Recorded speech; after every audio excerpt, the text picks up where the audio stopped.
Não, Manuela. Manuela. E vamos chamar ao palco o nosso querido presidente Robson.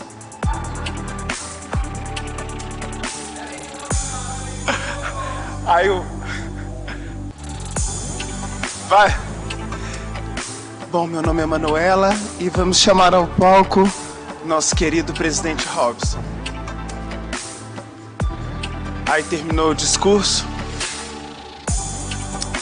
Lindas palavras, presidente. Lindas palavras.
Como você imagina o futuro?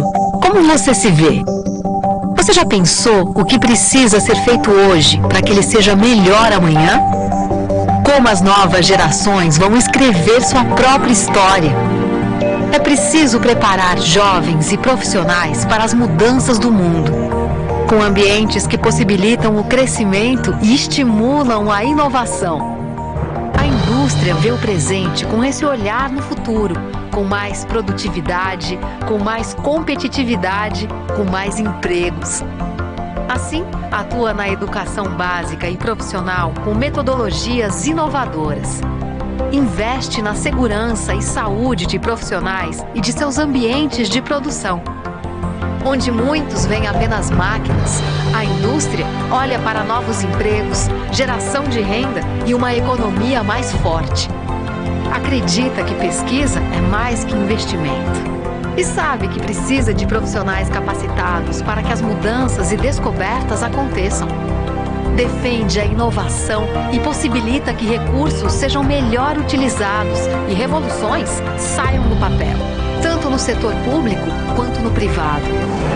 É assim que CNI, SESI e SENAI trabalham para a indústria brasileira, para que ela seja mais competitiva, inovadora, global e sustentável. Porque o fazer agora é colocar nas suas mãos hoje o futuro que você deseja amanhã.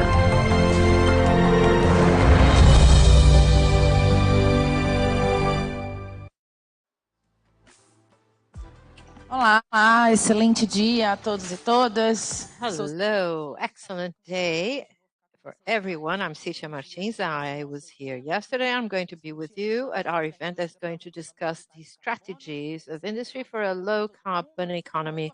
Excellent Wednesday to all of you. I'm going to ask you to please turn off or silence your phones. We inform you that at the auditorium entrance, we have headsets available for translation or interpretation, and we return today to the second day of event, Strategy of the Industry for a Low Carbon Economy, held by National Confederation of Industry, CNI, with co-holding of the National Service for Industrial Learning, CNI, and the Social Service of Industry, SESI, and sponsorship of the following companies: ArcelorMittal, NG Gerdau, Iveco Group, Suzano, and Tetra Pak, and also supported by our meeting. We have the Amazon Institute Plus 21, the International Chamber of Commerce in Brazil, and the Consulate of the Kingdom of the Netherlands. The first session of today has as the theme the priorities for climate diplomacy, to present the plans for green economy and talk about the American government's challenges in achieving the carbon neutrality goals by 2050. We invite here to the state David Begg, who worked as Special Assistant for the Climate of the U.S. Secretary of State, John Kerry, and arrived in Brazil in 2022 to work as a climate officer at the United States Embassy. Please, Davi, welcome. Antes de passar o microfone para você. Before we turn the mic over to you, we would like to ask the first question to you. How can the U.S. and Brazil work together to accelerate the green transition? Have a good lecture. Tá bom. Bom dia, tudo bem? Okay, good morning. How are you? Well, thank you very much for the generous introduction and the invitation of the National Confederation of Industry to talk to you today. Coming back to São Paulo was like homecoming. I have been working with Brazil for over a decade, first in food security, global, in the cabinet of former Secretary Clinton in Washington, and then here at the consulate. I lived nearby in Brooklyn Novo neighborhood, and I traveled to some incredible corners of this beautiful country, Praia dos Carneiros, Pernambuco, and Floripa in Santa Catarina state. And personally, I have issued over 36,000 visas for Brazilians going to my country. So our connections are quite profound. Grato por retornar ao That's Brasil. why I'm quite grateful to return to Brazil, including now as climate officer and environment, based in Brasilia for the next 3 years. I am here today to emphasize 3 points that are quite simple. The first, the US government sees the Brazilian industry as a partner that is necessary as part of the solution to the climate crisis. Secondly, this crisis has offered us opportunities that are valuable to act, to innovate and invest, to expand existing relationships and to build new ones with new allies. And thirdly, and the main focus of my talk, the US government is determined to do our part and to fulfill the climate commitments that we've taken on at the last climate conference in Glasgow. Before mentioning anything about the US, I should stress that deforestation is a climate challenge that is critical to Brazil and the main source of greenhouse gas emissions in the country. Look, the numbers are alarming for any measures. Because of the importance of the Amazon and Brazil around the world, the international community has been watching Brazil's approach to the challenge. The United States continues to support as much as we can. We're dedicated to work with everyone, with all partners, committed to bring a positive impact, including the federal government and the local ones, and non-governmental organizations, indigenous communities, the academia, and definitely the private sector. It's been over 5 decades now that the US government has invested in projects in Brazil through the Agency for National Development, with the knowledge and full support of the Brazilian federal government. Our efforts are implemented together with partners for the preservation of biodiversity in the Amazon. The annual 17 million budget to incentivize the development economically and sustainably in the region for biodiversity and to support the Brazilian governance of its protected areas. Through a partnership platform for the Amazon, USIG also works with Brazilian companies and international ones to invest together with them in the protection of biodiversity and protection of forests and other natural resources. Today, CNI asked me to talk less about the climate diplomacy and more about a specific example of the development within the United States for the Federal Development Plan of Sustainability. I will share a few points why this specific law is important. This executive measure signed December last year shows the commitment that is brought of President Biden to face the climate crisis in a way that can generate well-paid jobs, develop industries, and make the country more competitive economically. The basic idea behind the law, and that the federal government should walk its talk. Every agency should be a climate agency. This means that all the executive agencies, including my State Department, should reach 100% of free pollution energy or free carbon energy by 2030. And we should have a fleet of vehicles that have zero emission by 2035. And our buildings should release zero emissions by 2045. And the list carries on and on. You can see that in sustainability.gov website. And this is not just a rhetoric. We are responsible for these ambitious goals through intermediary ones. And each agency has a sustainability detector that it's within our portfolio. Last year, working in Washington with a specific envoy of Jen Kerry, I can ensure that our Director of Sustainability, Ambassador John Bass, takes on this responsibility seriously, as his whole team. But now I would like to switch gears.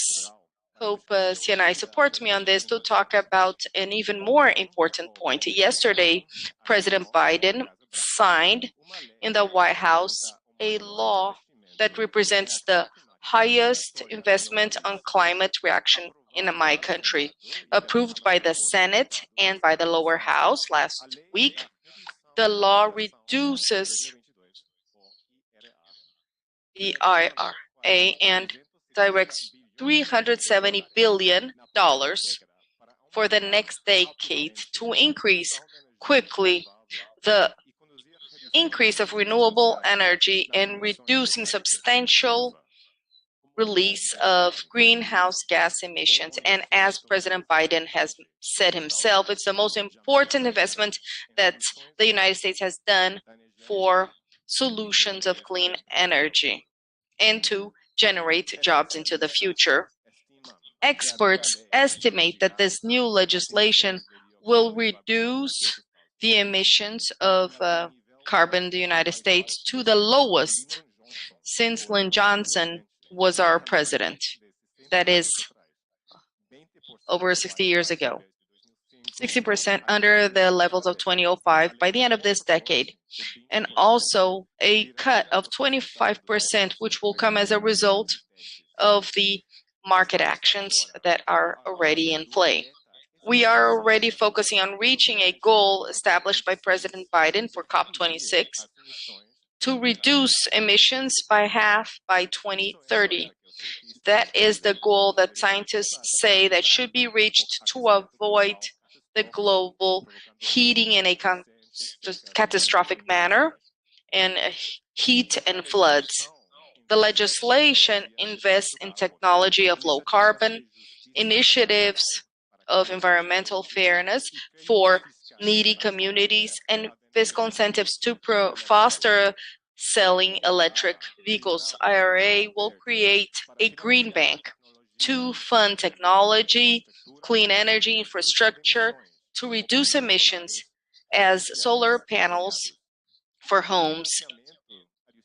The additional funding for consumer use heat pumps to save energy, to regulate home temperatures, and to improve the home energy usage. The legislation also brings $1.5 billion to reduce the leak of methane in the production of natural gas and to support global commitment to methane, the global methane agreement that Brazil is also a member of.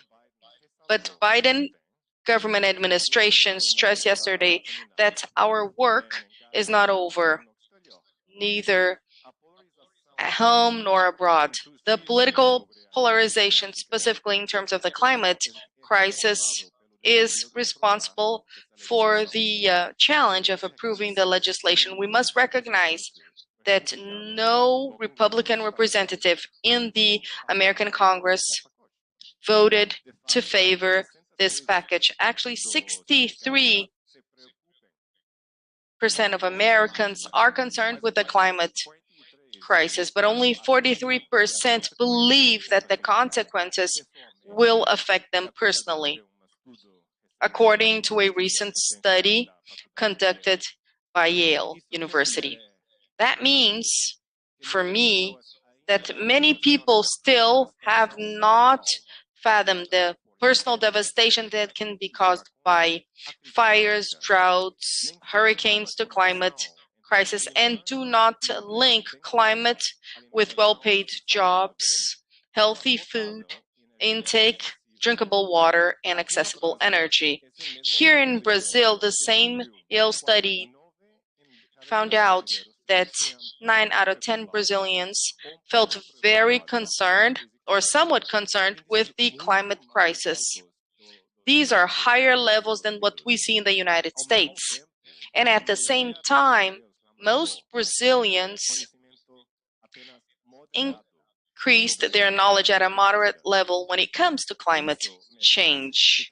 And this means that each of us is responsible to really tell the story, to explain how climate is related to natural disasters and how it will affect food to our plate, fuel in our cars, and jobs that our children will have in the future.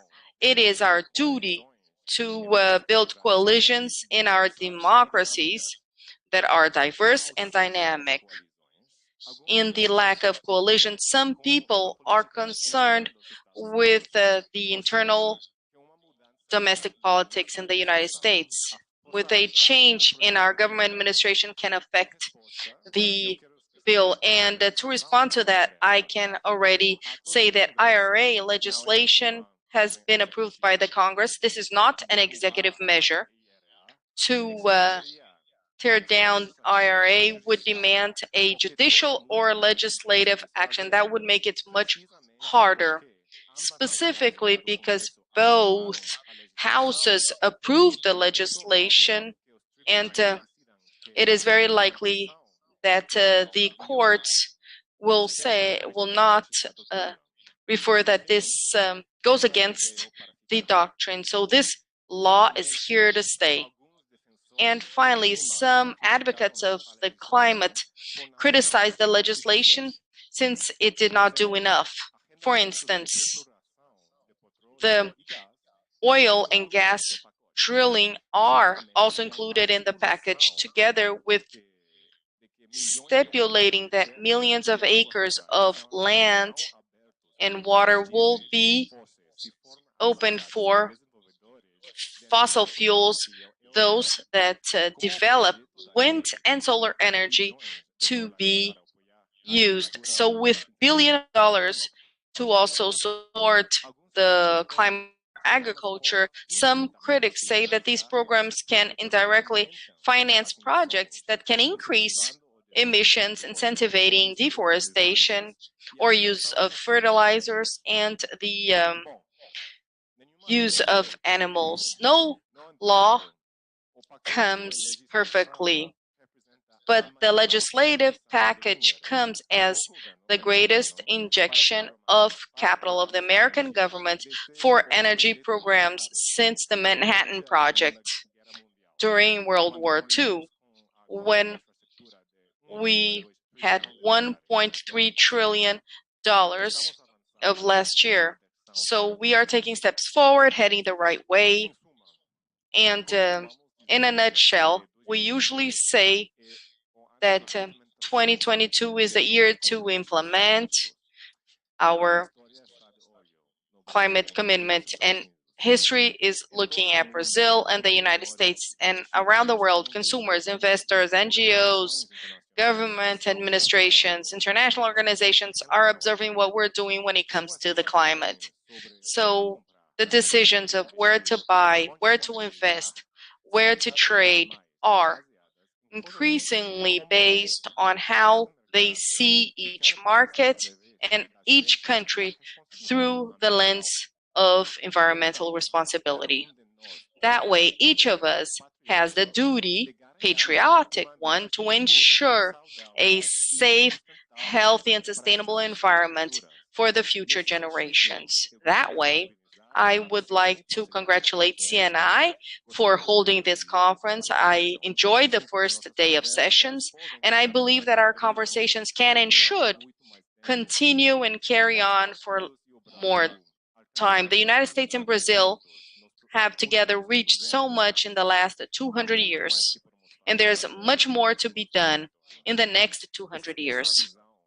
This vision of partnership in the long term, based on respect, collaboration, is paramount to approach climate crisis now and in the future. Thank you very much.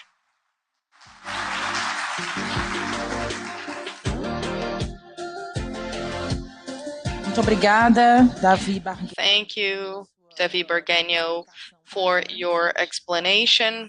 We will now carry on with our event. Vamos lá. E para o primeiro painel. And for the first panel of the day, after the opening talk with David, so we'll have here the topic about the expectation of the private sector for COP27. So I'd like to invite on stage David Bontempo, who was here with us yesterday, and again will be back as our moderator, the executive manager of the environment and sustainability of CNI. Good morning once again. Welcome. Também chamo ao palco. So I'd like to invite also to stage Cássia Carvalho, the executive director of the U.S. Chamber of Commerce. Well, Também, por favor. and also, please, the president of the Department of the Environment and Sustainable Development of the Unión Industrial Argentina, Claudio Terés, who will be here with us remotely. And also, we have Tamar Mansour, the Secretary General and CEO of the Brazilian Arab Chamber of Commerce. Good morning. Com a mesa já. And with our panel composed, this panel has as a purpose to debate the role of the industry and expectations for COP27. Davi, I pass the floor to you. Thank you. Good morning, everyone. We'll start again one more day, a day of great discussions and debate and information for everybody present here. It is an opportunity that CNI see as a way to really show accountability and also the expectation of what is to come from now to the end of the year. Many events are being held, smaller ones as well, but will also give the pace to what we'll have for COP27 in Egypt. Yesterday, we talked about the energy mix, its transition, and addressing some topics. And others will be addressed today as hydrogen. So we'll have that at the end of the day. But it's a very important topic to be addressed and one that Brazil has great potential and has worked greatly to be one of the major players internationally. When it comes to COP, that is already an international projection. The whole idea here to start, as David said, and also as you have mentioned about the partnerships, those that talk and think about the topic as CNI, and this domestically and also internationally. And the idea is to work closer so that we can bring legitimacy and bring greater representativeness and to have points in common when it comes to the negotiations in the international environment. For COP26, there were a few deliberations, specifically when we talk about the ambition.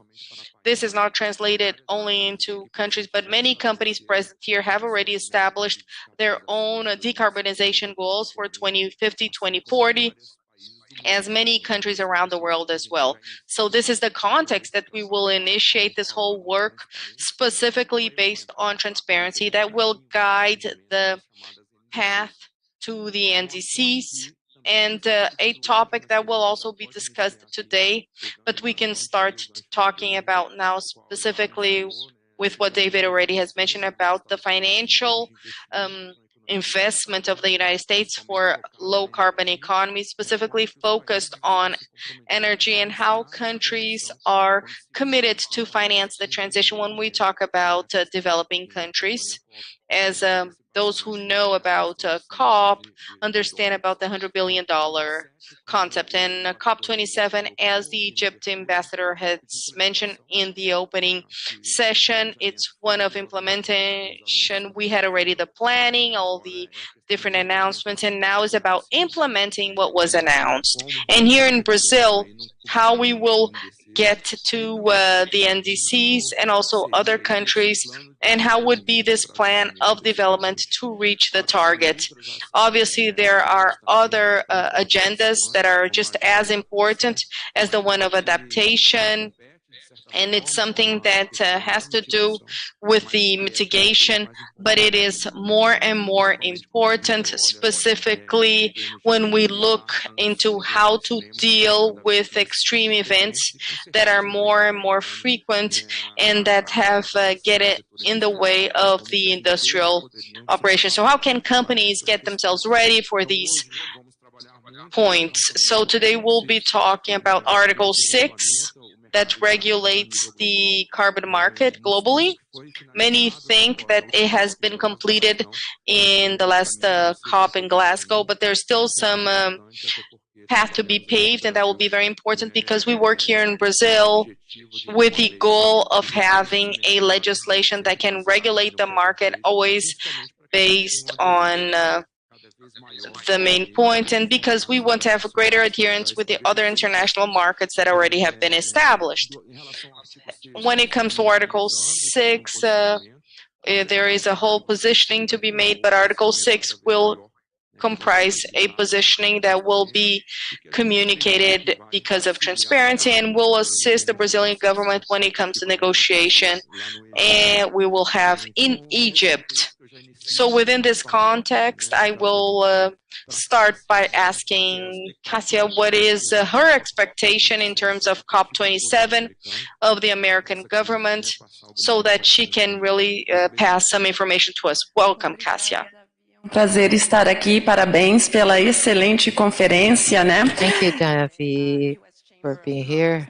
Congratulations on the excellent conference. U.S. Chamber of Commerce based in Washington has been a partner of CNI for decades, and we are very pleased to be here collaborating with CNI, and there's a lot to be done ahead, so count on our partnership. I'm going to speak on behalf of the U.S. Business community. The U.S. Chairman is an observer, U.S. UNFCCC, and we are observers at COP. We were in Glasgow last year, and we're going to be in Egypt this year. We think that the private sector has a fundamental role in these debates. Obviously, these debates between the government, but we are there to contribute with the negotiations because the private sector has a key role in two terms: innovation, bringing solutions to climate changes, and also to financing. E esse é o papel And que this nós is fundamental. This is the role that we have there within our group. For the U.S. Private sector, the great goal of the next COP is to keep alive the reduction of 1.5 degrees centigrade. How to do that? First, strengthening the NDCs of the countries and the implementation part, but not only implementation, what the U.S. government is calling implementation plus, and we still have a few bottlenecks to resolve. The second is funding. How we're going to finance this whole transition and adaptation in the broad sense. And thirdly, some questions that have not been resolved at the previous COP, the aspect of losses and damages, especially for the island states. And this is something that should be debated at the next COP. Estamos preparados para. We're prepared for these debates, and we are ready to support with development of technology and financing. And this will be adaptation will be the focus not only of the next 127 COP, and also of the other one, the COP28. This is a journey we have ahead of us because we don't have the solutions currently. Yesterday, several speakers said that only 50% of the necessary technology exists currently. So this will be a long-term journey. This adaptation impacts all our way of living.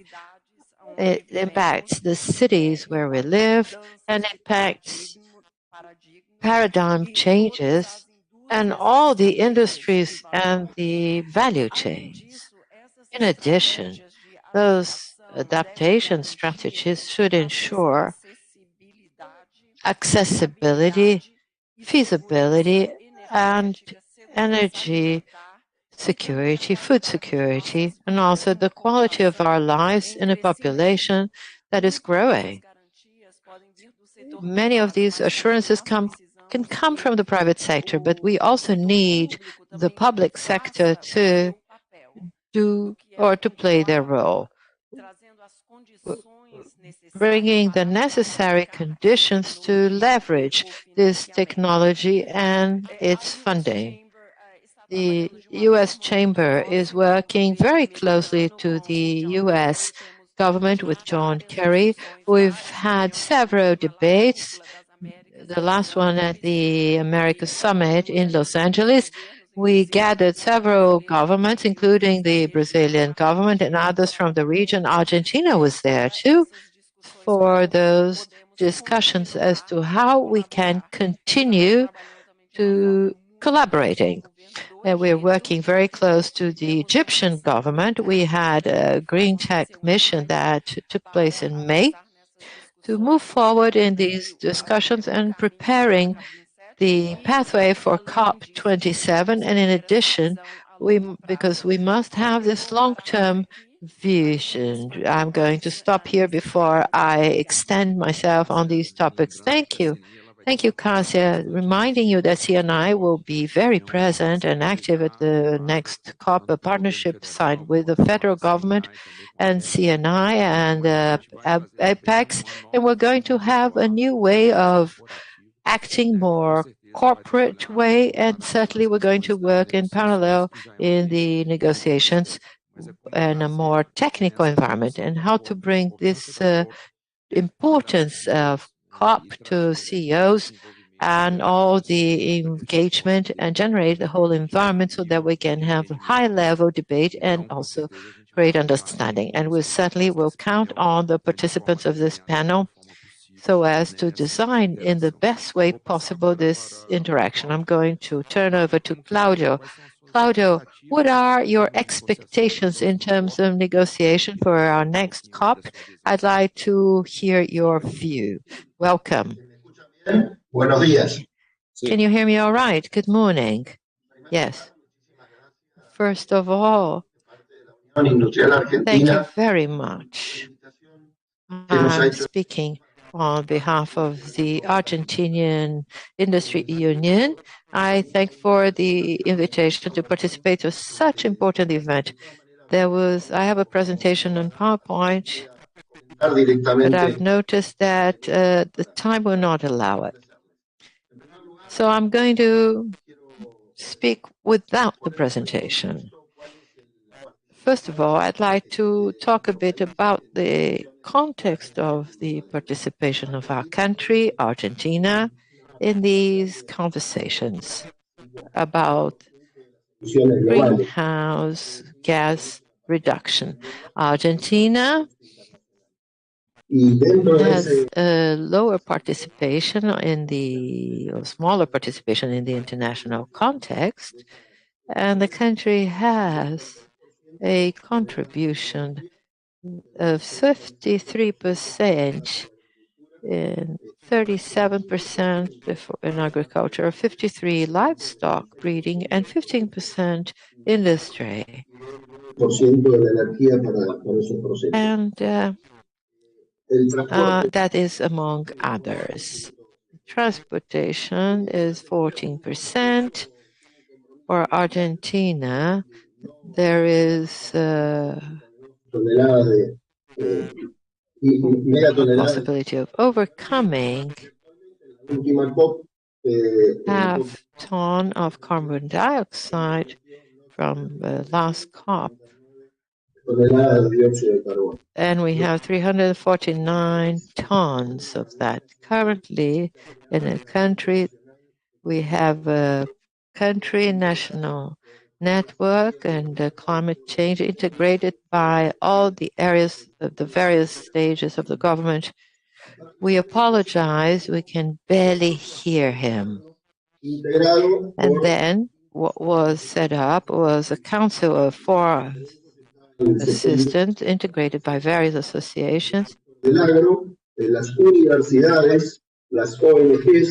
and they have not coordinated, including universities, NGOs, amongst others, in various programs.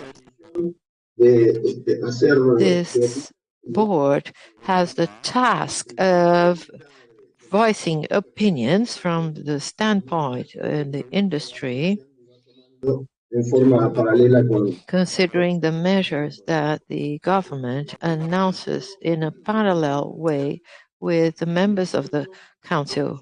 So the industrial union, in this sense, has drafted a document showing its positioning considering this problem, and the document is an agreement of a long-term strategy on the industry and considering energy security, food security, and competitiveness of the industrial sector in Argentina, social inclusion, employment, and this also established a mobilization of funding for adaptation to face climate changes. In addition, there is a strategic plan underway that would be a roadmap that is interactive, that has been drafted to address environmental issues, amongst others, and it contemplates the industrial policy regarding this factor that has motivated it all. And lastly, I'd like to comment on our expectations for COP27. There are 3 points that we may deepen that I would like to mention. I believe that the war in Ukraine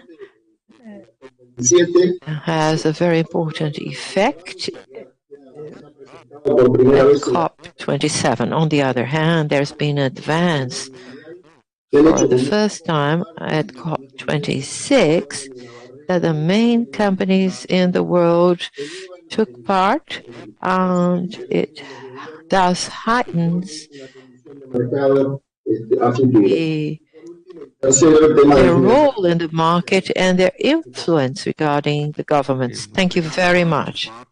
Thank you very much, Claudio. Actually, a very important point that you brought at the end of your talk of energy security, and also the importance of having a transition in a gradual way, especially to ensure the energy aspect to a country or for a given region. I'm going to turn over to Tamer so that we can hear him regarding the Chamber of Commerce, Arabic Brazilian or Arabia, Brazil. Let's hear what you have to say. Good morning.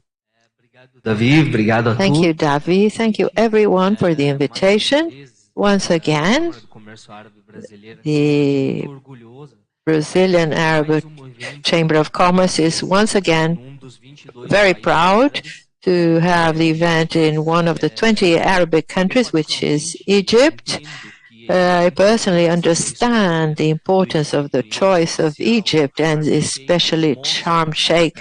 It shows the global viewpoint and the viewpoint of the decision-making countries to Arabic countries with a new look. We've always been seen as the owners of the greatest oil reserves, always seen as the greatest investors in specific areas that are not sustainable. And more recently, Arab countries start through geopolitical changes and new peace agreements in the region. They demonstrate very well, and they are positioned quite well in a new map of climate change and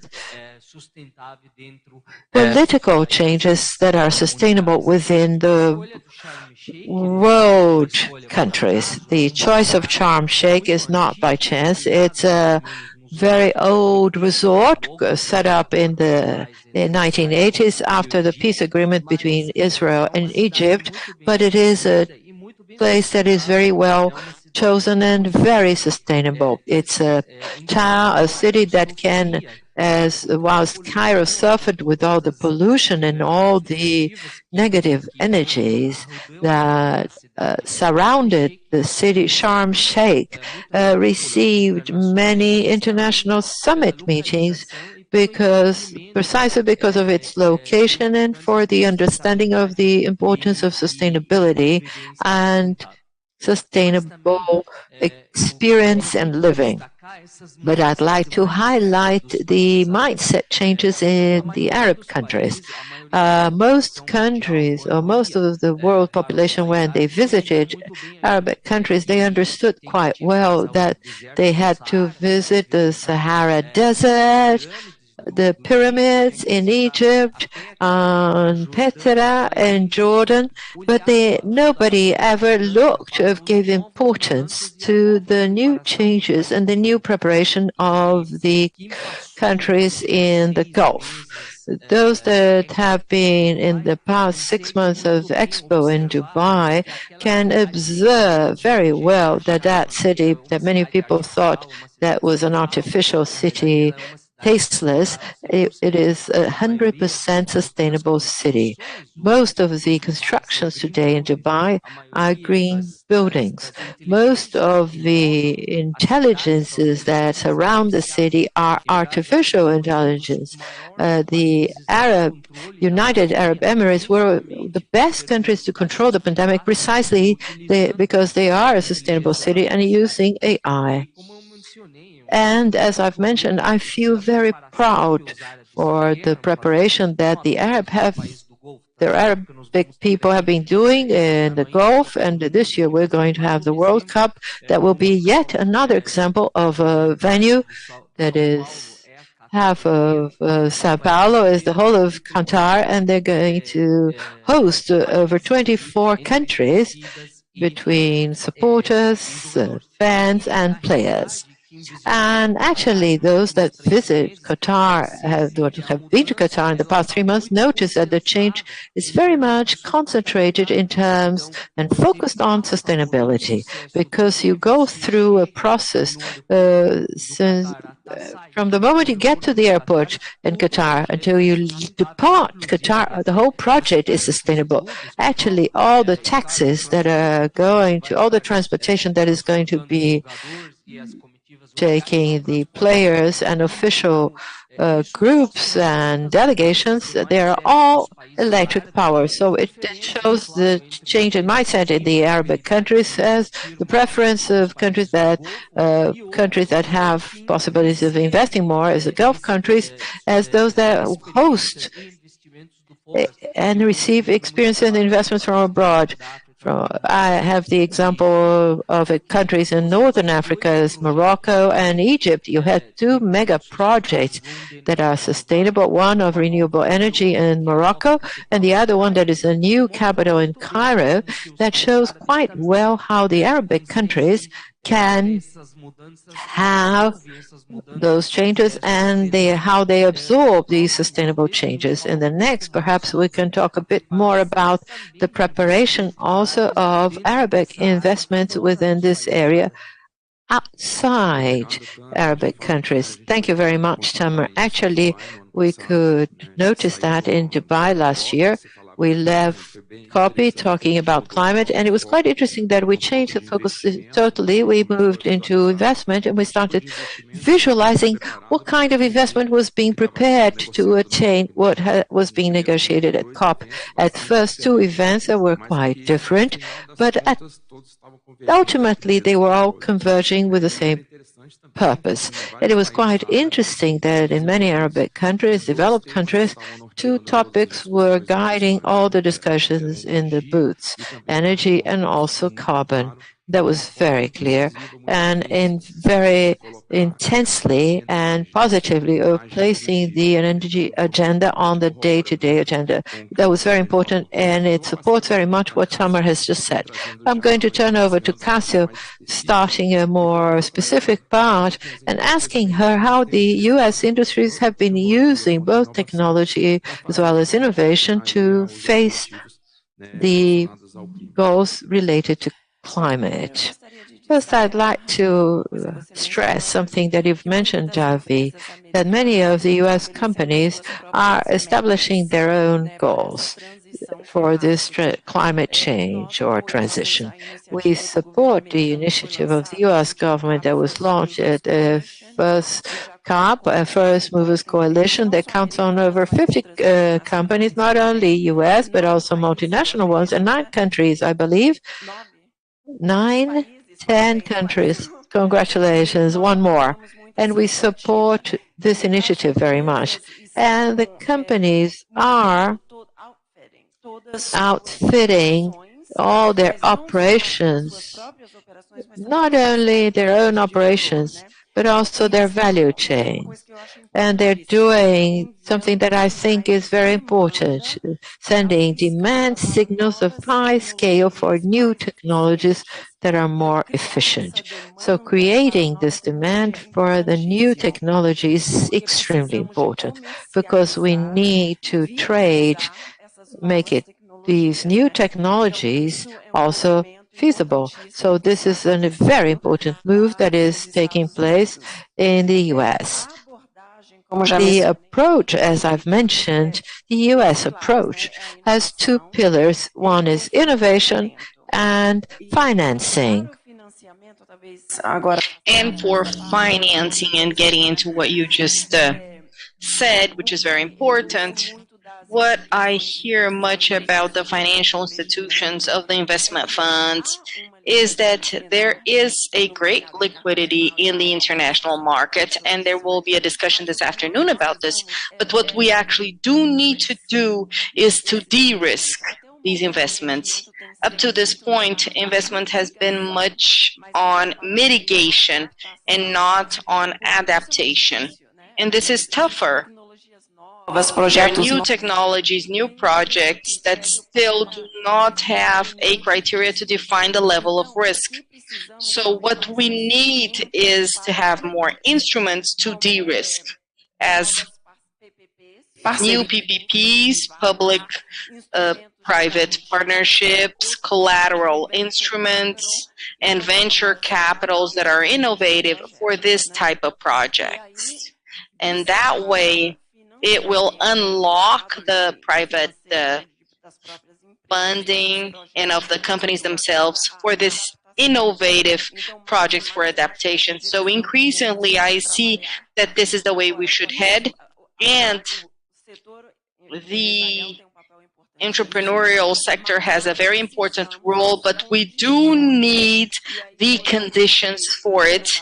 And I should really bring here the role of the government. And David described the new law that is a very transforming one within the American context, because it brings a new model, a new framework, and a great investment in new technology with specific sectors of energy, of transportation, of construction, agriculture as well, to develop new technologies. So we needed to have this legal framework to reduce the risks and to focus on specific technologies and also investment. So we see the United States are changing their whole economic model to adapt to the climate. And David did not mention others, but we expect by the end of the year to have another law, which is the Growing Climate Solutions Act, that will be passed by the end of the year. This is based on offsets in the agricultural sector that establishes the agricultural cession, as a third party to certify the offset in agriculture.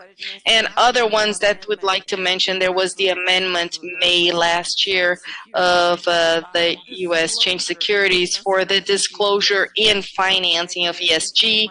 And it wasn't just a taxonomy that was broad, but it already defined specific projects, and it depends disclosures from companies and institutions when it comes to their investment. So this whole process of this regulatory, I mean, it's changing.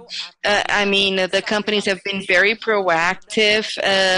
This is a journey, that will be full force. It's a great ambition of the entrepreneurial sector, and we see it in a very positive manner. We're open for discussions and for partner countries as Brazil. Very interesting, Cássia, to really bring all these projections here for Brazil.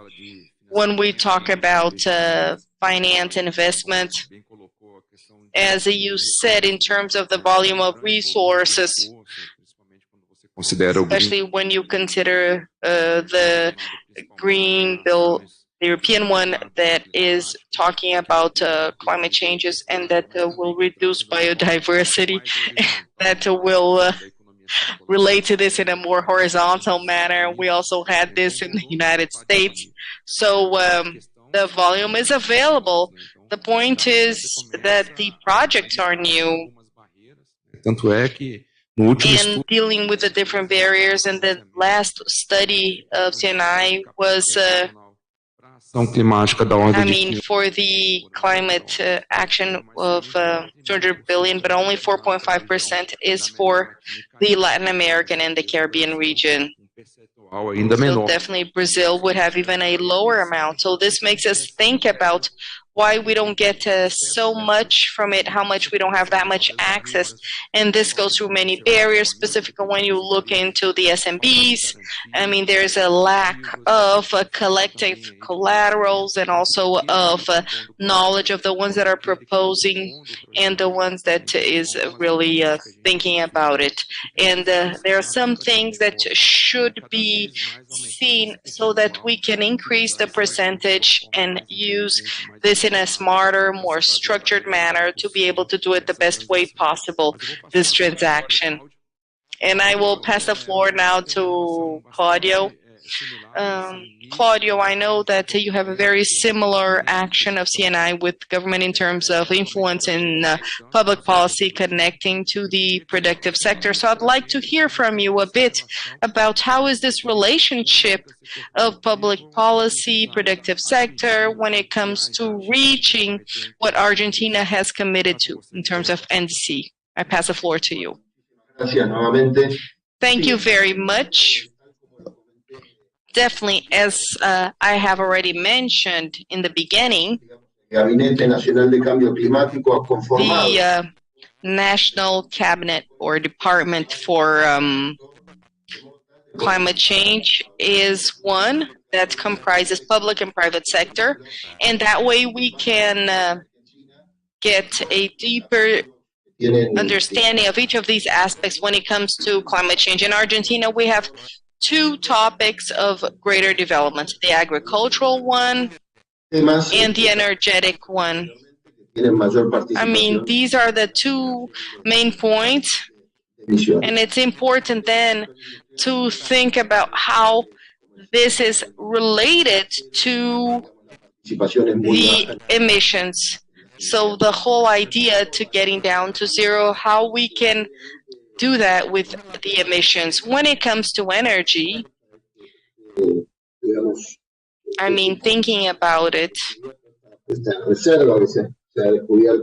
usually we have the reserves where we have to really think nationally how to generate, and also considering the transition of our country. And it's very important also to follow. So in addition, Argentina would also be to the north of the country, and the temperatures are higher, and there's a whole point of the south of the country where we have cattle ranching, and the whole wind energy issue as well, and the solar one, and the participation of the renewable energy,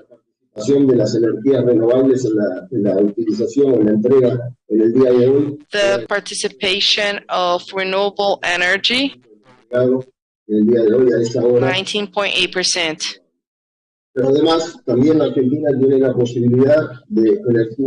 So in terms of thinking about it, there's a great potential when we think about it to be able to operate and to be able to carry on the main point.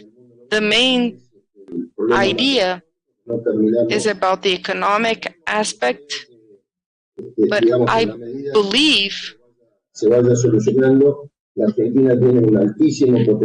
as we solve the economic problem, Argentina has a great potential to draw this in terms of the high potential.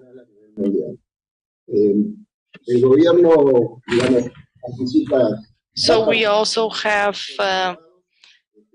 sectors of the government, and we have broad participation of the private sector, and we have been with the delegation of the Argentinians in COP26 as well, and the participation of the delegation isn't so big. And it's important in terms of the topic of the social inclusion, which is urgent in our country. And we need to include that. And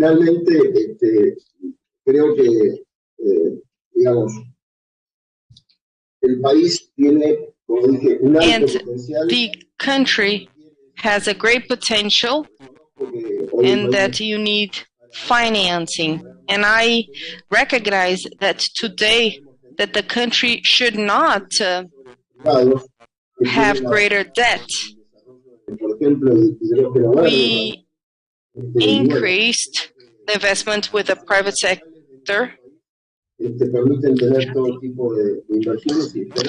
and our country will be able to draw investment and to unlock the financing and to be able to do the necessary investment to reach our goals, and also to be able to contribute to the benefit of our whole planet. Thank you. Muitos perguntam por que o Brasil Now, tem. pass the floor to Tamer. Why Brazil has a great potential when it comes to the outlook into a low-carbon economy. And there are a few characteristics that are very specific to our country and that brings us great expectation. We have the widest biodiversity in the world, 20%. We have an energy mix that is one of the most renewable around the world when it's compared to countries of specifically OECD. So we are the largest producer of biofuel, of fresh water reserves. So we are transforming all of this into competitive. So that's how Brazil becomes very competitive. So within these lines, and also I would like you to talk about the characteristics of the Arab countries and how it can really contribute to commit to the climate goals. Great, David. First of all, when we mentioned that the Arabs start to pop up on the map of sustainability, is, as I had mentioned before, is how the Arab countries were being seen as oil producers, which is one of the sources of energies that pollute the most around the world. But Arabs start started in the last decade, specifically when it comes to the Gulf countries and the whole mindset of those that would do that. It starts in the key words, which are first, food safety. And Brazil, in this case, is the greatest partners of Arab countries when it comes to food safety. As we just mentioned, the opportunities and the advantage that Brazil has, and in terms of how rich the Brazilian industry is, we understand that food safety is one of the words that can really bring the two sides together, the private sector in the Arab countries with the Brazilian industries. We have a few, the food companies took the first step because they understood the Arab mindset, especially the ones of animal protein that took the first step, and the partnerships with them today go beyond the Brazilian border. They have even hubs and plants in the Arab countries, and this is also one that draws more and more Arab investors to the Brazilian industry. When we talk about putting the two together as they were mentioned here, specifically because we have a source of financial sources that when you add the pension funds and the investment funds around the world, it's much greater than one in the Arab countries. So the 10 largest funds, 7 are Arabs. And when you show that to anybody, you start with Kuwait, and then you go to the Arab Emirates with 2 funds, and then Saudi Arabia, and even the public fund of Saudi Arabia is committed with the Brazilian government with 10 billion of investment, but it wasn't spent any cent to this point because of the changes of the mindset of the decision makers of the Arab countries. They no longer want to invest in an industry today, in a commodity.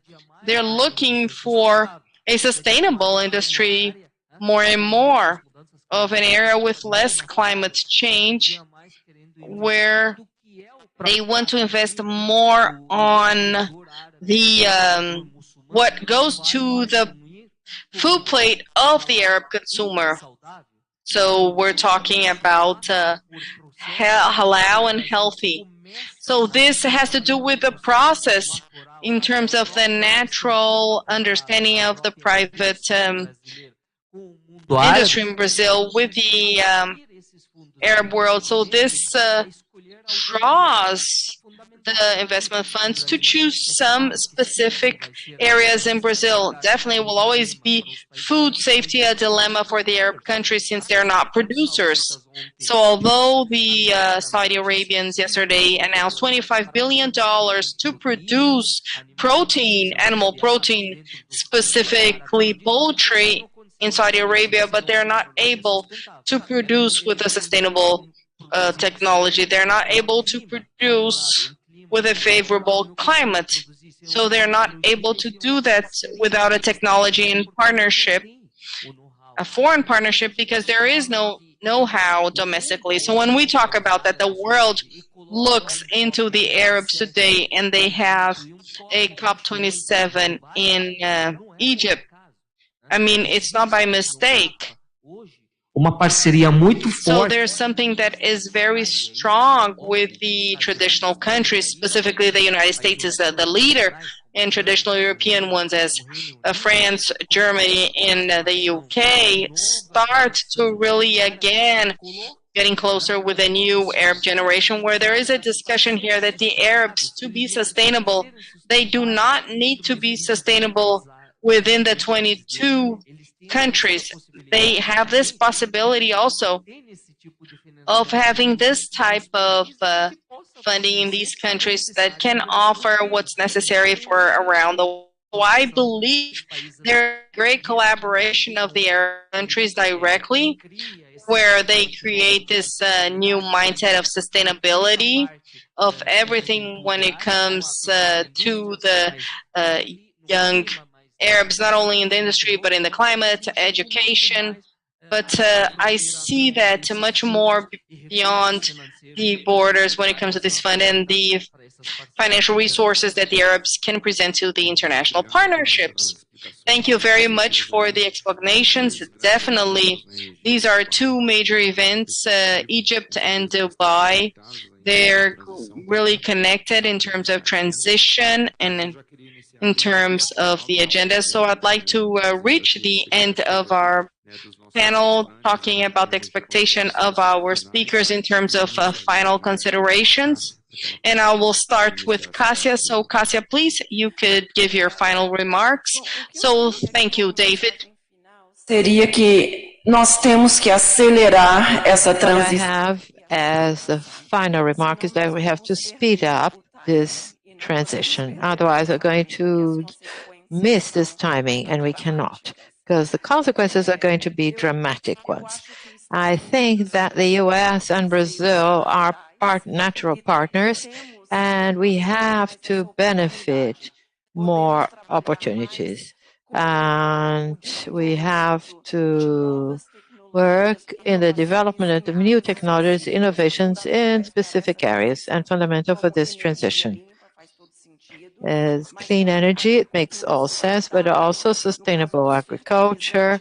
In the case of fertilizers, how to work with more efficiency, reducing the demand of fertilizer. I'd like to bring up another point, which is critical minerals. There is a great demand in the development of new technologies. It makes all sense for Brazil and others to work in this production chain of critical minerals, and we don't need to wait for the government to define this priority. We, as private sector, can start this cooperation work and drive the governments. We don't need the governments to act in this point, and also collaborate with the good practices or best practices in the carbon market. This will grow a lot from now on. It makes sense for both countries to contribute and collaborate in this area as well. I'd say that we should go ahead. We will be very proactive, and we're going to work together and not lose or miss this timing. Thank you, Claudia. Please, for your final remarks.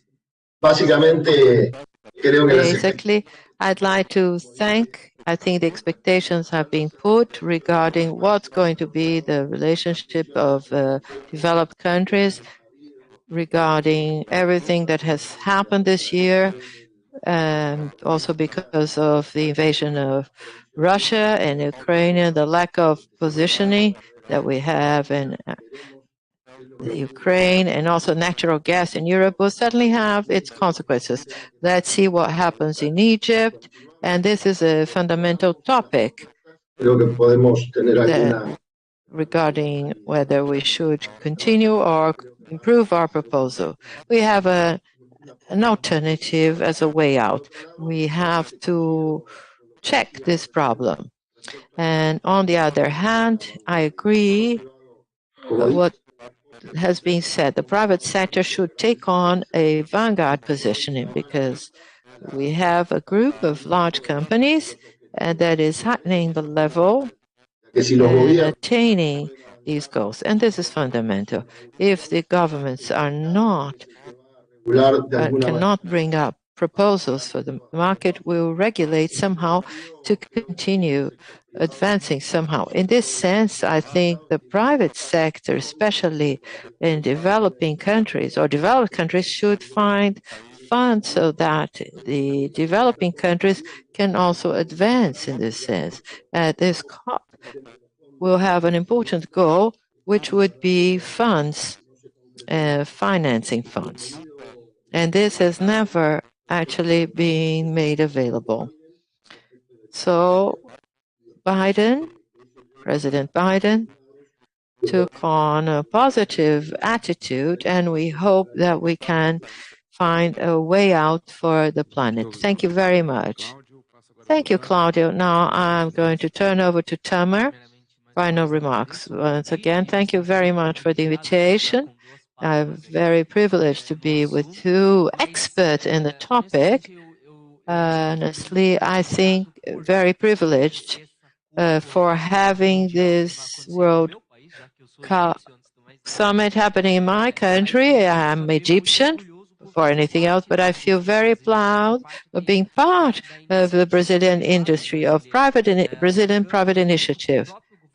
The chamber with the Brazilian government represented by Apex is preparing some activities very strong for private initiative in Brazil. Com investidores, meetings with investors, with private during the summit. We're working with the Egyptian government and here also for over 6 months. And I invite everyone in this room to feel encouraged and encouraging increasingly the private initiative come and get to know the summit face to face, because negotiations with this world, that is the world I represent, they are totally different. Negotiating with the Arabic investors in any areas requires that you are ready, to be looking to these guys, to be sitting at the same panel and negotiating with them. And I see that those changes that the world has provoked in the past few years through the pandemic, unfortunately through the wars that we've had, have made the Arab world closer to Brazil. To give you an idea, the Arab countries were able to quickly replace 1/3 of fertilizers that came from Russia. This was in terms of 8 months. Nobody wants to have a war, but we can, through opportunities in the world of gathering and actually this whole world. And I see that this opportunity represented by COP27 will be an excellent opportunity for this private initiative of Brazil, outside of what is unknown, of those that know the Arabic countries, especially in infrastructure and renewable energy, and the areas of sustainability as well, ESG and innovation, should get to know better the Arabic countries. There are opportunities that are very clear to invest, to create hubs jointly, to create new dialogues. I believe very much that European countries are ahead because of the approximation. You're 3 hours ahead of Europe. And well, we have to do that. We have to cross the ocean to Northern Africa. This possibility of gathering private initiative within the summit as COP27, it will be an excellent opportunity for the private initiative. Isso, e estamos prontos para ajudar e colaborar. Muito obrigado. For that, we are ready to collaborate. You've listed another advantage, but I'd like to have an additional comment of yours. Everybody asks us what is Sharm el-Sheikh in terms of logistics, difficulty to get there. I'd like you to just very briefly talk about some features of the place so that people can get to know it. Actually, the great problem of resort at Sharm el-Sheikh is the limitation of the resorts. There is no hotel as common hotels that we have here.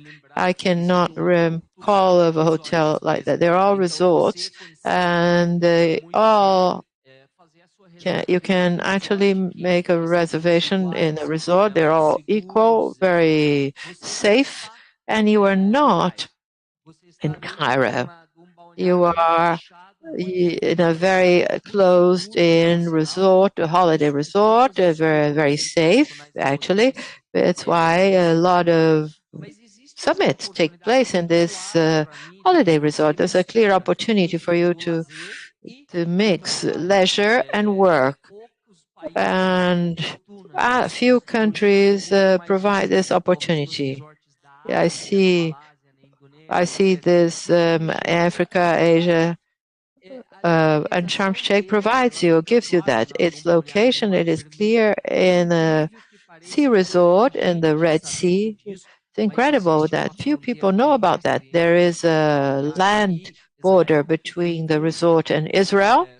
There is a lot of tourist traffic going through this track, and the path that you take a flight directly from European countries that go from the Sharm el-Sheikh airport directly, or landing in Cairo and taking a flight of 45 minutes. And if you like to drive, it's about 4-hour drive. It's very safe. I see this in this territory very preserved and safe, with the very Egyptian government, but the great problem is limitations, reserve limitations, or booking limitations. Since there are not many hotels, you have to book your hotel to ensure your stay. To give an idea, Apex has given us an assignment of having a business environment for about 50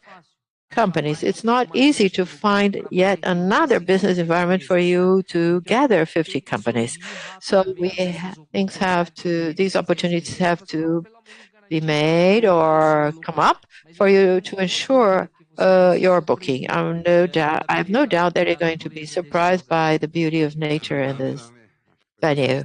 Thank you, Tamara. I think quite interesting explanation that people got to know Sharm el-Sheikh a bit better. Thank you all very much. We conclude our panel. I thank Kasia, Tamara, and also Claudio for their participation.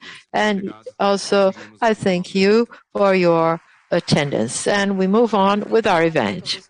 Thank you all for your panel to talk about the expectations of the private sector for COP27. Now we're going to organize everything, and we're going to announce our next panel that is going to address climate perspective scenario, and Brazilian NDC that is going to present climate scenarios, IPCC, and will debate the Brazilian NDC. To lead this conversation, we'll have Janaína Donos, Executive President of the Brazilian Association Aluminum, ABAL. Please, you can join us. Welcome. Compondo a mesa ao lado de Janaína, At the panel next to Janaína, William Wills, Director of West Consulting. Welcome. Também os membros do painel. Also the members of the Intergovernmental Panel on Climate Change, IPCC, Paulo Artacho, that will be with us virtually, and in person, Mercedes Bustamante. Please, on our stage, welcome. Ótima conversa a todos. Até daqui a pouco. I wish you all a great conversation, and we'll see you soon.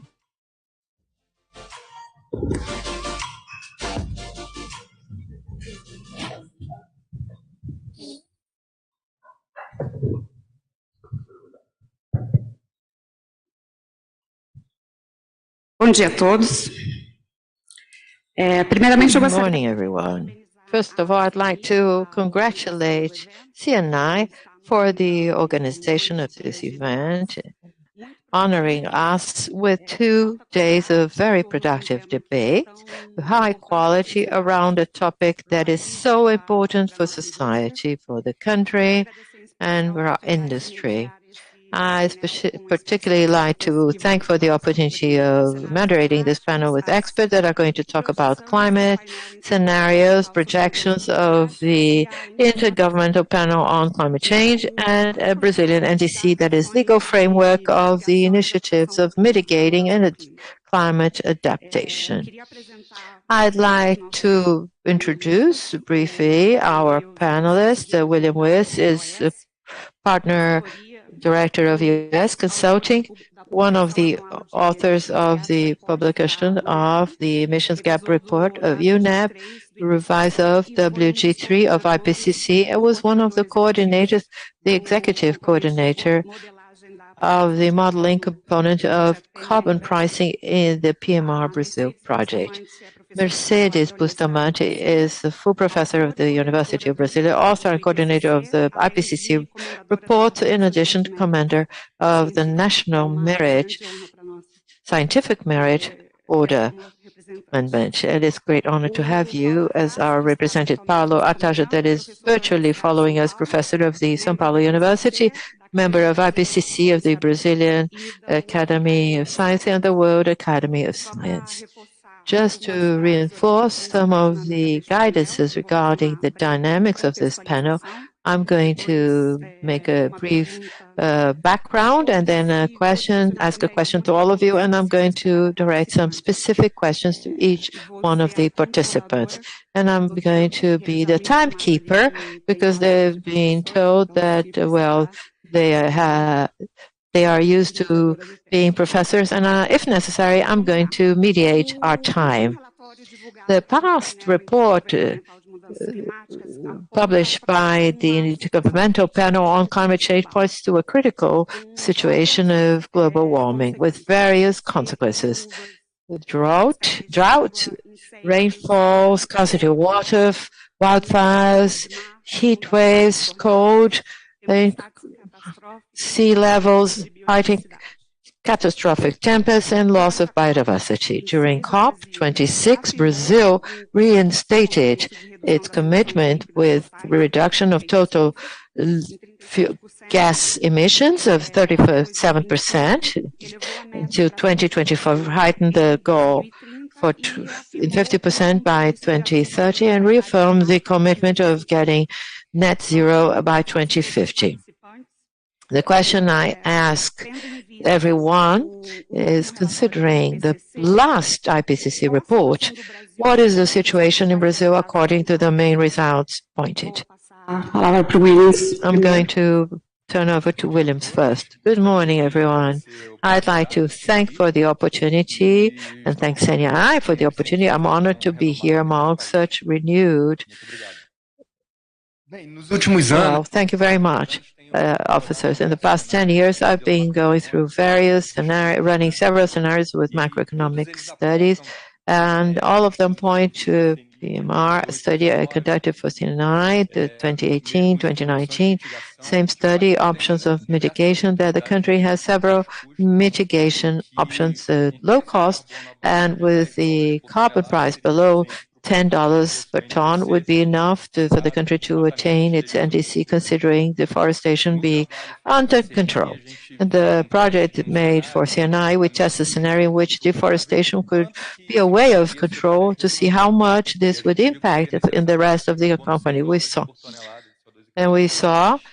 $1,000 per ton, even more, to attain NDC if deforestation was amongst 14, 15 square kilometers per year. If that exceeded, we don't have technological options to reduce emissions so as to offset these emissions of deforestation. The first point I'd like to bring that, and deforestation has to be controlled. They are totally inefficient emissions from the economic standpoint. It's bad for the whole country, and it increases risk for the rest of the economy to attain the goal.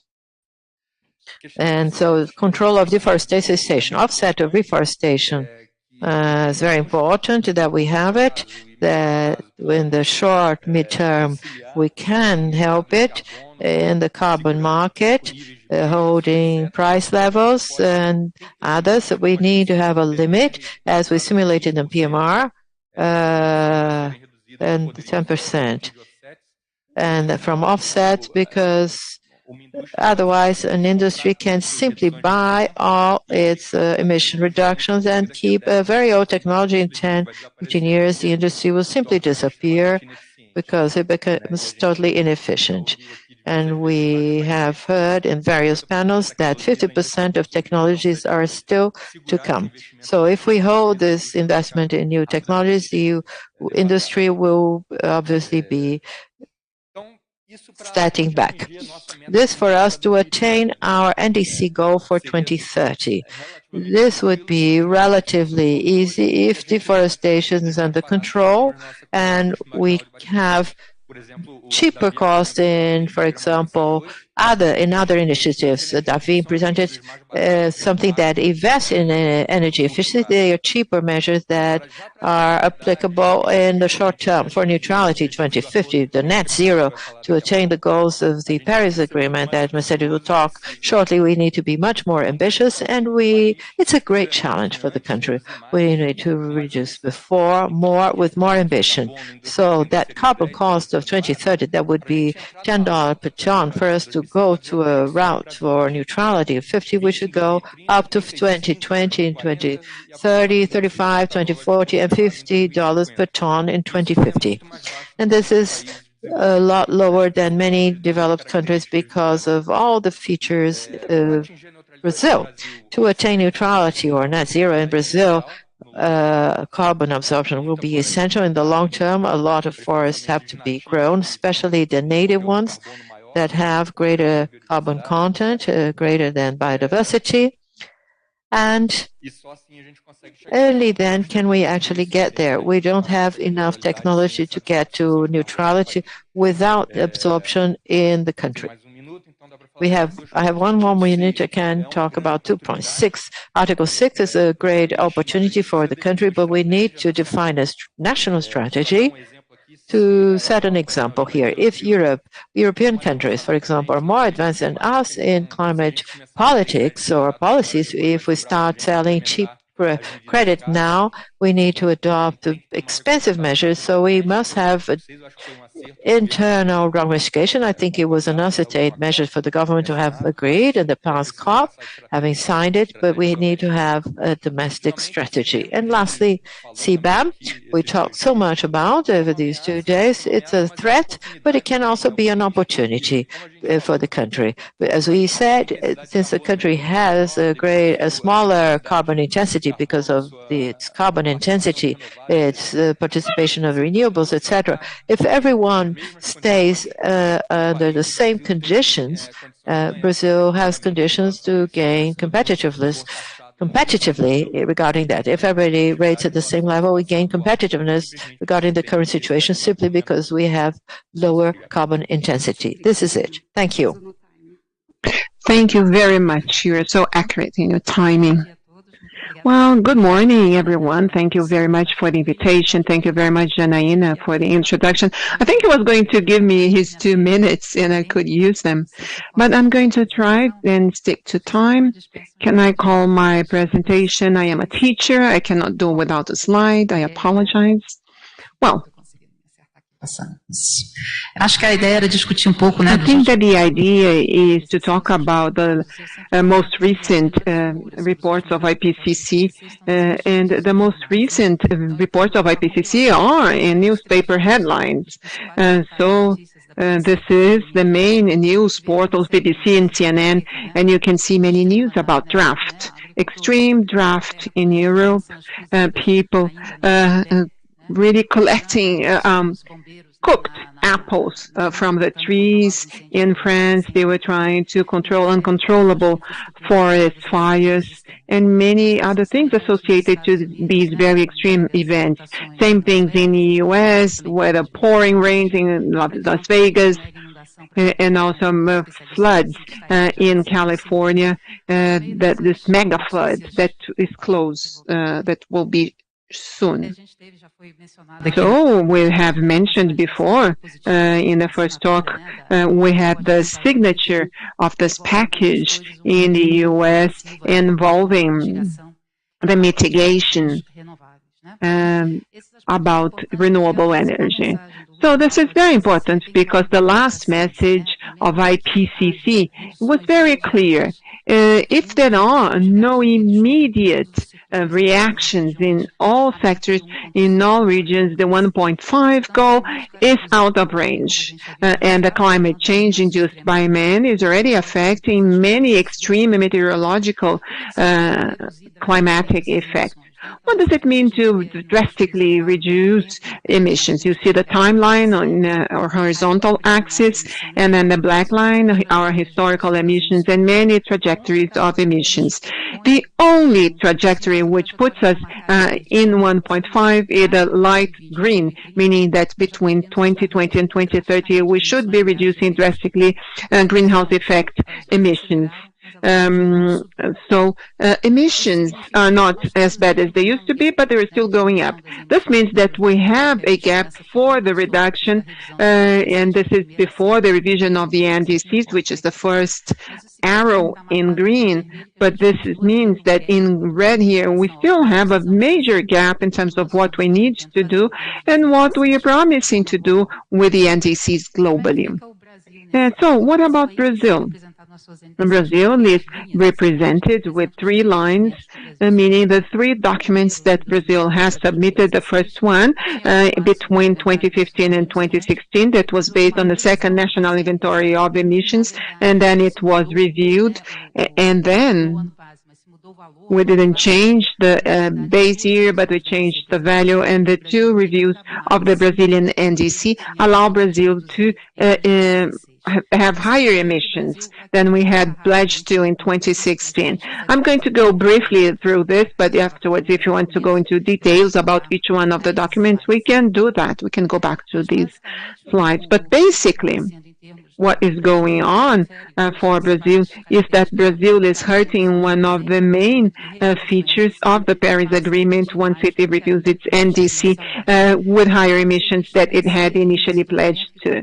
So this document compares climate targets based on the update of NDCs, and the countries in red are those where this commitment is insufficient, and Brazil is one of those countries. And likewise, the Brazilian commitment with the target, with a net zero target, is also analyzed as insufficient. It's not sufficiently clear with this component, and William said something important that I would like to highlight. They need to have intermediary goals, and how we are going to reach this final goal. So basically, the consequences Brazil needs to complete with more ambitious targets. We are a country with many vulnerables everywhere. And then this means an articulation between all the entities of the Federation, and we should have more ambitious goals. We should have zero deforestation and lower methane emissions and net zero. So another important thing that was mentioned in the 2 previous panels is the urgent need to adapt in impact and climate change, which we are already feeling. The main message is that timing is going by. We hardly have any more time, and I can see, Janaina, this was a study conducted in 2019 assessing about 300 critical infrastructures to Brazil. Those are for energy, water provision, roads. So there is huge vulnerability of critical infrastructures of Brazil to climatic stress.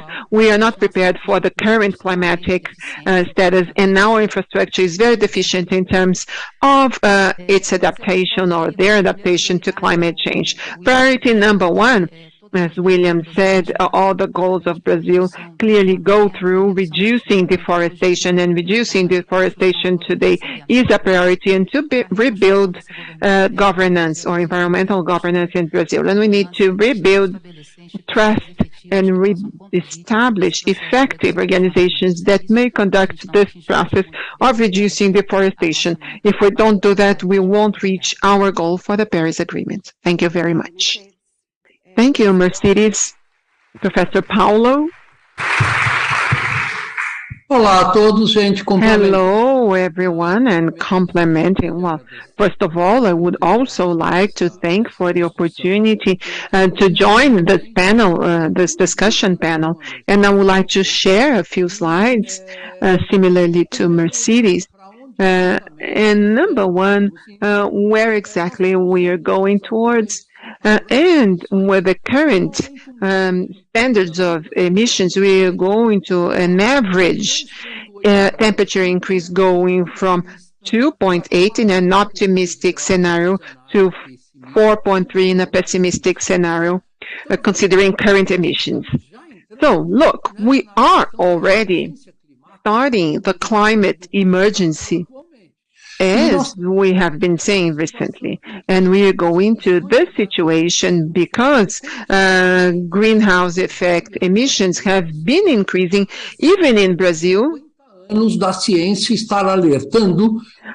science has been warning for 50 years about the dangers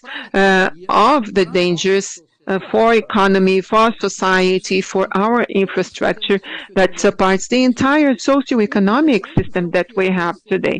One of the examples is what Mercedes said, our increase of extreme climatic events, which now is one of the most visible aspects of climate change, and IPCC through climate simulations had demonstrated that one event that would take place once in every 50 years, if we allow the planet to reach 4 degrees of warming, will be 39 times more frequent.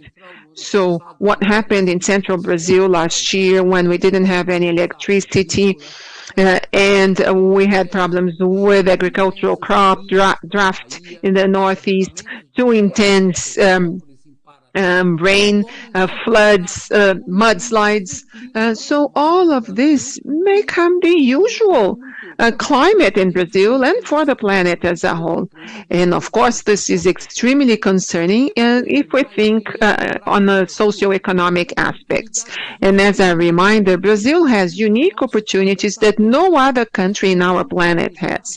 We have the opportunity of reducing by greenhouse gas effect emissions through deforestation of the Amazon. We can reduce it by 44% without any loss to society, but much to the opposite, with multiple benefits in terms of rainfall in central Brazil and ecosystemic services. Another important opportunity that Brazil has still very much underexplored, which is solar and wind generation at very competitive prices that no other country in the planet has. We also have a biofuel program that is in operation at wide scale, the only one in the world, and also have a unique carbon sequestration potential through reforestation, which is also unique in the planet. No other country has the same opportunities as we do on the planet,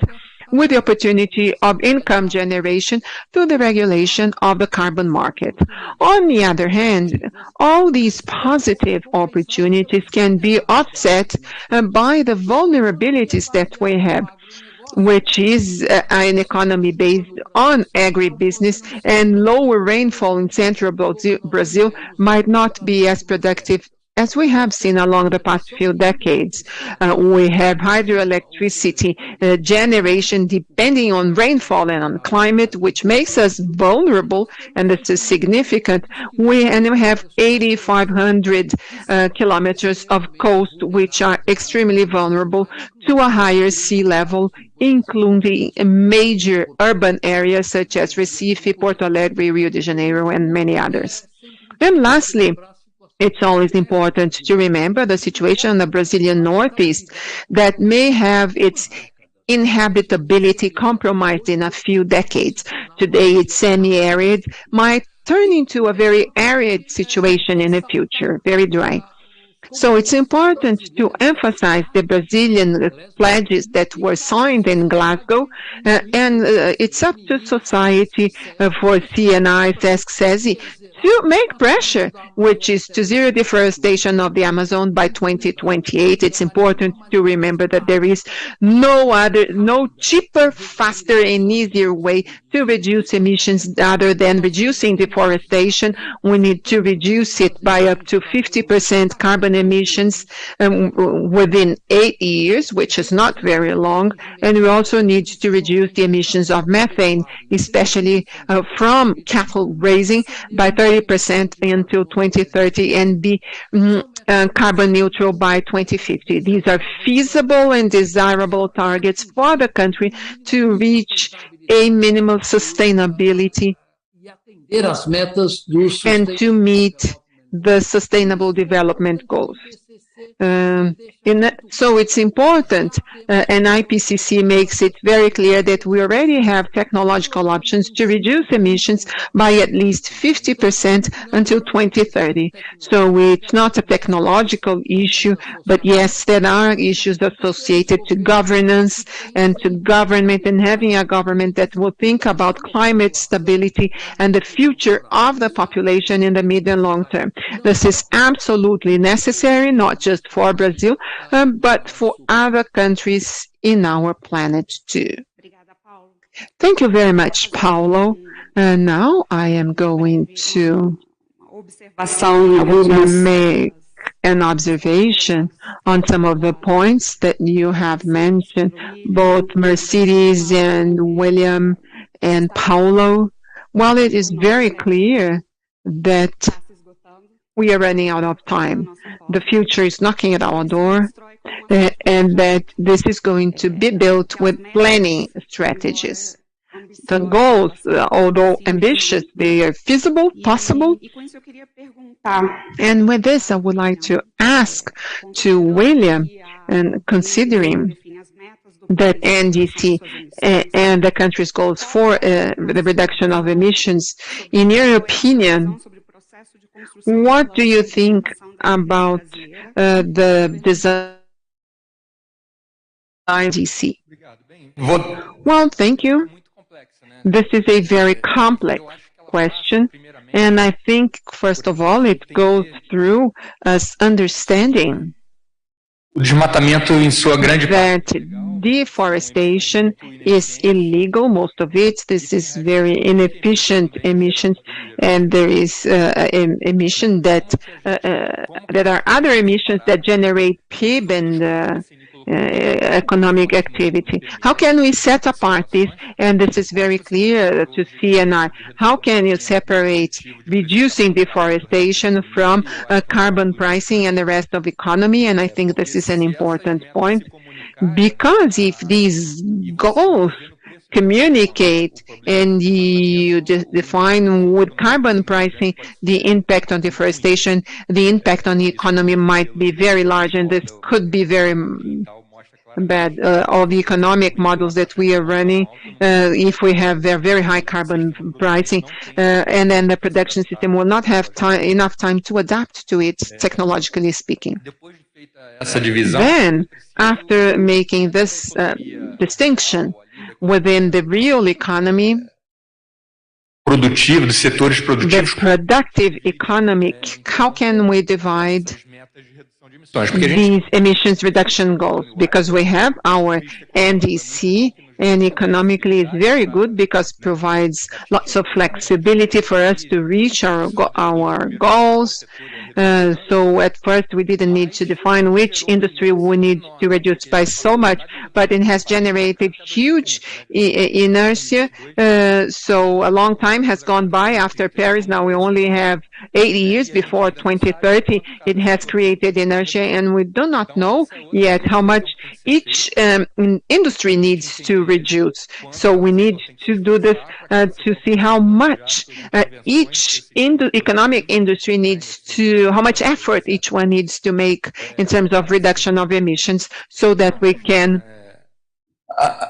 caminhar em direção a essa redução de evolve towards the reduction of emissions that we need before 2030. So this is a very complex theme, depends on a lot of negotiations, and we need it to be transparent. The federal government needs to be the leader of this implementation and the goals, and I think that the federal government needs to be the leader, but it needs to be a transparent multi-stakeholder process, and the results of the negotiation will be better accepted by Brazilian society. This is what I think, and I agree that this is a complicated theme, but we need to start talking and discussing it as soon as possible. So having an inter-ministry committee and with stakeholders defined, we need to define the details of the carbon market. Article 6 of Brazilian strategy for Article 6, a domestic strategy, the logic of complying with the NDC. If we do not control deforestation, we won't meet the NDC, or we are going to meet it and affect production sectors. Funding, climatic funding is also very important. This is going to be discussed on the next panel. And we mustn't forget adaptation. Adaptation is super important and is going to become increasingly more important considering the scenarios that Paulo has shown to us of higher temperatures and higher frequency of extreme events. So this is all I had to say at first, and this is my opinion. Thank you. Eu acho essa pergunta central, como eu coloquei, I think that the core question, governance, this is a key part in a discussion of the climate policy. And just as a reminder that between 2010 and 2020, we had sector-specific mitigation plans. The idea is that after 2020, they should be reassessed in a broad discussion, and that was kind of lost along the way. And so we still need to have the sector-specific discussion in a very transparent way. And going back to deforestation, we talk about the NDC, but the control, it will be very important. So it's a win-win situation. So the best adaptation is fast mitigation action. So it's important for us to have these two discussions in a connected and coherent way. Well, since you're saying, and the floor is yours now, the IPCC report has issued a warning on the unequal impact of global warming and lists Brazil as one of the most vulnerable countries. You had demonstrated in your slide how Brazil is positioned in terms of the goals. But in your opinion, which are the paths that Brazil should follow for the scenarios considering its unique features? Well, this issue today is central. We talk about climate emergency associated to climatic justice. So we shouldn't forget about equality issues associated to climate. So Mr. Antonio Guterres said that the climate issue is an amplifier of crisis.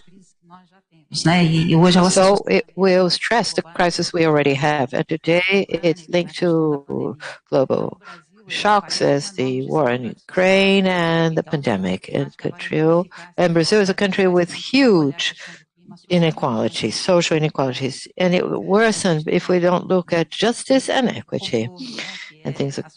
We have a contour that is linked to gender, to race, to economic inequalities, and all these issues need to be discussed. Today, part of the change of positioning regarding climate impact goes through designing social policies and also of healthcare, an important point for Brazil that consider climate change. It's important to go back to discussing why we had the sectorial plan. We had a sectorial plan linked to health, climate change and health.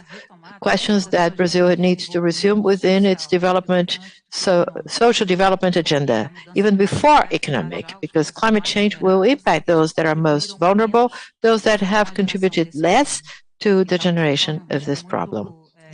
So we run a risk, and this very strong risk that Brazil has great difficulty of dealing with these issues where we are today, return to food insecurity, hunger in Brazil. Brazil is one of the great food producers. Brazil needs to look into that very quickly. The IPCC report puts it clear. No sustainable development goals will be attained if we don't address the climate issue. So the part of development today cannot be thought under no aspect if we don't consider this great global crisis. For Brazil, again, I reinstate it. It is a serious problem that impacts us directly for what Paulo said of social vulnerability, and we are very lagging behind greatly regarding the implementation of such policies. Thank you, Marcia. Mercedes. Visando a necessidade, aiming at the need of implementing actions of mitigation, which should be, in your opinion, the role of the private sector to contribute to the reduction of greenhouse gas emissions? There is an absolute consensus that the private sector is totally strategic in any kind of planning of structures of reduction of emission and also in the climatic adaptation. The role of the private sector is key, not only regarding financing, but actually through multiple actions that may lead to building a much more sustainable society than the one we have today, which is the wish of our society. Obviously, the private sector has to act along with the government sector. It is important to remember that in Brazil, we are very tied to the federal government as a whole, but the subnational actions are becoming increasingly more important, especially in the past 4 years because of the lack of action of the government in the federal sphere regarding the climate issues. So we see various states making climatic action plans. The São Paulo state government in a month's time will launch a climatic action plan for 2030, 2050 that is very complete, comprehensive, and well-structured. It will start public consultation in October. And I know other states like Pernambuco, Espírito Santo, and Rio de Janeiro also have very well-defined structures, because obviously each state has to take its own peculiarities of its economics features to minimize socioeconomic costs, including for the private sector, in the fight against climate change. So it is important to set up partnership of the private sector with the governmental sector so that we can actually move out of this problem with the least damage possible for society. In this sense, the ESG strategies that are so famous, for example, are important, but they need to stop being just marketing strategies. This is a very important point. They cannot just be propaganda. The ESG strategies have to move out from changing the color of their logo to green, for example, so that with that you imagine you're doing something in the company or in your country, and to move to concrete actions, both environmentally and socially, as well as so critically of governance, as Mercedes brought up. So I believe that this is fundamental. It is fundamental to have a joint effort of the private sector, specifically the financial sector, to join efforts with society to face the challenges of climate change, which is no longer a question or an issue of the future. Climate change is an issue of the present and also of the past, because it is already impacting us on the day-to-day, socially, economically, and environmentally. So the private sector is absolutely key in this issue. This is recognized in all scientific arenas, but we observe that we need to have much greater engagement, much stronger engagement of companies and specifically of the financial sector in joining efforts with society to build a more sustainable society. Obrigada, Paulo. Thank you, Paulo. A gente tem acompanhado everything that we have followed in these 2 days of event. It is clear that NDCs, a great part of countries are not yet aligned with our goals of reduction in the temperature according to the Paris Agreement. In the absence of hypotheses that are stronger about transforming technologies, trajectories to attain net zero should be obviously more ambitious. And I agree, Paulo, that this will require a joint effort that is well articulated of all actors, governments, federal governments, state governments, private sector, academia, the financial sector. The resolution of a negative externality goes necessarily through an implementation of a regulated market that in turn has to enable a legally safe environment with clear rules and with clear policies in accounting, fostering policies. We saw yesterday's panel with the presence of the National Development Bank, BNDES. We will have that brought out the importance of these fostering instruments that not everybody is following the same trajectory. This technological leap will require further investment. We also need to have certain care with the effect that Maite mentioned, avoid a worsening of the situation and of climate challenges. Well, we actually, despite the messages of concern, I think we have great opportunities that we should address and look into from the standpoint of the effort of planning that needs to be done, to the ownership of each one's roles, and obviously looking at the opportunities, and Brazil certainly has great opportunities there. With this, I would like to turn back over to our speakers for their final remarks, starting with William. Well, trying to summarize things there. Brazil has low intensity of emissions in its energy system. Our transition started way back when in the oil crisis in the 1970s, perhaps before with the construction of large hydroelectric plants. We are halfway through to get to the carbon neutral energy sector. As Barroso mentioned yesterday, developing countries want to get there in decades. So this brings us an opportunity, great competitive advantage.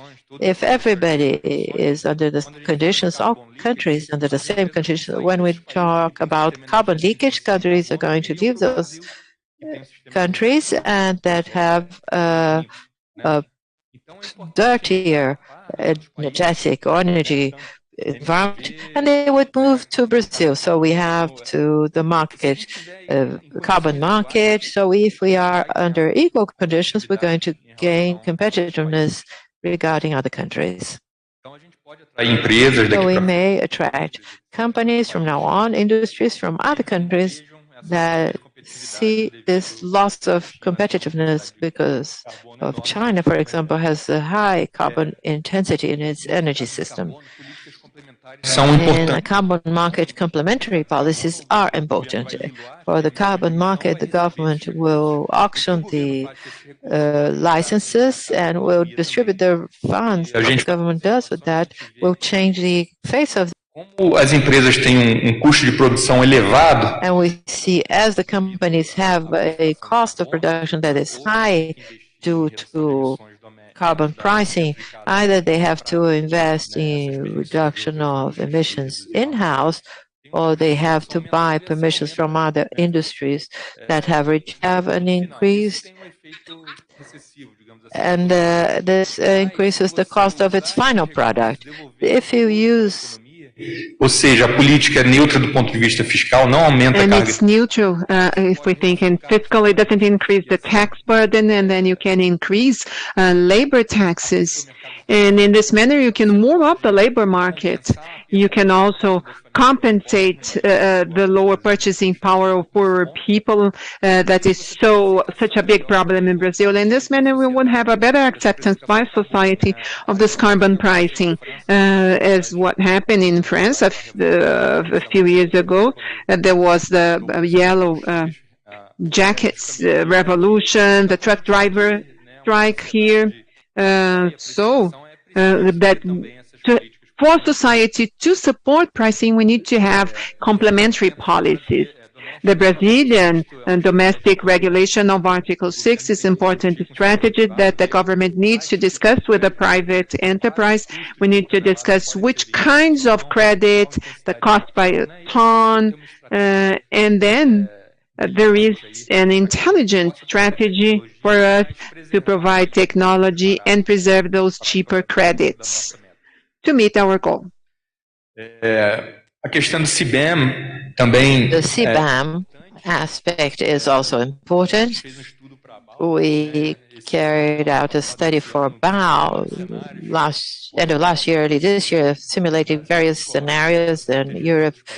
Brazil put CBAM to protect itself from other countries. We see that under equal conditions, Brazil gains in terms of competitiveness. This is what I wanted to bring. I think it's important that the government sees that under equal conditions with other countries, our trend is to gain competitiveness because of this climate aspect. And to close the reduction of deforestation, I want to bring it up again, not only because of climate, biodiversity, ecosystem services, the rainfall that we have in the Midwest. And I think it's important for us to change a bit our viewpoint regarding goals. We have the legal deforestation goal. It was in 2030. Now it's 2028. The zero deforestation 2028. It does not say as to how much forest we're going to have by 2028. If we continue deforesting a lot now and we have no forest, we won't deforest anything. We'll attain the goal. It's not plausible. We have to say how much standing forest we want to have in 2028. And this is just as if it's our carbon budget, but for forests. We have to think about the journey and how much standing forest that we have, a minimum necessary so that we preserve ecodiversity, biodiversity, and from what we hear, we're very close to this limit. So we must define a standing forest pattern. And as Barroso said, this gains it actually buys the time for the industry. It's easier to reduce emissions. I don't know if it's easier considering the size of our forest, but it's certainly cheapest and reduces costs for the whole economy. Thank you. You addressed an important point regarding the tools and instruments that the countries are using as CBAM, which is a tool to encourage this movement to speed up the transition to the carbon market. We yesterday heard the minister positioning himself against the mechanism. Obviously, there is an economic bias, and the CARE study that you made for us, that we commissioned, you're looking at the scenario, considering that this is a scenario, a tool that is available for the countries to use. We have to be careful regarding, especially the government, that this does not end up being an instrument to make industries to lose competitiveness. We have certain sectors that are totally able, that should make this effort to support this initiative. The care, I think, the rule is that we have to be careful regarding patronizing, protectionism. We have totally aligned with the goals that this should be careful. We should not. This should ensure competitiveness and autonomy. If we are taking on these commitments with these goals, this should be recognized. This should be converted into a competitive edge, and that we do not lose competitiveness is to ensure this autonomy. We are following the rules. All the countries under these goals. So this is a way, this is an opportunity. Mercedes. Thank you, Janaína. I'm going to start with the question that you've asked Paulo on the role of the private sector. One of the questions the IPCC brings up is precisely this financing gap. We have this, which is important to have the financial sector with us. IPCC brings up also the literature, which are the public policies that pave the way so that the private sector can take part. So it is extremely important for us to effectively have certain centrality as long as it is transparent, collaborative in the discussion of climate policies in Brazil. Sometimes I'm concerned, I see the states moving ahead. Well, we say nature does not like vacuum. If there is vacuum, it's going to be taken up. Regarding climate, we have to be very careful so that we don't pull things to different directions, so displacing emissions, and this makes it difficult for the accountability or the counting all our emissions. So governance and transparent governance will provide this legal security that you've mentioned, and also it would be important to give us a vision to where we want to get at and what are the landmarks, the goals of emissions, of net zero.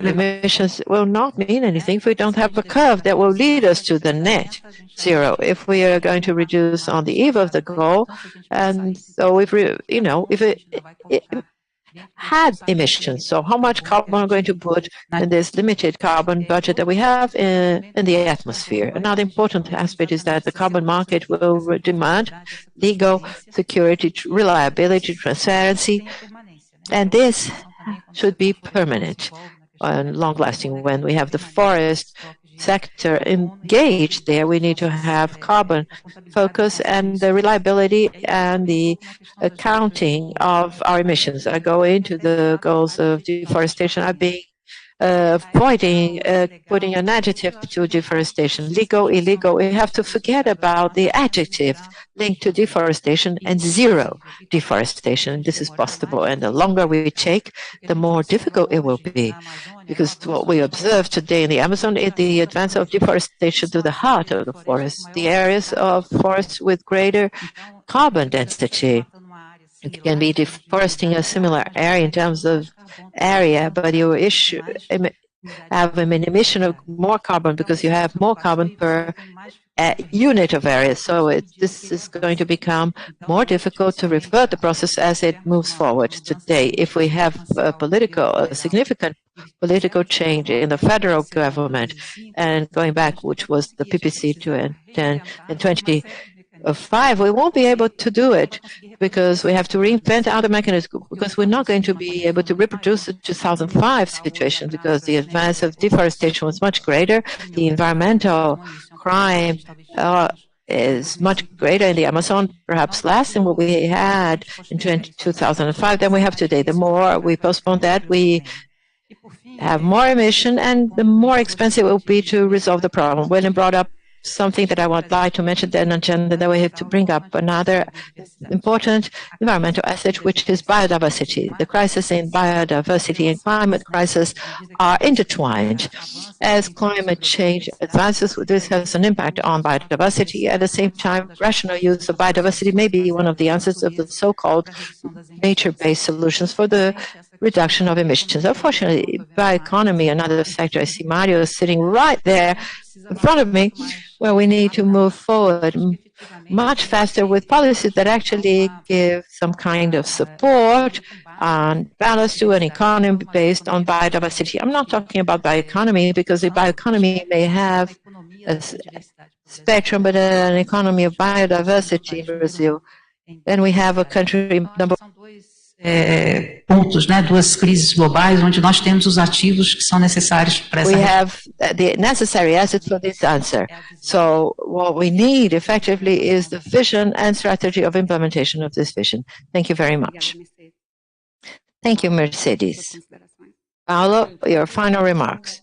Well, going back to another aspect that was not discussed, we talked a lot about deforestation, but it's also important to mention recent scientific knowledge show that forest degradation of the Amazon, because the climate changes, is turning the Amazon, rather than being an absorber of carbon dioxide from the atmosphere, as the potential source of carbon to atmosphere. To zero deforestation may not be sufficient so that the inventory of carbon in the forest stands.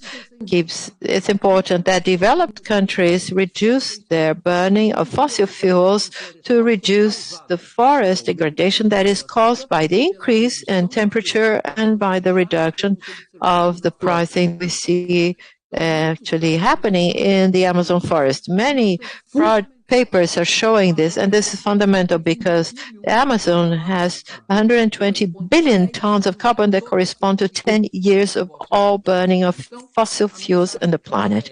So the clear message is, in addition to zeroing deforestation in the Amazon as quickly as possible, we also have to act diplomatically to reduce emissions of greenhouse gases that will minimize the forest degradation.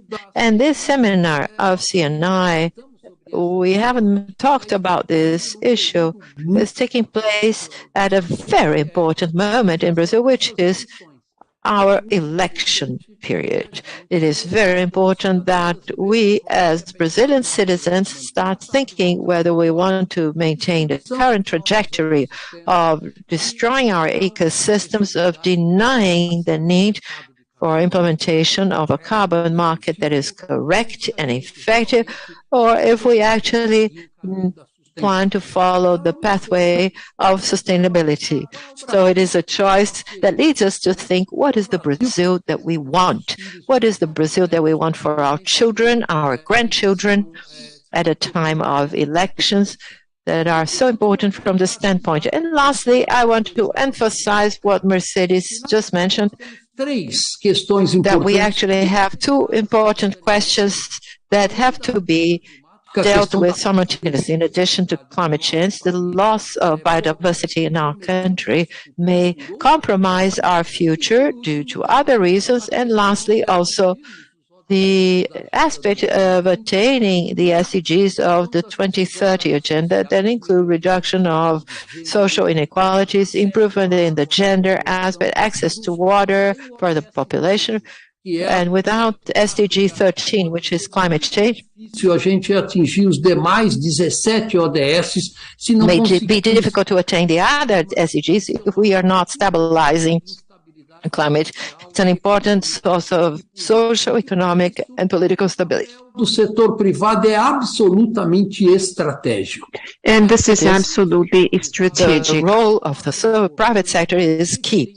With the government only way, evidently are not going to move ahead as it is. The role of the private sector is important, as I see key strategic roles for our country, because only the combination of all the efforts, economic, social, private, governmental, at all levels, municipal, state, and federal, only with that are we going to be able to find a new sustainability path for Brazil and build a more just society with less social inequality and much more resilient to climate change. That certainly will be the great challenges that Brazil will have to face in the next decades. Obrigado, Paulo. Bom, já nos encaminhando aqui para a conclusão deste. So we are moving towards the end of the panel. Importantes e a principal. We have touched on very important, and the main message is that meeting the objectives will necessarily require everyone to articulate. Reaching those objectives is everyone's duty. The private and public sectors, each one doing their share. The private enterprise will need to invest in innovation, and we need an articulation and the public sector to think about fostering policies, regulation policies, so that we may overcome these technological bottlenecks to improve energy efficiency, to optimize, to have a rational use of resources. And it's not just regulation of emissions, but there are other aspects going much beyond that we have mentioned here, water, biome, and it's important for us to be aware of everything.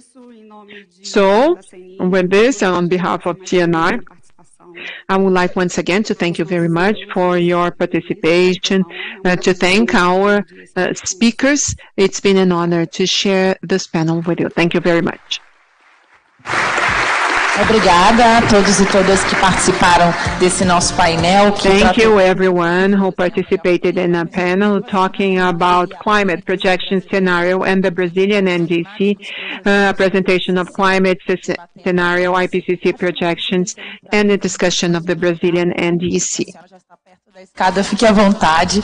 Obrigada a todos que compuseram a mesa, que podem retornar aos seus lugares. Antes de anunciar o próximo painel, quero informar a todos e todas que vamos contar com a participação do ministro do Meio Ambiente, Joaquim Leite. The participation of the Minister of the Environment, Joaquim Leite, on the last day, addressing new technologies and hydrogen. So write it down. We'll be waiting for everyone to come and see our minister. Our next panel, whose theme is climate neutrality strategies, intended to present climate neutrality strategies developed by the participating companies. So for us to address the theme, I would like to give the floor to the moderator of this conversation, the president of the Federation of Industry of the State of Mato Grosso, Gustavo de Oliveira. You're welcome.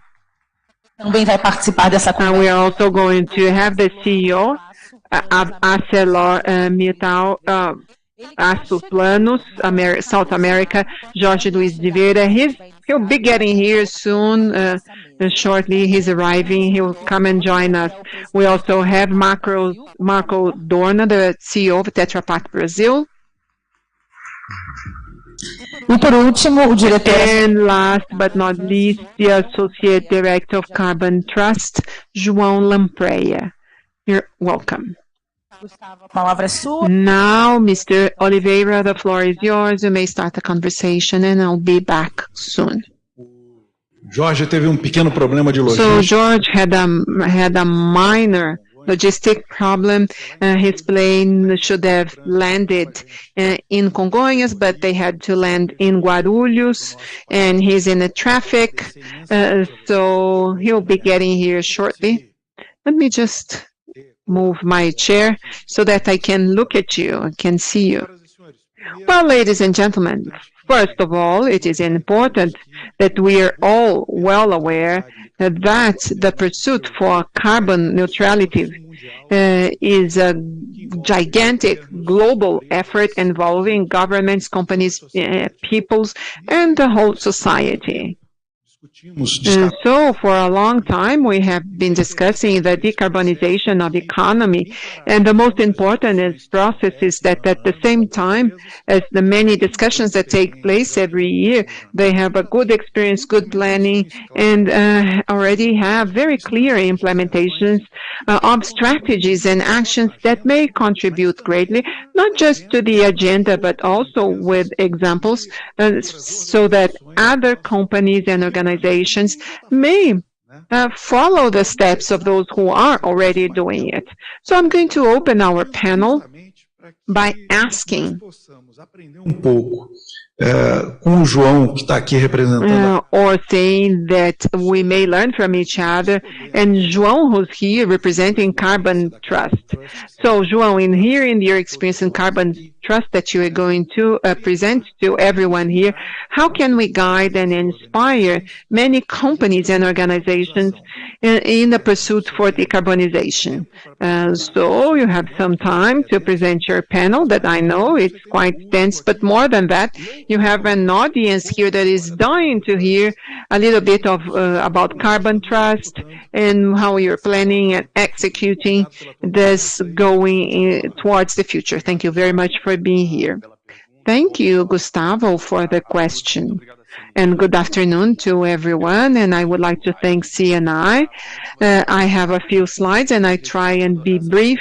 And in answering your question that was very relevant, the previous panel was very good, especially Mercedes slides that have covered a little bit of what I have to say, will allow me to go slightly faster.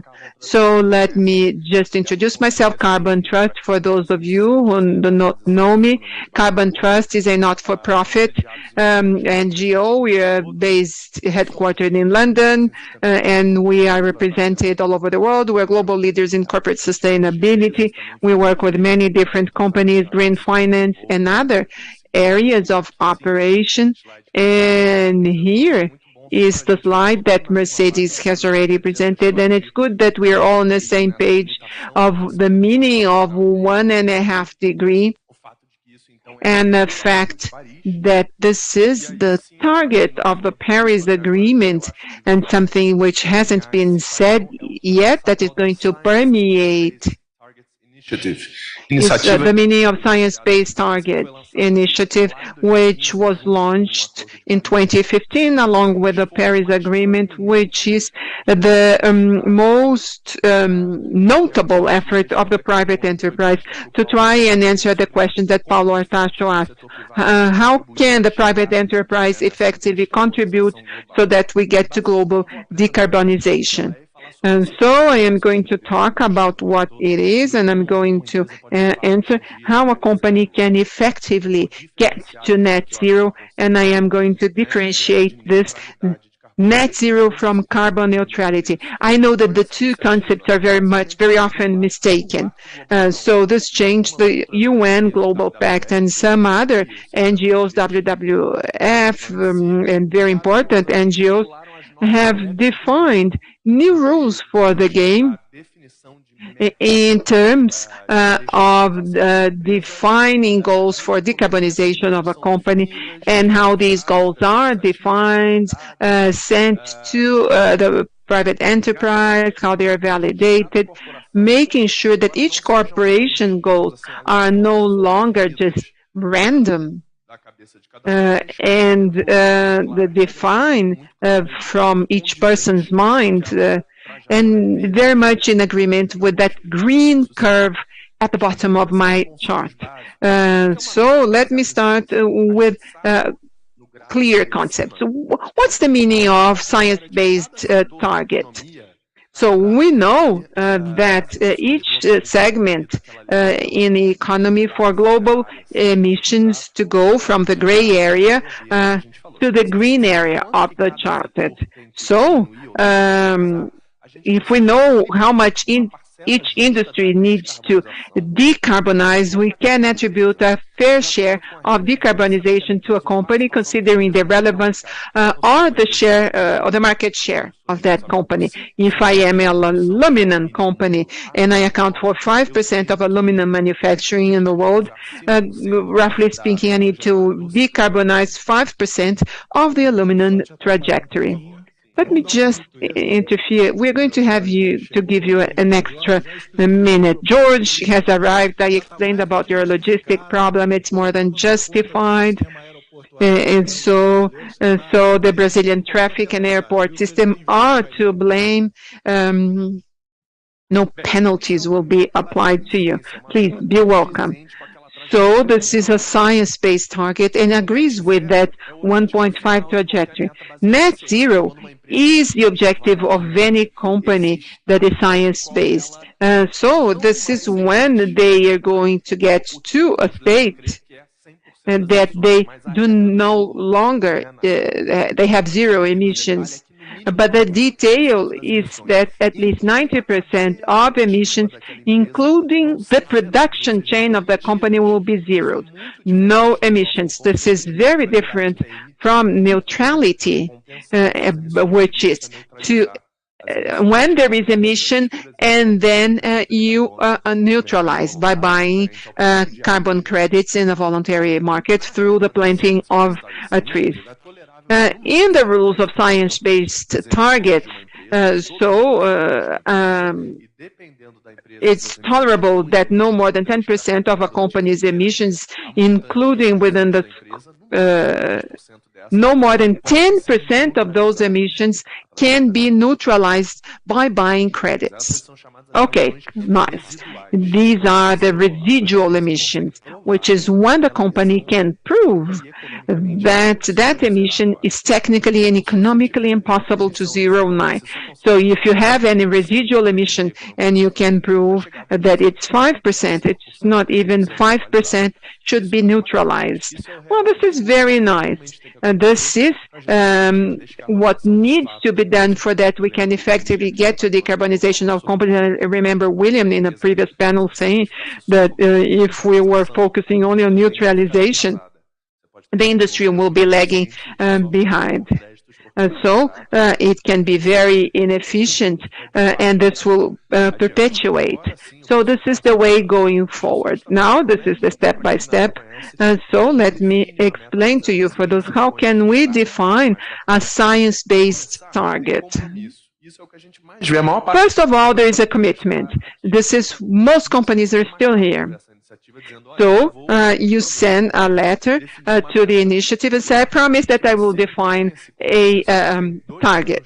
And then after you write the letter, you make this pledge, you need to have a validated target. After you have the commitment, there is an inventory of greenhouse emissions. But what very few of those do, which is to include all categories of scope 3. So, and this is where things get difficult. And most emissions of most companies will be within scope 3 and not indirectly controlled emissions. So they develop the inventory following everything, everything related to scope 3. We have avoided emissions, and they're kind of dubious. So they shouldn't be included of the scope 3. And then targets are developed, and this is where Carbon Trust, this is where we work most intensely on. We have more than 60 companies with targets already developed, submitted, and validated by Science Based Targets Initiative. There is an asterisk in the industrial segment. There is a methodology for the development of goals. So we have for many different industries such as pulp, steel, oil and gas. They do not yet have a methodology, but this is being developed. The rules of the game for that subsector. And then this is where I like the most working, is to help companies to effectively decarbonize and reach that goal along years and monitor. Being reviewed every 5 years. So they should look at and then you want to make it more and more stringent. And that's when it gets really nice in terms of corporate sustainability. And this is very simple for us to understand. If this is the baseline of greenhouse gas emissions of a given company, and through conventional mitigation technologies, I can reduce so much. By 2050, I reduce by 90% my emissions. And with conventional technologies, I cannot go any further. And then we have the residual emissions after 2050. Very well then. So there are removal technologies, and then there is neutralization and compensation after a certain year. And then you get your net emissions are this. Does it make sense? And then you have reached net zero in 2050 once what is residual is equal to your compensation. This is the basic scheme of what is attaining goal of net zero. With this, I conclude saying that what the great insight here is that the cycle of corporations is tightening up. This is good to know that there is no clear pathway to science-based targets, but PCSD, that is very much on the way of another initiative of dissemination and perception of climate risks. Basically, what I want to say, but with this slide, there was a recent article on Valor Econômico about this. It was 2005. It was good to measure your greenhouse gas emissions. And I'm a green company. After that, you not only had to measure, but report and set some decarbonization goals to neutralize and offset your emissions. What I'm saying here is that the cycle is tightening up, and the convergence is very clear towards that. Over 3,000 companies are listed and committed with the Science-Based Target Initiative, and where we get the production chain under their responsibility, those companies add over 70% of global GDP. Very clear convergence of the private sector towards this initiative, and we cannot escape that very much. So much so that it is safe to say that corporate sustainability, a company that actually reflects good practices, measuring their emissions now of the whole production chain, defines carbonization goals as they've shown and validate them. That differentiate the company that we see on TV saying net zero commitment 2050. That is very different from validated goal. Commitment is a marketing action. I'm saying that I'm going to do it, but I haven't done, I haven't stipulated, I haven't validated. And we see this great difference of companies that have a commitment but still have an idea that is slightly equivocal regarding the necessary decarbonization for you to claim that you are net zero. You can only say you're net zero if you have the validation of this initiative. So it's actually this initiative that gives a term. Another point is disseminating your climate risk, following TCFD, and actually decarbonize and revises your goals regularly. This is corporate sustainability today in practice, and I hope that I set the tone of this panel. It's very good that we have companies here that are going to take us to practice as to how they are moving forward. Thank you, Gustavo. Thank you for your time. Thank you, João. I think the role of Carbon France is to support companies in this journey, and with Carbon Trust is awareness with objective proposals. I joke that in this decarbonization agenda, many people take on commitments. As I take on with my doctor, I'm going to lose 10 kilos by the end of the year. But then after a week, you don't have a clear plan. You're going to cut ingested calories, going to start working out. What are you going to do? Well, this guy doesn't look like he's going to deliver the 10 kilos. And we need to have a plan to carry out things. And Marco is president of Tetra Pak, a very well-known packaging company. And I say that some of us business people, Marco, are more exposed to consumers.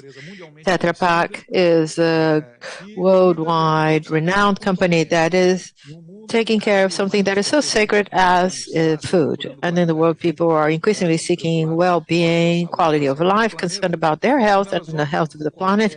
When they choose for any food, and you're going to talk a bit about this, that Tetra Pak is not only that long life box, that much more than that.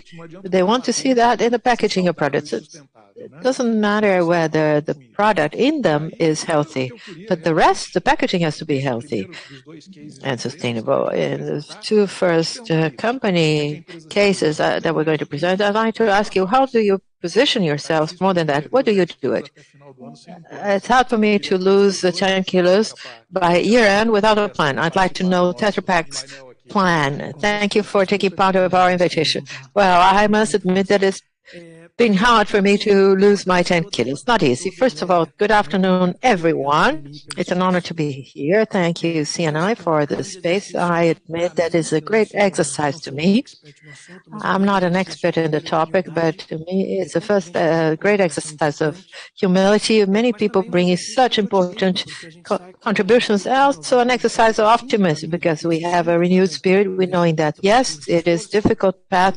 It demands effort and a lot of endeavor, and we in Brazil have to lead this agenda. I have a hard mission that is trying to do a bit of what has been said here, to say, well, who we are, what we do, and how we do it in 15 minutes.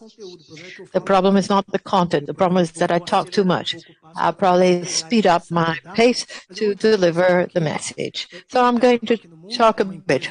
Who is Tetra Pak in the world? It's been around for 70 years. Swedish company, born in 1972. Private company. We are present in over 160 countries. 25,000 employees. We sold 192 billion in packages. The box that people know us with net sales of 100 billion euro. So don't worry about the equipment that we have. I'm going to tell you that we are a bit more than the box. Tetra Pak in the world, and now Tetra Pak in Brazil. Brazil is the second international operation of Tetra Pak. We are a modern young of 65 years of age. We came to Brazil in 1957, and we here have amongst the 5 largest markets in the world for our company from the standpoint of sales, and we're second largest market in terms of packaging sales and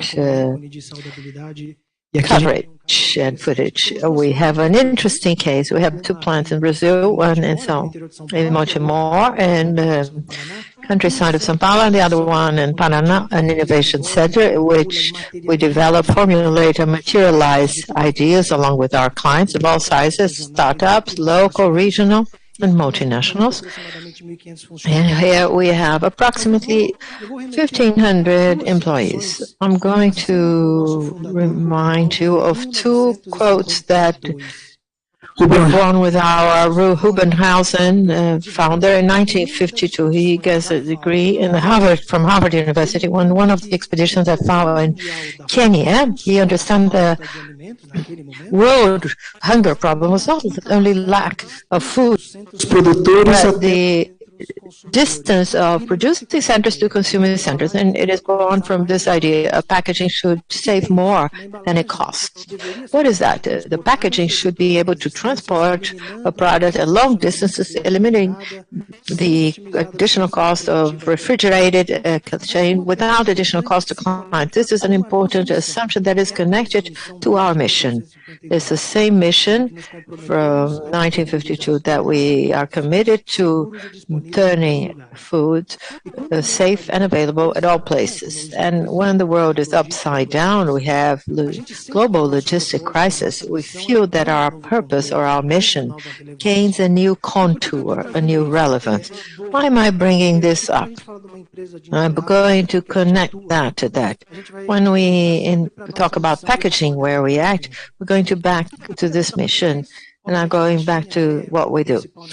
What do we do? The box is the main thing of the company. We are world leaders in end-to-end solutions for the beverage and food, from any nuts, for any dairy company, tomato company, other types of food company, and this is not necessarily don't go into boxes. So cheese, ice cream, and even cosmetics. Our action in the food industry allows us to be part of the solution of global problems. I'm going to skip the next slide, just illustrating a bit of that. I'm going to skip to this one. A company that has our features, our mission, that acts in the segment which we do, cannot have sustainability as a strategic pillar. Sustainability to us is the strategy.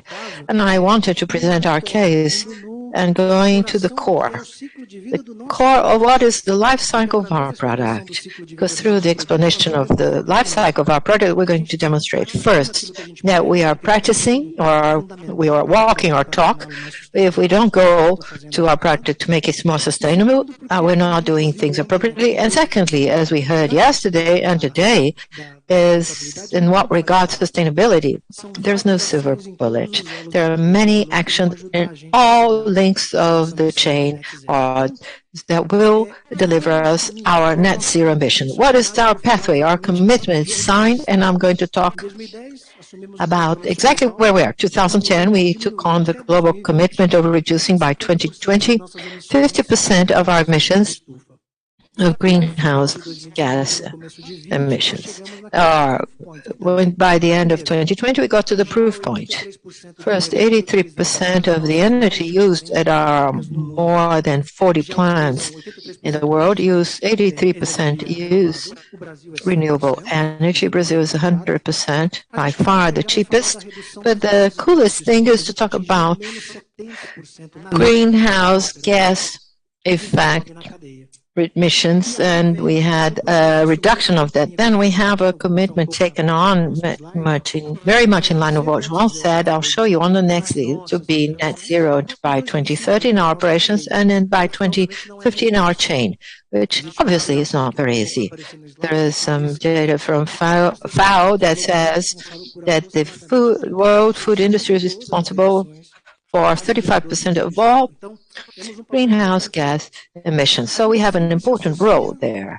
We always connect to the most important people in the world to help us track our way, to confirm that what we're doing is correct. We're in the A list of CDP. We got the first gold seal of EcoVadis last year. We have our targets in climate approved by the Science-Based Targets. We support the strategy of the European Commission of Plastic that is part of the European Union Circular Economy. We're part of the Ellen MacArthur Foundation, and also support the climate agreement or compact of the UN in the Paris Agreement. So this is our mission of paving the way. Again, it's an exercise of humility, of being surrounded by the greatest celebrities in this pathway. So I'm going to skip. I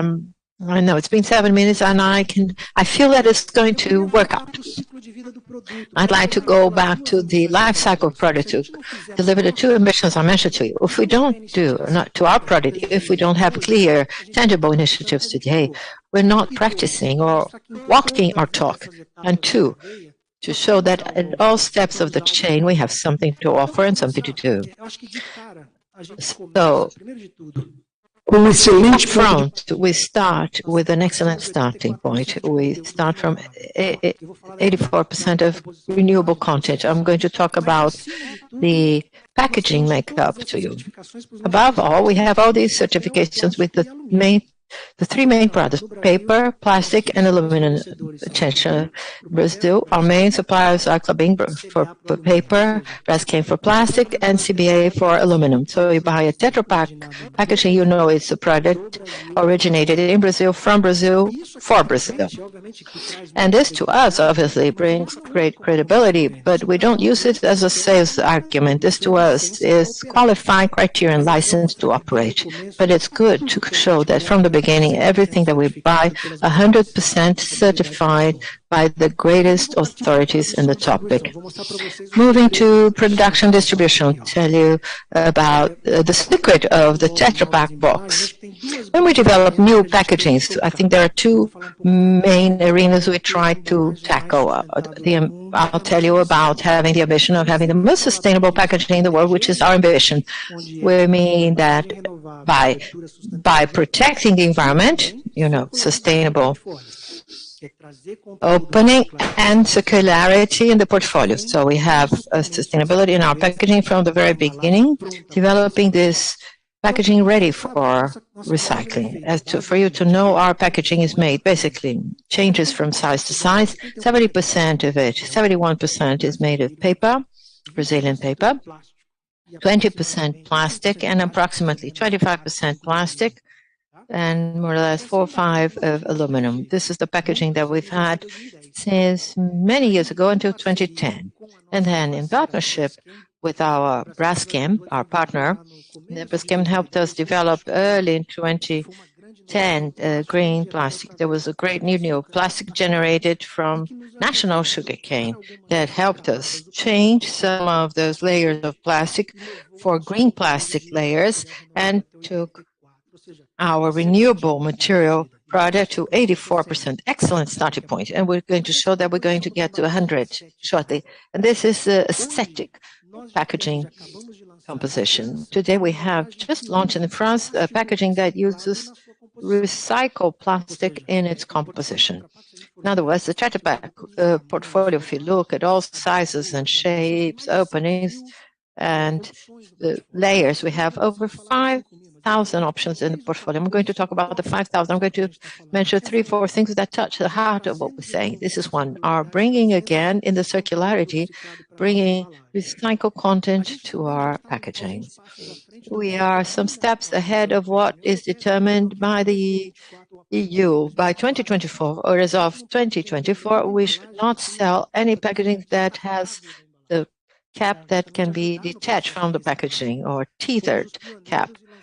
And we were pioneers and launched about 2 months these packages with tethered caps that do not be removed. Where we were pioneers in the paper straw added to the Tetra Pak packaging or our boxes. This is our great guidance. 84% of renewable content, and our ambition, our journey is by 2030 approximately, to have a packaging that is 100% deriving from renewable sources and or recyclable. For that, we have some challenges in aluminum. Aluminum is the part that protects the food from heat, light, etc., and gives long-lasting conditions for the shelf products. Today, we have alternatives for that. We have plastic properties providing the same conditions. So we want to have 100% or 90% made of fiber. This would be our main goal. We are on this track, and this is a way of no return. We've invested approximately 100 million euros every year to attain this goal. I'm going to rush because now I'm going to briefly address two things.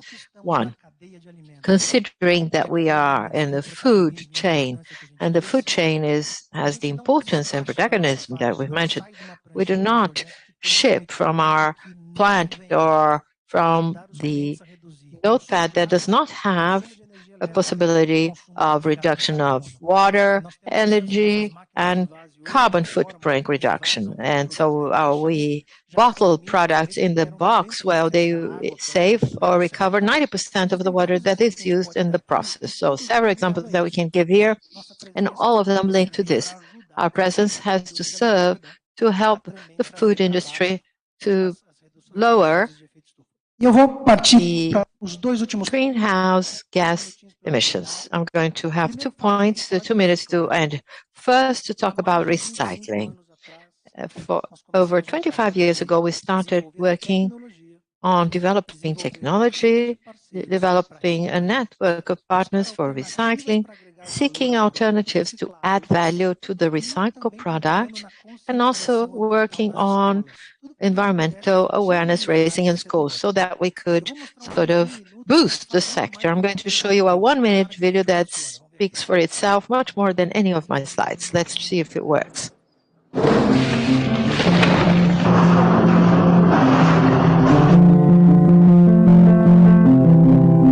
Hoje eu posso dizer que a minha vida tem duas partes, uma antes e uma depois de conhecer a reciclagem. Se você comprar uma caixinha de leite, você não está comprando só o líquido. Aquela embalagem é de responsabilidade sua. Você precisa se preocupar aonde aquele resíduo vai terminar. Se a gente não ter essa consciência agora, no futuro a gente vai ter tanto lixo que a gente vai chegar no céu. É para desenvolver, a gente vai trabalhar o tema sustentabilidade, vai lá e faz próximo das pessoas e principalmente faz próximo das escolas, faz próximo dos alunos, faz próximo das cooperativas. Eu fui entendendo ao longo do tempo a importância desse trabalho que tem, tanto para o meio ambiente como na transformação de vidas, né, de pessoas. E é ali que eu me sinto forte, grande, o meu trabalho me faz sentir importante. Muito mais importante do que qualquer número. More important than any number is the ability that we have of distributing wealth, dynamizing or boosting economy, bringing prosperity to people engaged in this chain that we talk so much about here today. We recycle approximately 100,000 tons a year of material of our consumption, and our goal is to move on in this path. Many people don't know, but we have several products that may be made from recycling of the Tetra Pak. Recycling of our packaging. We have over 30 recycling companies through cooperatives and other hubs that recycle and sell the products. I'm going to close with 1 minute, if you allow me, because I think after everything we've seen here, a sustainability strategy would not be complete if we did not touch the pillar of biodiversity.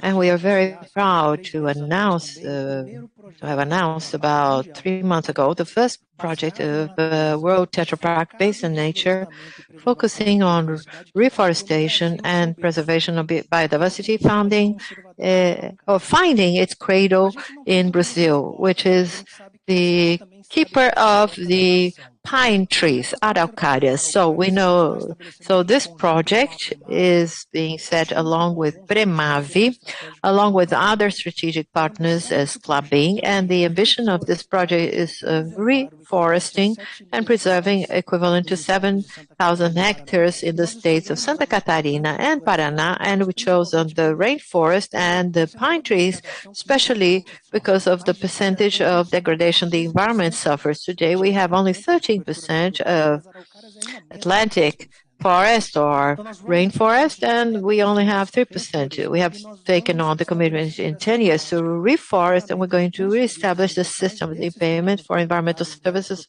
of the small producers or small farmers, trying to bring a social impact and also allowing them to use their land for other activities as natural extractivism, as ecotourism. We know it's an embryo methodology, but we are willing to learn and try. This is a commitment that we take. Along with them, a certification of an area of up to 13,000 hectares so that other companies can join our efforts, and we know that alone nobody's going to solve it. I thank you for your time. I could speak much more here, but I hope I have delivered the main message. Thank you very much for the time. Thank you very much, Marco. Well, it's great to know that in addition to your concern with food, you also have a concern with the impact of your company's activities and the side effects that such a noble mission could have if you didn't have that kind of concern. And I think that this is to a concern of ArcelorMittal. George, thank you very much for being here. I'm glad you had time to get here. It's more than justified. And the question I have to ask for you to start your presentation is, how can a company as big as ArcelorMittal all over the world, how can you contribute to this low carbon strategy once it's part of a context which is even more basic than Tetra Pak that is present in every shelf, in every supermarket? So you participate of major decisions, major ventures, because you're the base for many other manufacturing companies, whereas Marco's work is to convince people who are on the shelves of the world choosing products. Yours is to talk to major players of the industry, of global economy, and showing them the efforts that the company is making. So please feel free to make your presentation and explain to us how a big company such as Arcelor can support a major agenda such as global decarbonization. Good afternoon to everyone. Once again, I would like to justify why we're late. We got here almost in time. I missed just a little bit of João's talk, and everything I saw, everything was very good. And I'm sure that the Brazilian blood in your work is vibrating, and Brazil is an example, and also for Tetra Pak. And this is ArcelorMittal. We are a group, and I am going to change the order of my slides. Let me first talk about Latin America. The global slides are next. So we are in Latin America with 30 units in Central America and Caribbean and in Mexico. And NAFTA belong to a different management, even though our group is present in more than 60 countries. here in Latin America. We are in Argentina, Costa Rica, Brazil, and Venezuela. Our biggest operations are in Brazil. We have 14,000 employees here, and today we have steel production capacity of 12.5 million tons. And as a group last year, we manufactured 7.1 million tons of iron ore in Brazil. And in the rest of the world in mining, coal and ore, more than 70 million tons. So this is our group. We have more than 160,000 employees. We have 12 research centers in the world with 1,500 researchers. We have the satisfaction that in 2015, we approved the installation of a research center here in South America. It's here in Brazil. So we have researchers here addressing all the themes related to our processes. We are market leaders in the steel market, very strong in mining. We are present in more than 60 countries, and we have customers in more than 60 countries too. Our footprint is centered in the southeast and center-west, and just a little bit on the northeast of Brazil. With our operations in Brazil, we have 10 manufacturing units that we call long steel. And just to give you an example, focusing on civil construction and 5 flat steel for automobile industry, just to give you example of 2 segments, totaling 12.5 million tons. We have 2 mining sites in the state of Minas Gerais, and we have 71,000 hectares of planted forest in a property of almost 200,000, 71 of renewable forest as part of our the strategy that we have had for a long time towards the decarbonization strategy. Our values, and I think that Marco was very fortunate in talking about sustainability strategy. Sustainability is very broad-ranging, and sustainability is people making a better world. So we have selected 4 values for our groups: safety, sustainability, quality, and leadership. Our purpose is intelligent steel for people and the planet. And if you look at the description of this purpose, sustainability, broadly speaking, and we can only meet our purpose if we start with people, respect to human beings. So the trend of decarbonization and everything Marco and João said is about people making a difference, and the more we respect human beings, we will build more, get motivated, and make a difference. And obviously, the integrity of our people, for people to get to our organization, and then they may go meet their families. So the combination of respect and safety as part of the success. We are focused and commitment, and we have actions to lead their sustainability and the decarbonization route. Still has about 7% of CO2 emissions in Brazil. It's 4 or 5 because Brazil has a lot of steel manufacturing through vegetable coal, renewable forest. So Brazil's emissions and the Brazilian impact is much smaller than it is in the rest of the world. But in any way, we also have some work to do in Brazil. Sustainability governance, sustainable development is one of the pathways towards our purpose. We have a purpose centered on this mandala on the outer circle.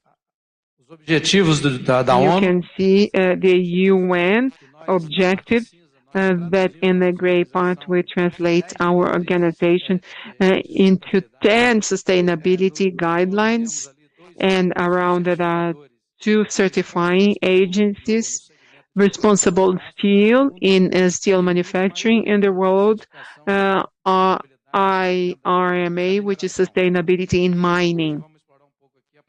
And today we are going to talk about climate changes, which is one of our guidelines, which is about the inevitability of decarbonization in the country.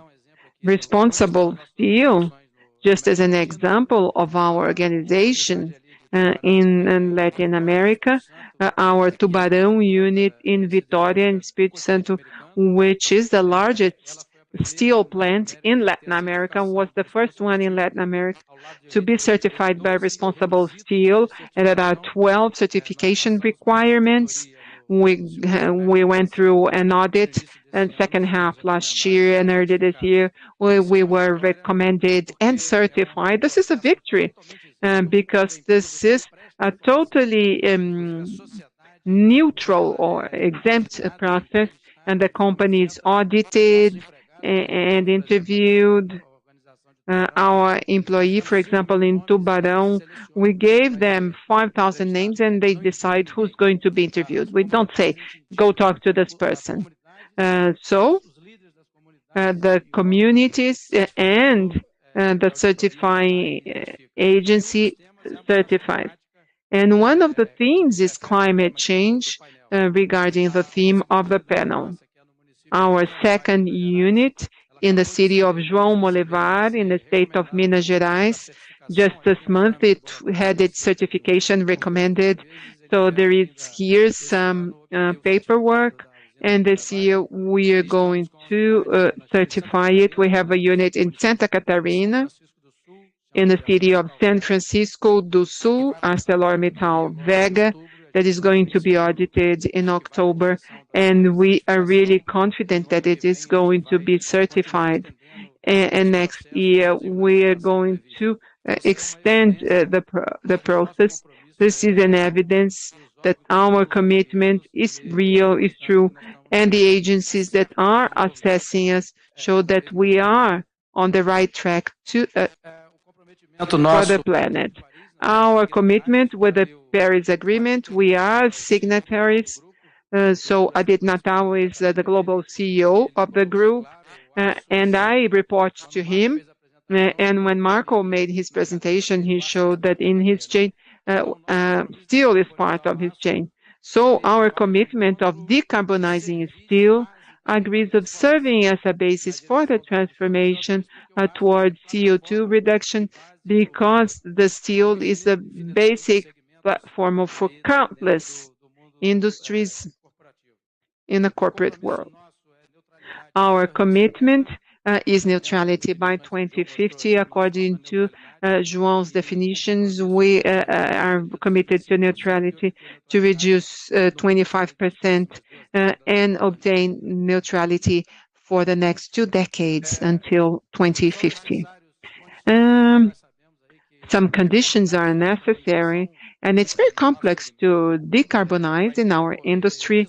There will be disruption will need to happen, huge financial investment, and here are some of the conditions, such as the promotion of steel, encouragement for the carbon neutral steel, funding, and we see that international governments and our units, for example, in Canada, are much ahead of us, and the government is investing money.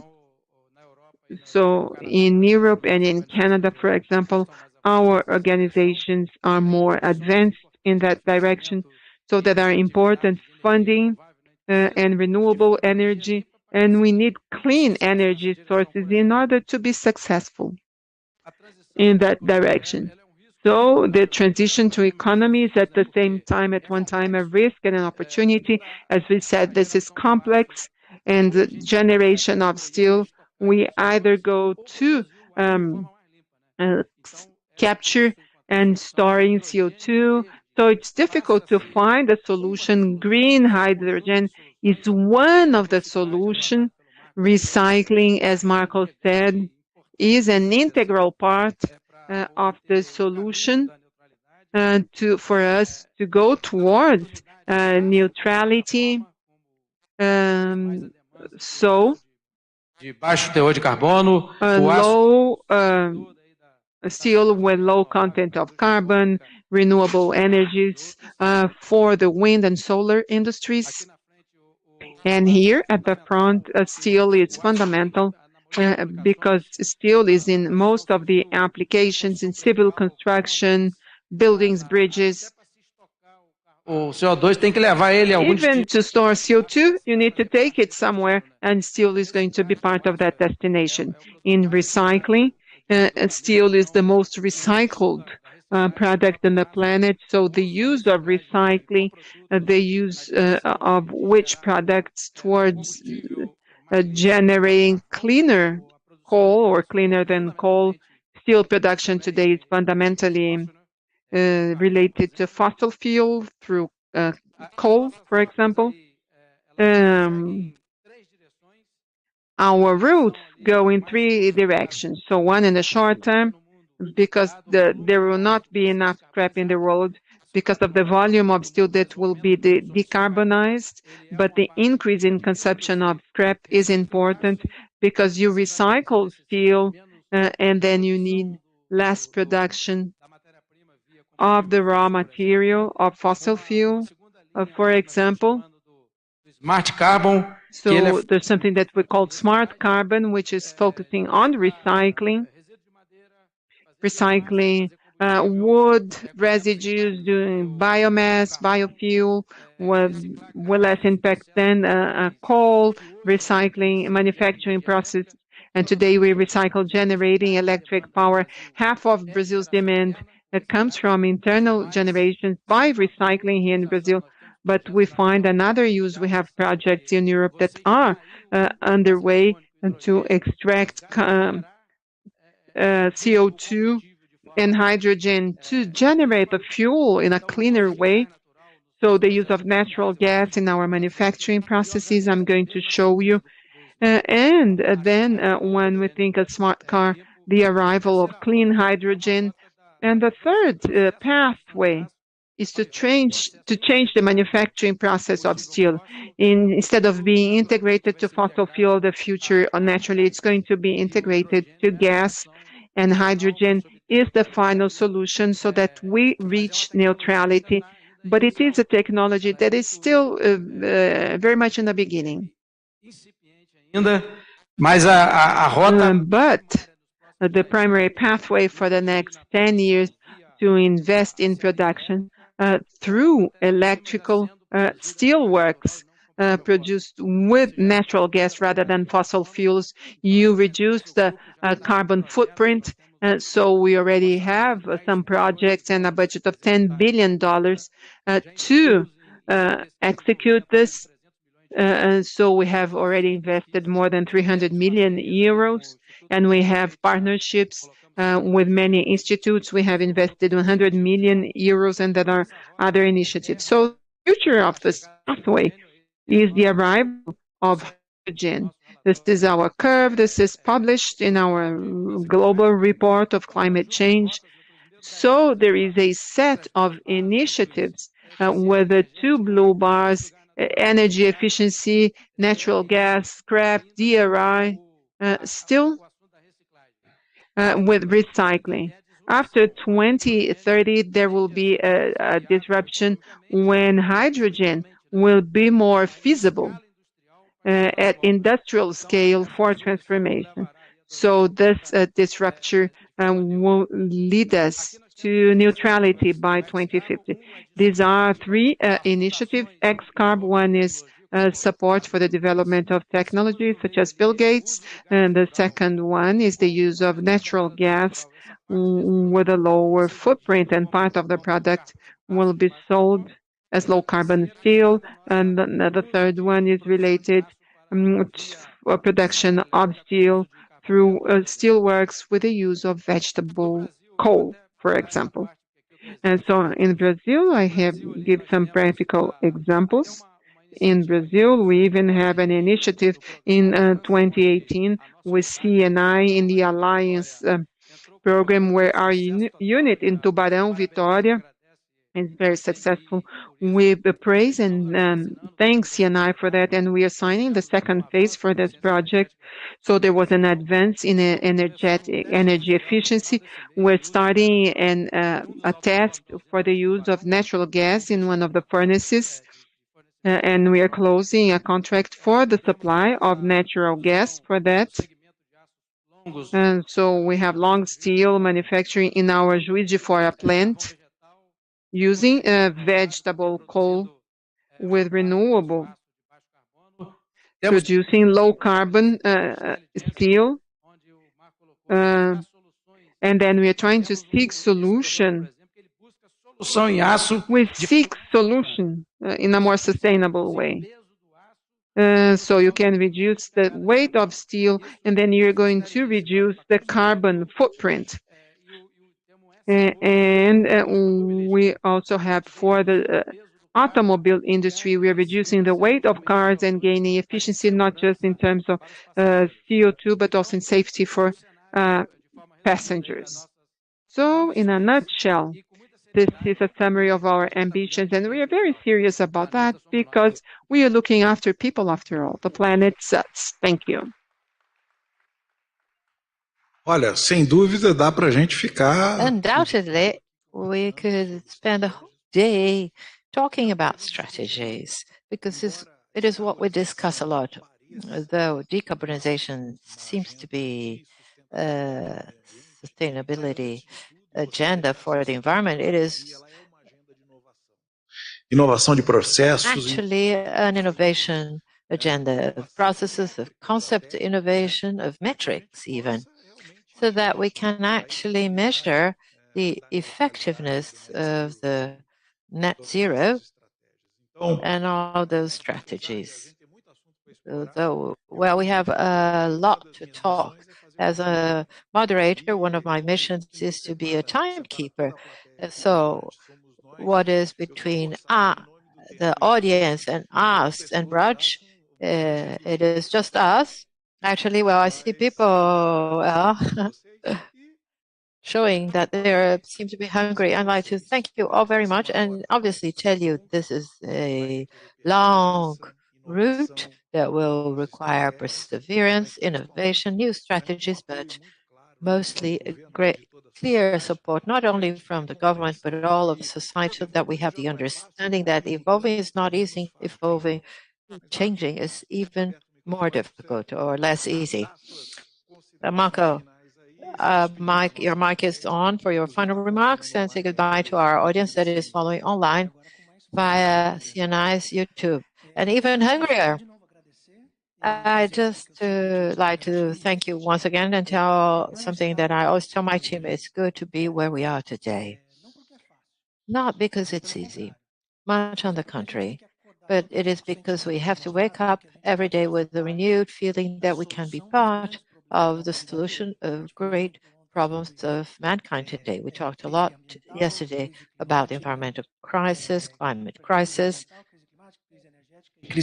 energy crisis, and food crisis. So waking up with this renewed feeling that we can be part of the resolution of problems, that our purpose is renewed with everything that we see ahead of us today, just makes us to wake up a bit earlier, willing more, with a bit more drive.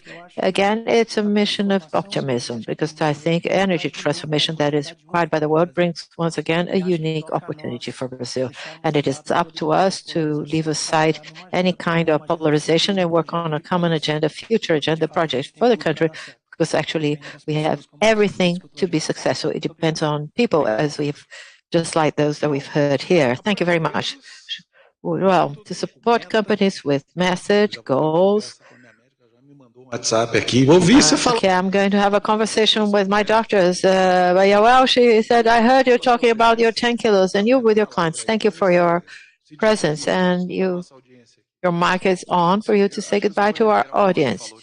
I'm just going to reinstate what Marco said. It is a pleasure to be here. Really cool to see CNI as a protagonist in this topic. The rules of the game in terms of corporate sustainability have become clearer, and the cycle is tightening up. As I mentioned, it's great to see, in my viewpoint as a consultant, Brazilian industry taking the leadership and moving ahead, and surrounded here by such great and practical examples. Thank you very much for the invitation, and thank you, my panel colleagues, to hear the practical cases here in Brazil. Thank you, Jorge. Jorge, it is important to make it clear in this green economy agenda. Brazil has the real possibility of being a leader in a world agenda with strategies, examples, and with Brazilians like us engaged in this agenda. So congratulations for all the work ahead of ArcelorMittal. And your mic is on for you to say goodbye. Once again, I'd like to thank for the opportunity for our company to be here providing the information as to how serious this topic is to us, not only Brazil, but worldwide. We have this commitment of our global CEO, Gigi Michel, that's very clear. As I mentioned in the beginning, all of this is for the people to have a better future. I've seen it, and I was very happy with Marcos' presentation because he addressed people. This is what we're going to transform. We're going to improve the day of tomorrow for the whole society. People working with us, they need to be motivated, and every day they need to pursue the improvement and efficiency of everything they do so that the future can be better. And decarbonization is one of the great challenges that we have in this pathway. So people well taken care of, and the whole organization will help us take better care of the planet regarding their own responsibilities. This is all considering human capital. I end here by thanking people for providing us this opportunity. Thank you. Obrigado a todos. Te devolvo a palavra, dando a Thank you certeza. all very much. I turn back to you, being sure that we in the Federal Confederation of Industry, SESIANS, and I will keep on supporting all the strategies for the development of industry within an increasingly better context of world green economy. Back to you. So it's just your speech that is actually setting us apart from our branch. I'm going to be very brief. Thank you, Gustavo. Thank you all very much who have participated after the brunch being served in our terrace. We'll be back with our second half of our event at 2 p.m. I'll wait for you following on the internet as well. See you soon.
Olá, boa tarde a todos mais uma vez. Bem-vindos de volta, agora alimentados, creio que mais felizes, mais tranquilos para seguir aí para o restante da nossa conversa, do nosso evento. Bom, antes da gente anunciar a próxima mesa, o próximo painel que a gente vai ter, eu quero lembrar a todos que a gente vai ter a participação do Ministro do Meio Ambiente logo mais no último painel do dia de hoje, do nosso segundo e último dia de evento, painel que vai ter como tema Novas Tecnologias, Hidrogênio.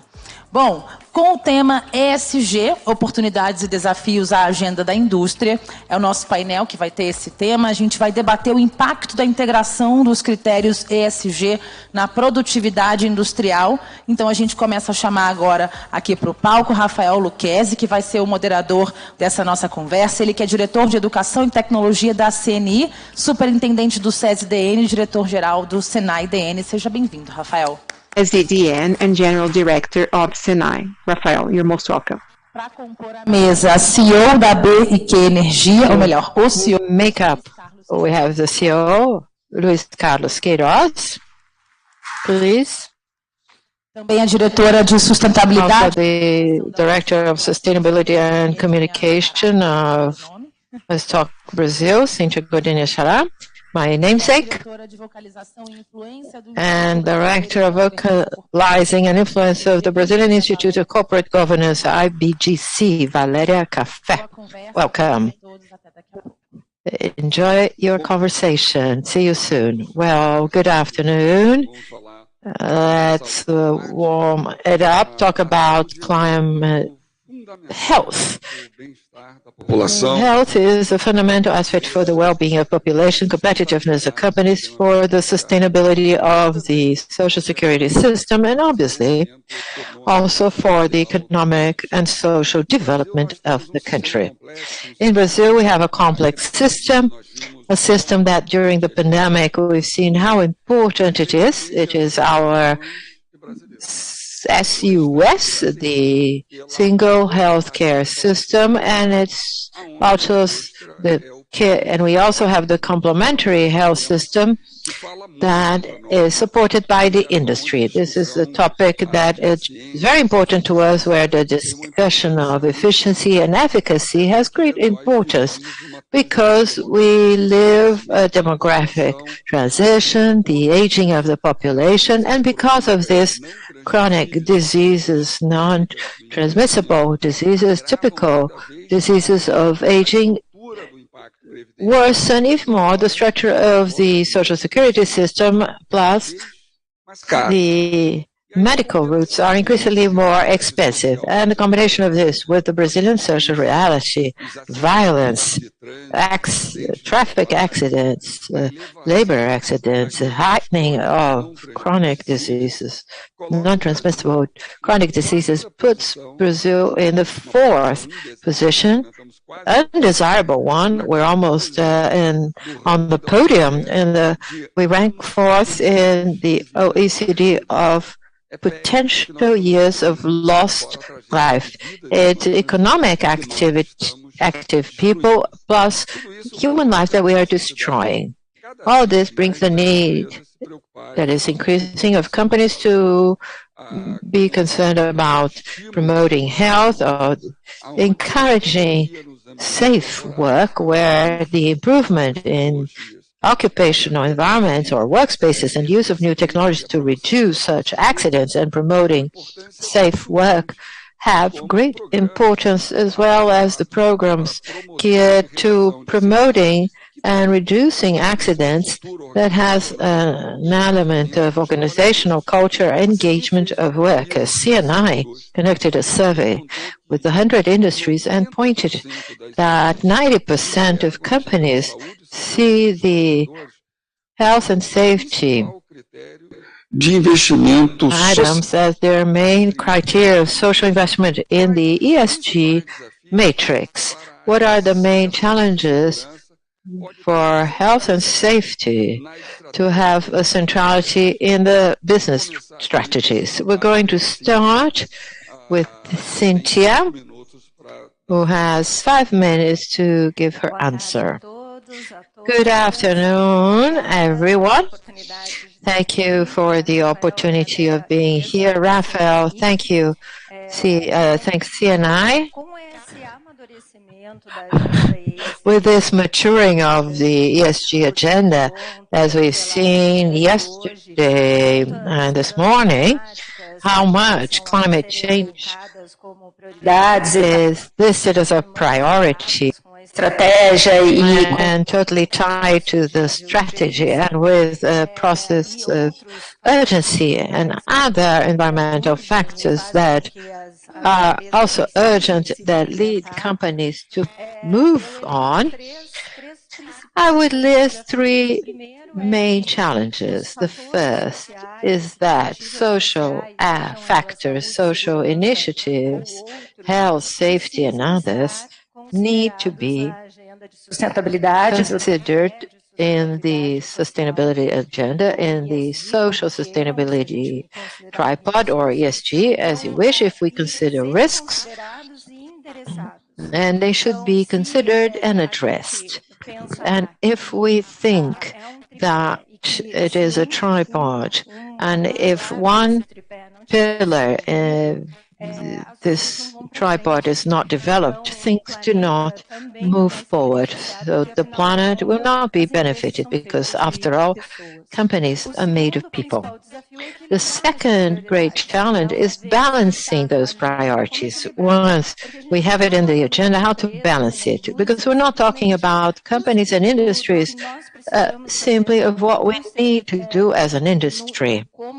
And existem outras prioridades no negócio que precisam sim as to ESG sustainability. Other things have to be delivered, like results, EBITDA, growth, all of this competes for the organizational priorities. So this is a second relevant challenge. And lastly, very much mentioned here during the other panels, move out from the discourse into practice, how to put people as priority, safety as priority, health as priority, and first and utmost.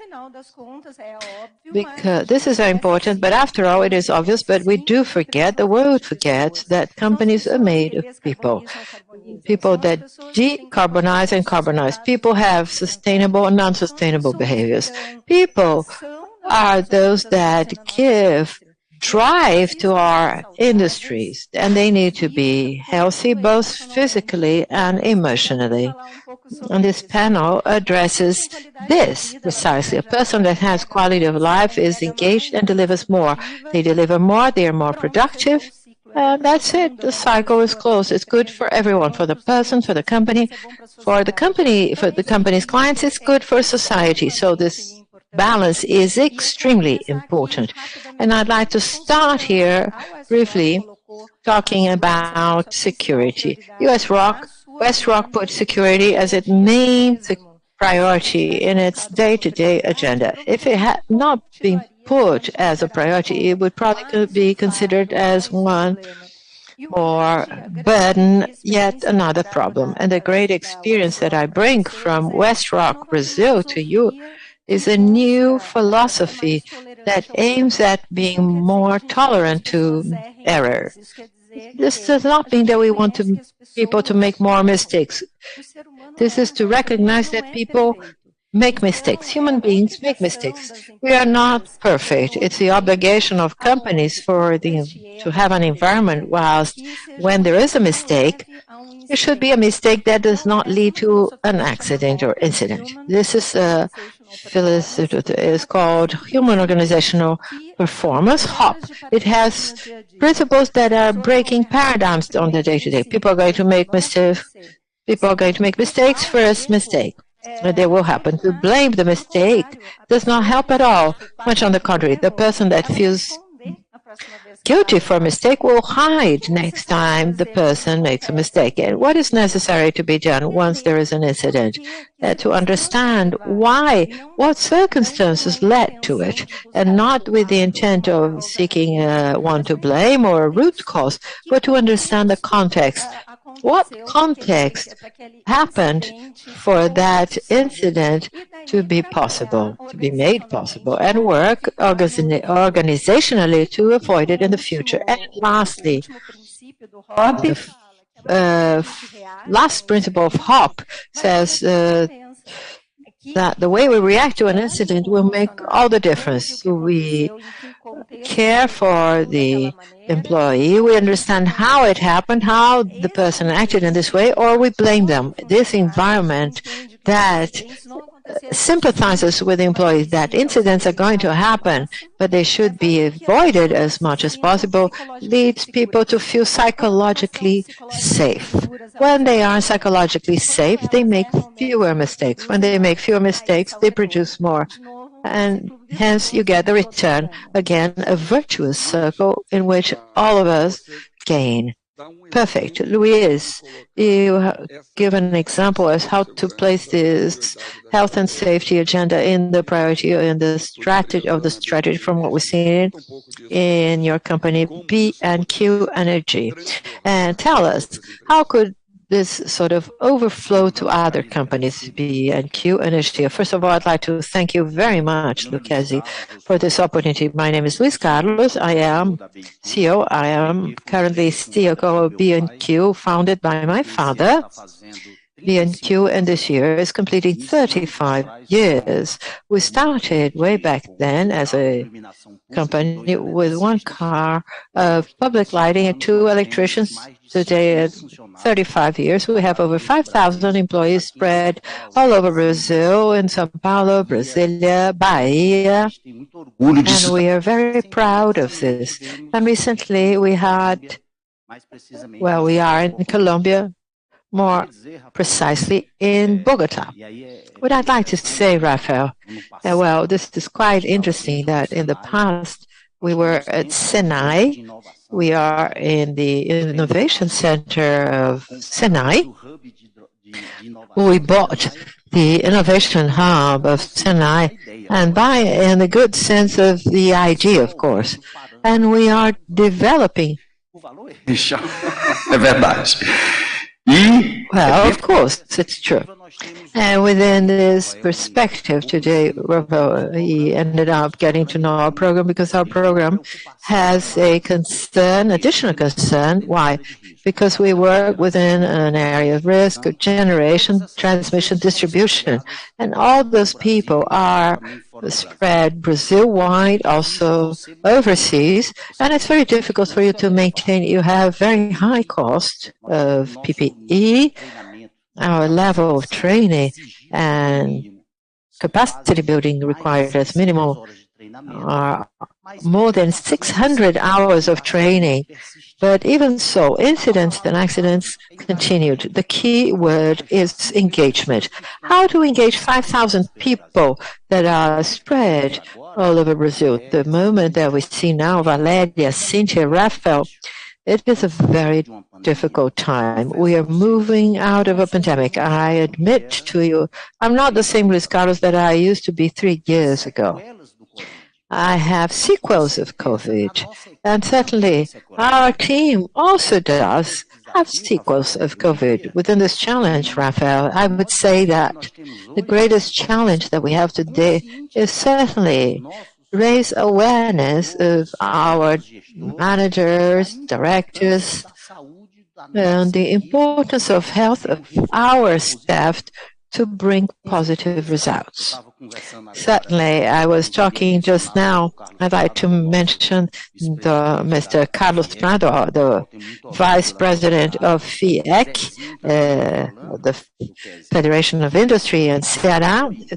As he was telling me, he has a bull where he breeds it, where he has shading. He gained 30% productivity of the bull. And I wonder if the well-being of the animal brings this level of productivity, what about us human beings, us as people? We can certainly make this virtuous circles that Cynthia was so fortunate mentioning, bringing this productivity and this financial return to companies. My time is up, and I'm going to turn it over to you. Very good. Valéria, how does the Brazilian Institute of Corporate Governance sees this, and how is this key to create a new organizational culture, a new winning strategy? Thank you very much.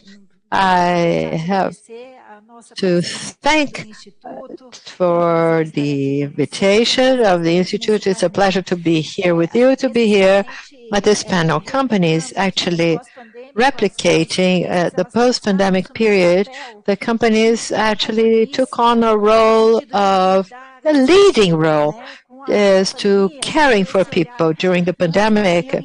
We had this view, well, wow, as a company, I had to take care of people. I had forgotten about that. So actually, it brought this look that I have to care for our employees, the supplier, society, the family of our staff, and community as a whole. We've seen this movement actually happening in Brazil. We've seen so many movements of business people meeting, helping, bringing the vaccine to Brazil, supporting people, sending oxygen here and there and everywhere. And it was really nice. And in this movement, IBGC launched the positive governance agenda. This was a way of our deep building governance so that people could see that governance is tangible. Baseado em princípios. It's part of people's day-to-day. It is based on principles. So what is this positive agenda like? It was based on 6 pillars: ethics, integrity, diversity and inclusion, environmental and social issues, innovation and transformation, transparency and account rendering, and councils of the future. Why have we set these 6 pillars? With 6 pillars and 15 measures, any company can implement governance, and any company can implement ESG questions. It's worthwhile bringing the concept why sustainability is no longer sustainability and it's turned into ESG, because we have G, because it becomes strategic for the business of the company, because people have started understanding that investors demand that companies have this view of sustainability and environmental that should be long-term. And what have been the measures? I'm going to be brief. First, decisions based on the corporate identity. The company needs to have a purpose, value, mission. If the company has it, a purpose for the common well-being of the society, this is a path. So integrating the 6 pillars of the agenda into the culture of the company. Governance is culture, and it has to be experienced on the day-to-day. Integrity, ethics in all relationships. If in the relationships between agents of governance and stakeholders, the company has integrity and ethics, it's practicing governance, disseminating values of companies such as transparency, vocalizing an influence for a better society. A company needs to be positioned on the questions that happen in society. Consumers demand that from it. Sustainable products and services with the support of innovation. Sustainability is also innovation. Greater risk-taking in innovation. Efforts of innovation with partnerships. We don't do anything alone. That's it. Training people. Principles of governance in the activities of the organization, account rendering in an integrated fashion, transparency, looking at stakeholders. I had to ask the stakeholder what they want to be able to inform them what they really want, transparency. Empathic and listening, open to listening leaders. Then we reduce all these issues of health and safety, because you transform the leader into someone that has empathy and wants to hear from the other. Environments of psychological safety. This is fundamental for health and safety, for us to understand how we maintain security in the workplace. Structure program of diversity and inclusion. If we don't have a diverse environment prepared to welcome the other, whoever they may be, we won't be able to get innovation, neither be sustainable, and let alone take care of health and safety of people. Thank you. Wonderful.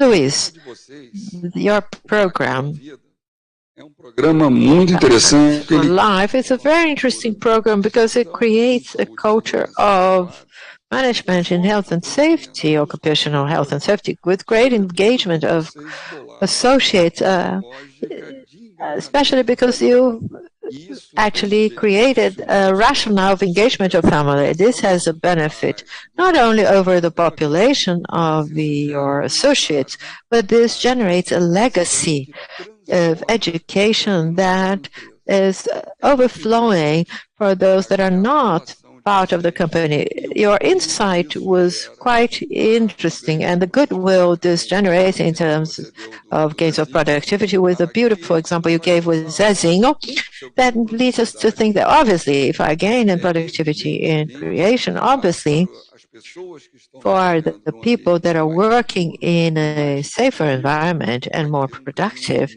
there will be much greater gain, because we're talking about people. Tell us a bit about the strategy and how much this has been important, be it for a business ethics issue and also for its results. Poderia pedir para passar o vídeo? Can I ask you to show the video here? Is it a 2-hour video? No, it's a 2-minute video. Sure.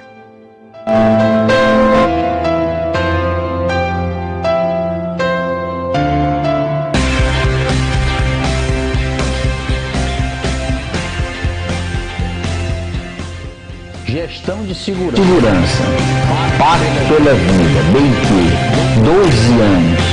12 anos de evolução. O que é o Pacto pela Vida? Nada mais é do que uma gestão de consequências. E essa gestão de consequências é aplicada a todos os níveis hierárquicos da BIQ. Nós estamos cooperando família, empresa, sistema de segurança, gestores. Esse é o grande segredo do Pacto pela Vida. Na hora que ele entra na empresa, ele faz um pacto. E esse pacto precisa de um avalista. Esse avalista é um familiar. Esse familiar passa a fazer parte do nosso sistema de gestão para juntos conseguirmos performance, transparência, crescimento profissional, inovação e o que é mais importante de tudo, que o nosso pai de família retorne para casa em segurança.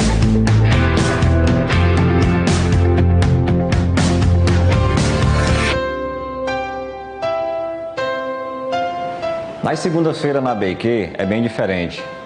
Nós reunimos todos os setores de segurança a nível Brasil, todas as gerências, para falarmos de segurança. No nosso sistema Pacto pela Vida, nós conseguimos identificar todas as inspeções que são realizadas em todos os contratos. Pacto pela Vida é um sistema que tem 12 anos e que já foi reconhecido em Roma, em Bogotá, em todo o Brasil. São 12 milhões de horas homens trabalhadas sem registro de sequer um acidente. Trabalhar com segurança é um excelente negócio.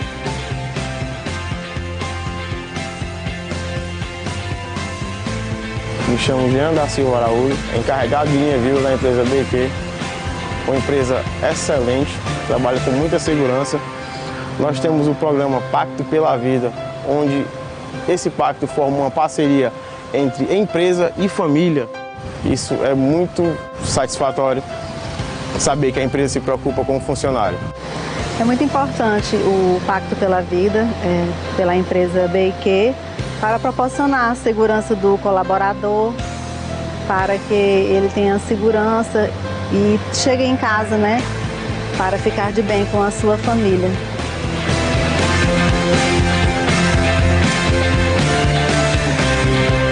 Trabalhar com segurança é um excelente negócio.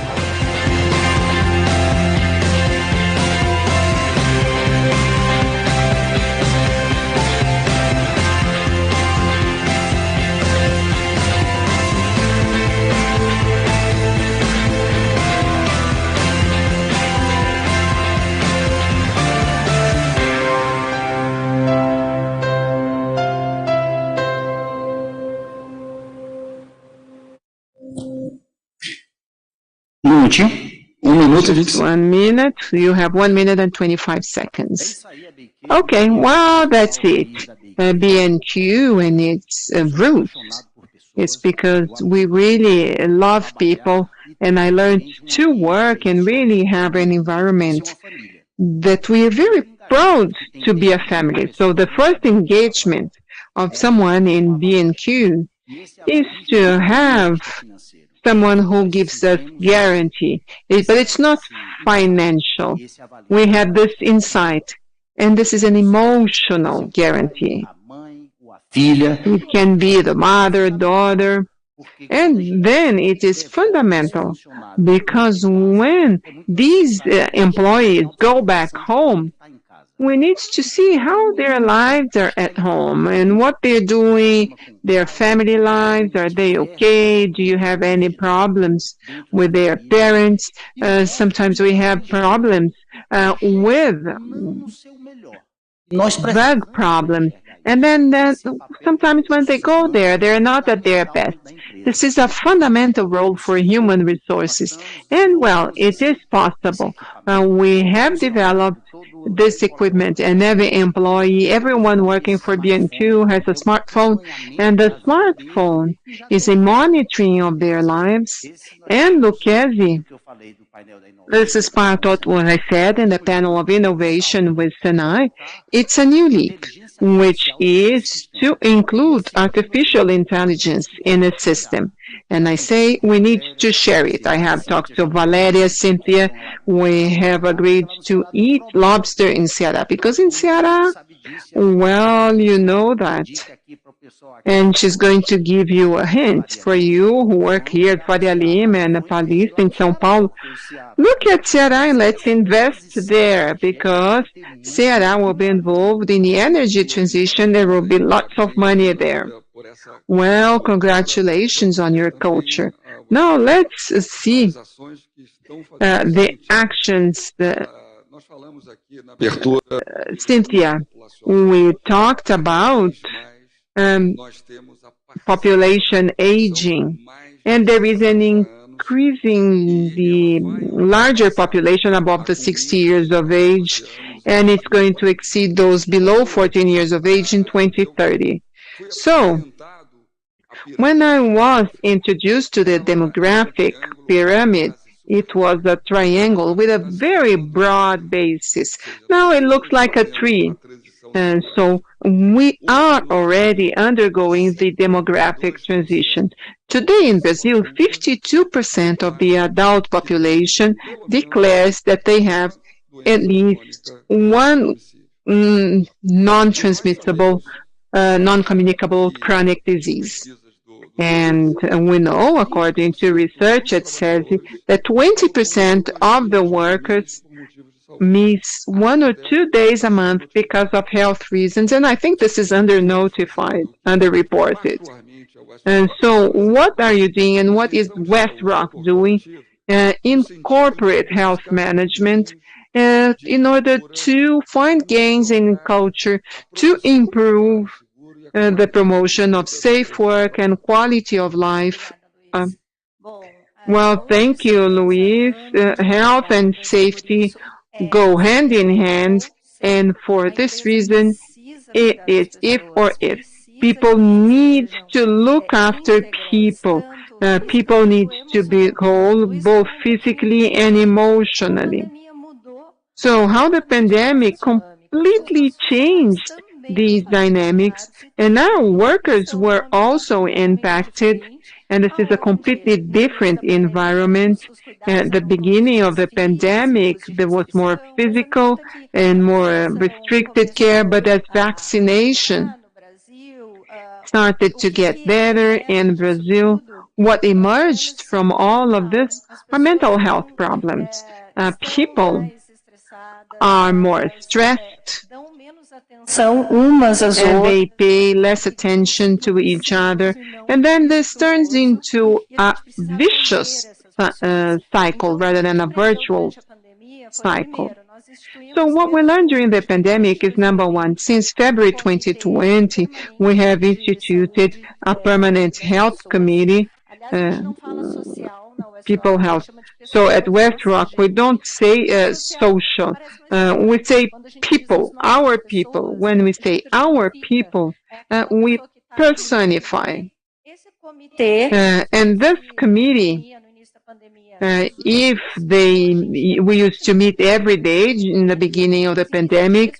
This is an ongoing committee. We meet every 2 weeks to understand how are people doing in terms of mental health.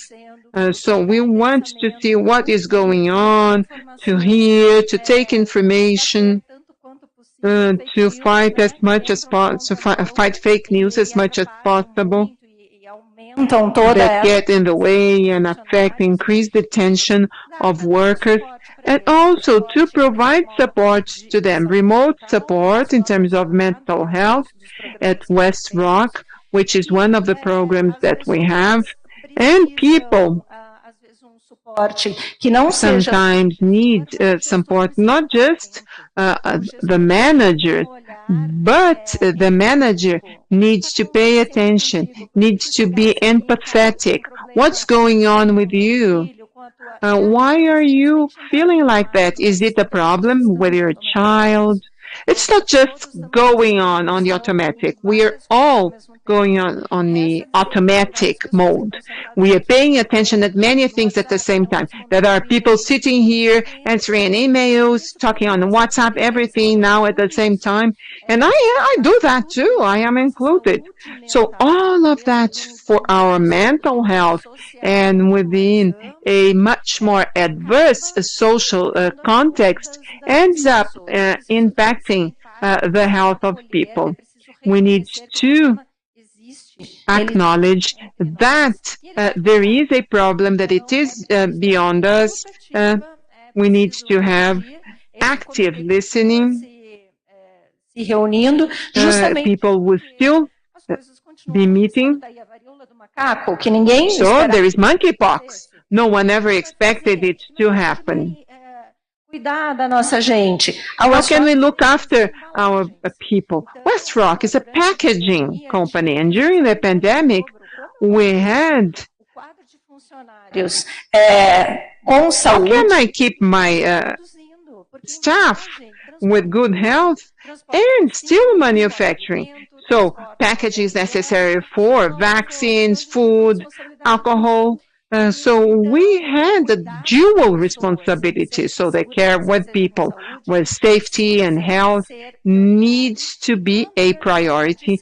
And when it is priority, this means that we cannot leave aside health and safety at the expense of any other business indicator.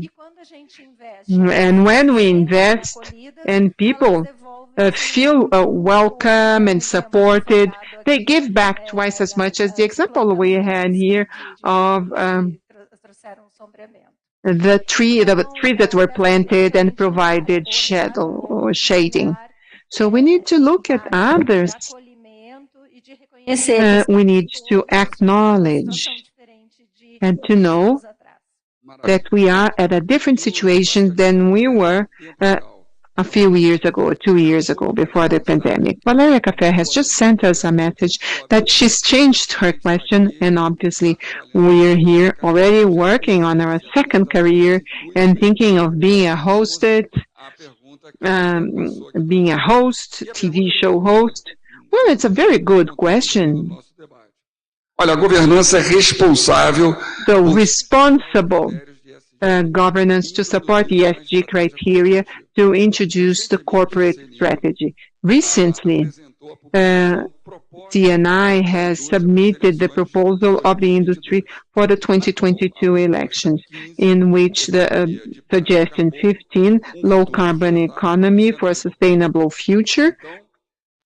So the presentation of proposals related to energy transition in order to assure that we meet the Brazilian commitment to reduce carbon emissions as signatories of the Climate Convention. What is the role that companies play and the role of corporate governance in meeting those commitments? Thank you, Rafael. Thank you for being a host, just like our best TV show host.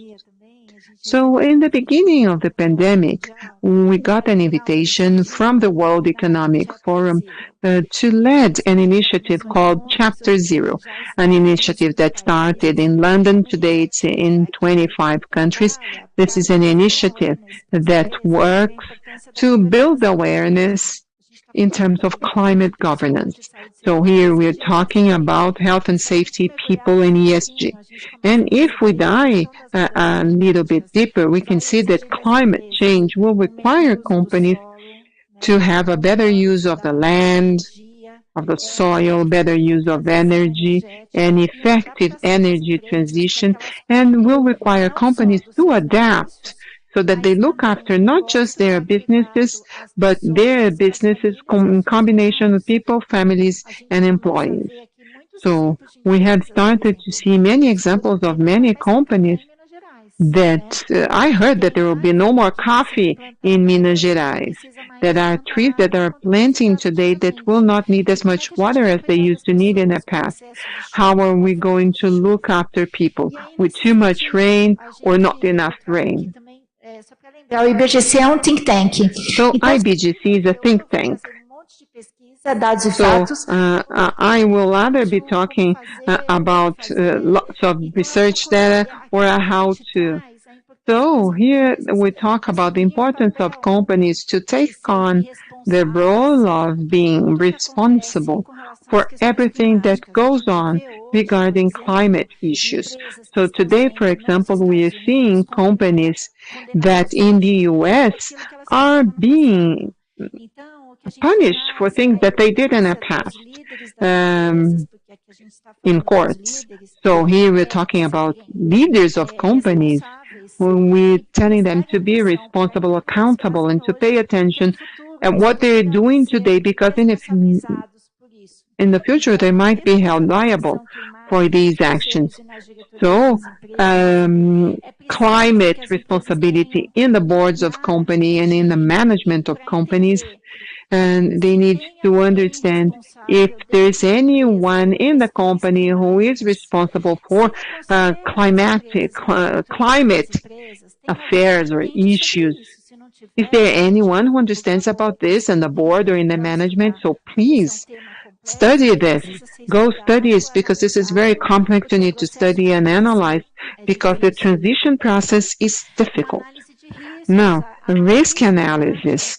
So the climate matrix needs to be included in the matrix of risks and opportunities for the company, and health and safety of people too, in regards with climate change, should also be included in the risk matrix. Strategic integration with climate issues. So this climate change process needs to have a strategic planning. The strategic plan needs to have an action plan, goals and metrics.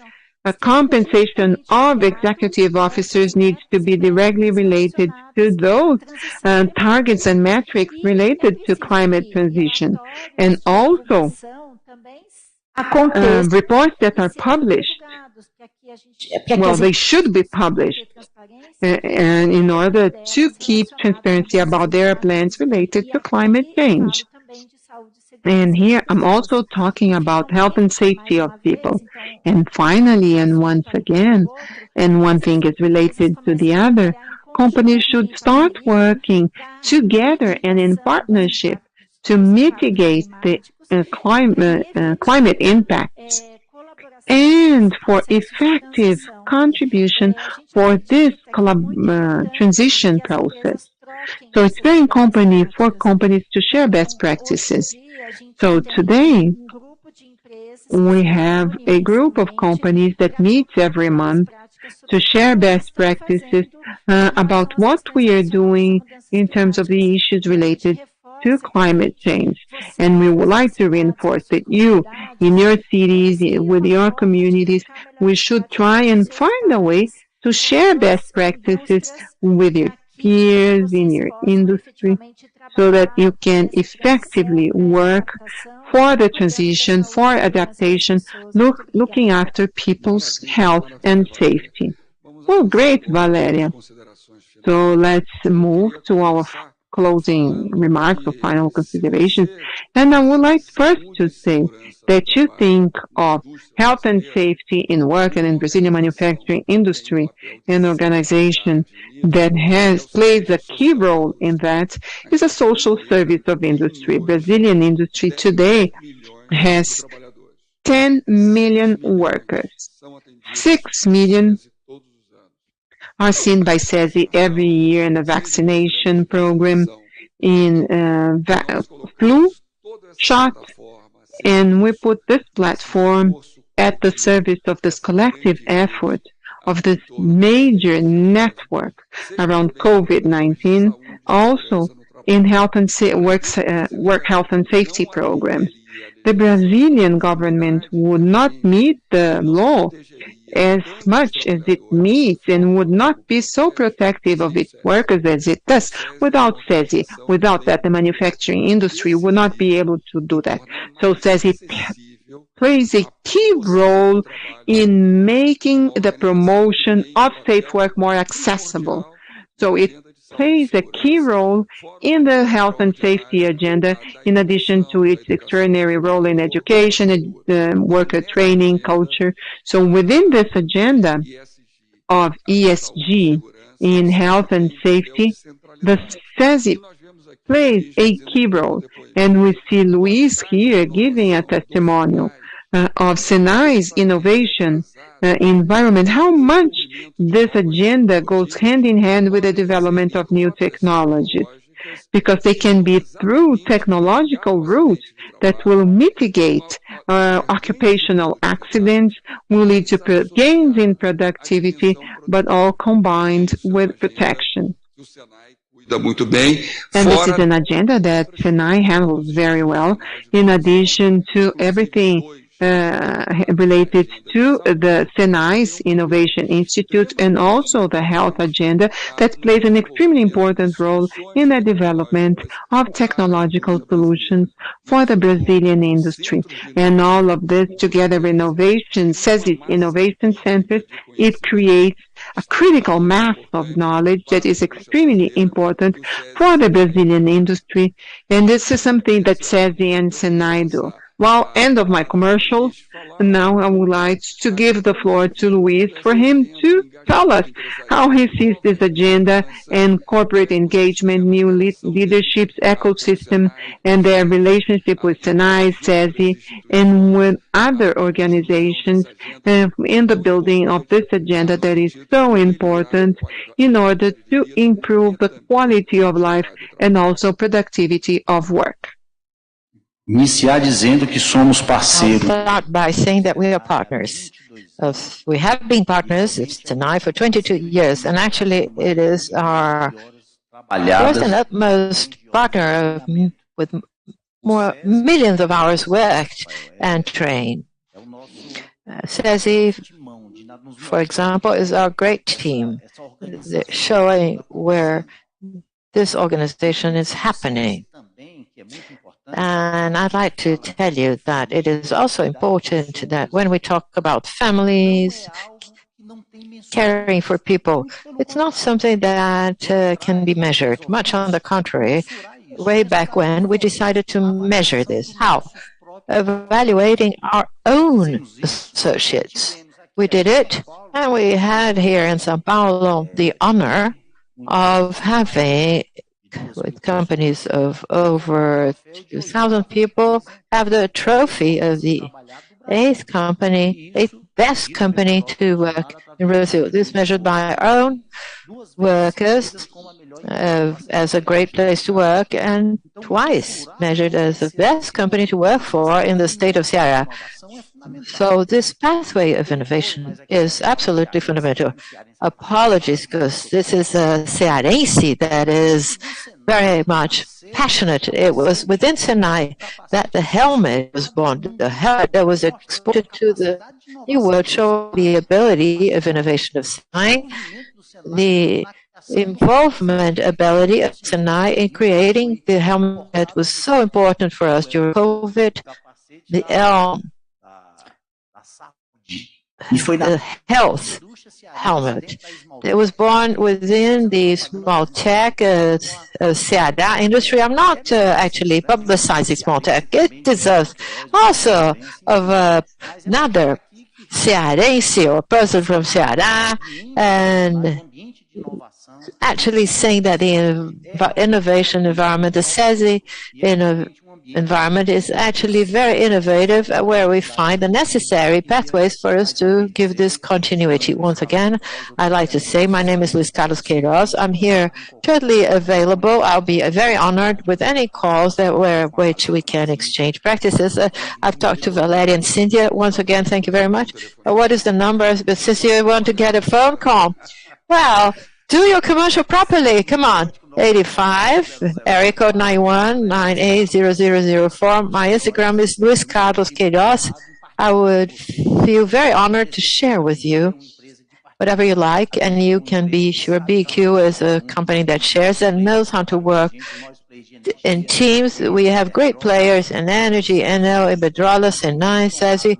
Well, we're going to feel very honored to share experiences, and this is why I am here, and I feel honored to be next to you, sharing a bit of my brief and little experience. Congratulations, Luis Carlos, B&Q, and all this positive attitude, and super committed to the quality of life of your employees. Valeria. IBGC has a key role in creating an organizational culture. How do you see this process, and how do you examples like B&Q can be used as cases to set vanguard or pioneer actions, best practices that could be disseminated? Thank you very much for the question. First, I'd like to share the fact that our purpose is better corporate governance for a better society. In this sense, we have as a partner all the organizations like CNI, SESI, Senai, FIESP. Yesterday we were at FIEB, the Federation of Industry of Bahia, and we are throughout Brazil talking to companies such as Luis Carlos. I told him that I'm going to go to Ceará. I was there 2 months ago, and I'm going to go there next month so that we can talk, because it is only through this exchange, this collective building, that we can build together. The example, I've learned a lot here. The examples that we've learned here with these two wonderful companies, and other examples that we've been watching, and then we see the market, and we can build the best practices, and we put in this knowledge portal so that everybody can go there, share it, and use it. And so those best practices are also shared at events and partnerships, talking to everyone. So if we don't build things collectively, we're going nowhere. Thank you very much for the invitation and for the opportunity. Great, Valeria. Cynthia, it's up to you, your final remarks in this very rich environment, and how you as the business leader and how your company sees this whole agenda and the building of a future agenda in the country. First of all, I'd like to add a few links here. You praise SESI and Senai so much. SESI has been our partner so that we could be successful in fighting COVID with proactive testing of all our employees by SESI professionals. We wouldn't have been able to control COVID as we did if we hadn't had the partnership of SESI and Canoinhas, Santa Catarina. And I close here just making yet another link. We said that the intent of this panel was to talk about health and safety, people, social area that we call people, that after all, it's just us and the people we live with. And we have to remember that the people need to be included within their diversities, diversity and inclusion is extremely important. At WestRock, we call it DIEP, diversity, inclusion, and equity. We, as business people, as industry, we need to have equity to correct fairness that over time have been committed, and lastly, the sense of belonging. In addition to diversity, inclusion, and equity, and ownership, there's also the power of education. With no education, we have nothing. So education of people that work with us, our education of our leaders, of the communities where we belong, not surrounding communities. We are inserted in those communities. And WestRock has an interesting partnership with Senai, also with Senai of developing the communities. So we developed the communities for those tasks that we know will be necessary in the future in our industry and the local industry, with a focus on diversity and inclusion. So we seek to qualify people so that when we have vacancies, we have in those communities people that are ready and that are diverse. Today, attracting talents that are prepared and diverse is a challenge. So what is the role of industry in all of that? Qualifying those communities for future skills that we or other companies in the sector may absorb, so we train these people and they're going to go into the labor market wherever they like, not where we want them to. So it's better to have this talent bank, and then we attract again and everybody gains. And it's only possible, as you put it quite well, when we set partnerships, when we are together and united. And I'm going to talk about Small Tech. Small Tech is a company that is a client of WestRock.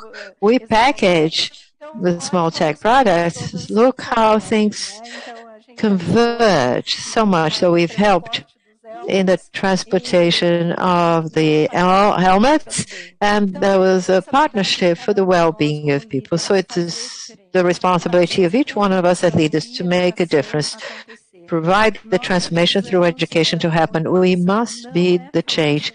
It is not easy. It is challenging. However, it is possible. I've taken note of Joe's verbatim. That is, go for it, change the world. That's it. We can transform. We have this power of being here at a forum as such, is to provoke and show the power that people in this room and watching us at home have of transformation. It is our responsibility. Thank you very much, Rafael and CNL. Thank you, Cynthia, and thank you for bringing to us this rich experience of COVID. That was a great tragedy that cut over 600,000 lives in Brazil, and with high impact. And SESI Senai and the Brazilian industry gave great contribution to reduce the impact of this pandemic. Be it with the example that you've given, in which SESI developed a whole methodology. We've created several handbooks with protocols to mitigate the impact of COVID based on the best experiences of CDC, the U.S.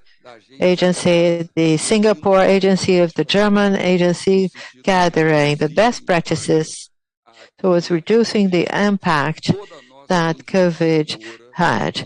All our infrastructure and our network in states as Ceará, Alagoas, Mato Grosso do Sul, the large states that have a great industrial base or complex. SESI has been an extremely important player in the vaccination campaign. The Rio Grande do Norte, well, not to forget any. I'm going to stop mentioning Amazon, so I'm going to stop mentioning the federative units where SESI had such an important role in the agenda of life protecting in this great energy that we had, moving towards reducing the impact of this pandemic.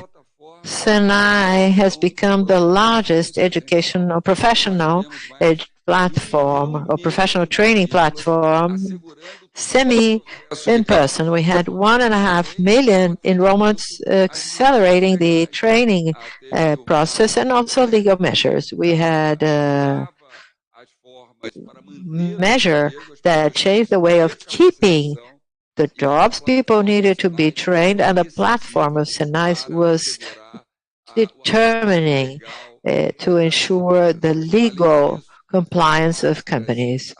In addition, the masks with sterilizing components and a solution not based on silver nitrate. We did it with an organic substance. I cannot mention it because it's actually on an ADA, and it was made by the Innovation Senai Institute and wrote that is based on RNA of third generation and the vaccine for COVID. And we know that mastering this competence goes way beyond that simply the bottling, where Brazil was at this current stage. We have a network of Innovation Senai Institute that has great contribution to all those processes. I'd like to remind you that last week, the U.S. President, Mr. Biden, passed the Chip and Science Act. It has passed the Chip and this act. This is a great transformation of the North American model of engagement of an industrial policy based on innovation. And it is an action geared to an opposition to China and a new geopolitical concert in a sort of reorganization of the Cold War. I remember that when the Russians launched the Sputnik in late 1957, the U.S. drafted a whole program of development, science and innovation that was made up, as we can call, the golden age of development of technological and industrial skills of America. As a response to Japan, Japan had a faster engineering capability than the U.S. In the early 1980s, they launched a new package to have an approaching relationship between universities and companies, because Japan was able, without such strong academic basis, great capability of generating GDP with knowledge. Why the U.S. was being beaten by Japan, they carried out this action that was very powerful, and there was this turn. And we watched all of this in a country that was a great leading country in public policies that structured a complex base, a peripheral country called Brazil, that was the locomotive of this country for 50 years. In the year in which we completed 200 years, Brazil has to make a reflection. Why are we moving back so much in the past decades? A country that has been the country that has grown the most in the world for 50 years. For 1/4 of the life of this country, Brazil was the country that grew the most in the world, ahead of Japan. Why? Because we were able to combine intelligence and drive history. Brazil exceeds the GDP in 1929. In 1932, Argentina only exceeds the GDP of 29 and 52, and it lagged behind. But in the past 40 years, we lagged behind. And because society, Brazilian society, let go of the industry. I'm very proud to work at CNI, but this is a country proposal. It goes beyond the corporate interest. I'm very happy and pleased to have CNI organizing events as this one that proposes the future health and safety agenda, but this is packaged in a larger, greater agenda of discussing a country project based on education and industry. If we don't have it, we will not have a Brazil in the future. And with this, I thank you all for your time, and I close the debate with 2 minutes beforehand. Thank you very much. Todos que compuseram esse painel. Thank you, all of you that have made up this panel, whose theme was ESG, Opportunities and Challenges to the Industry Agenda. I'd like to ask you all to resume your seats once again. Thank you very much.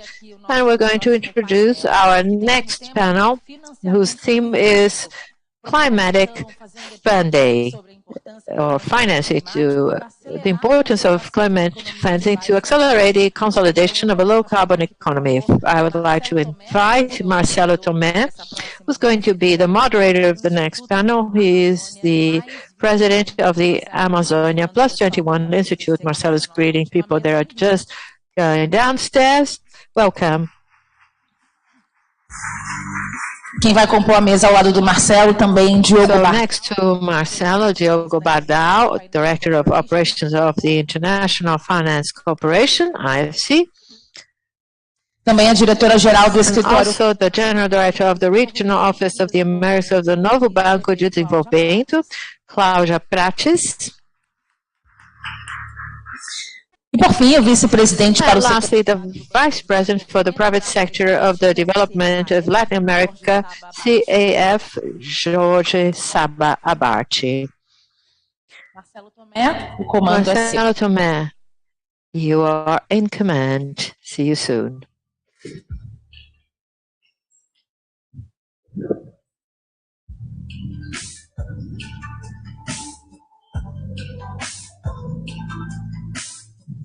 Boa tarde a todos.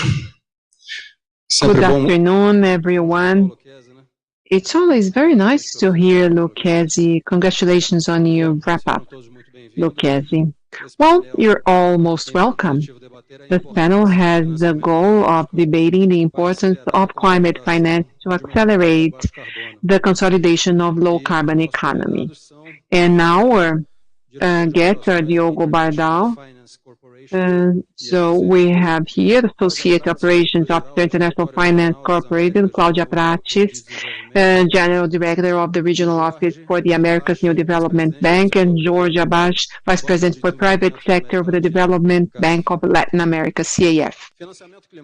So climate finance is a key piece to accelerate the transition to low-carbon economy. So big times of investments and transition to low-carbon models that are resilient to climate are trends that are growing exponentially all over the world.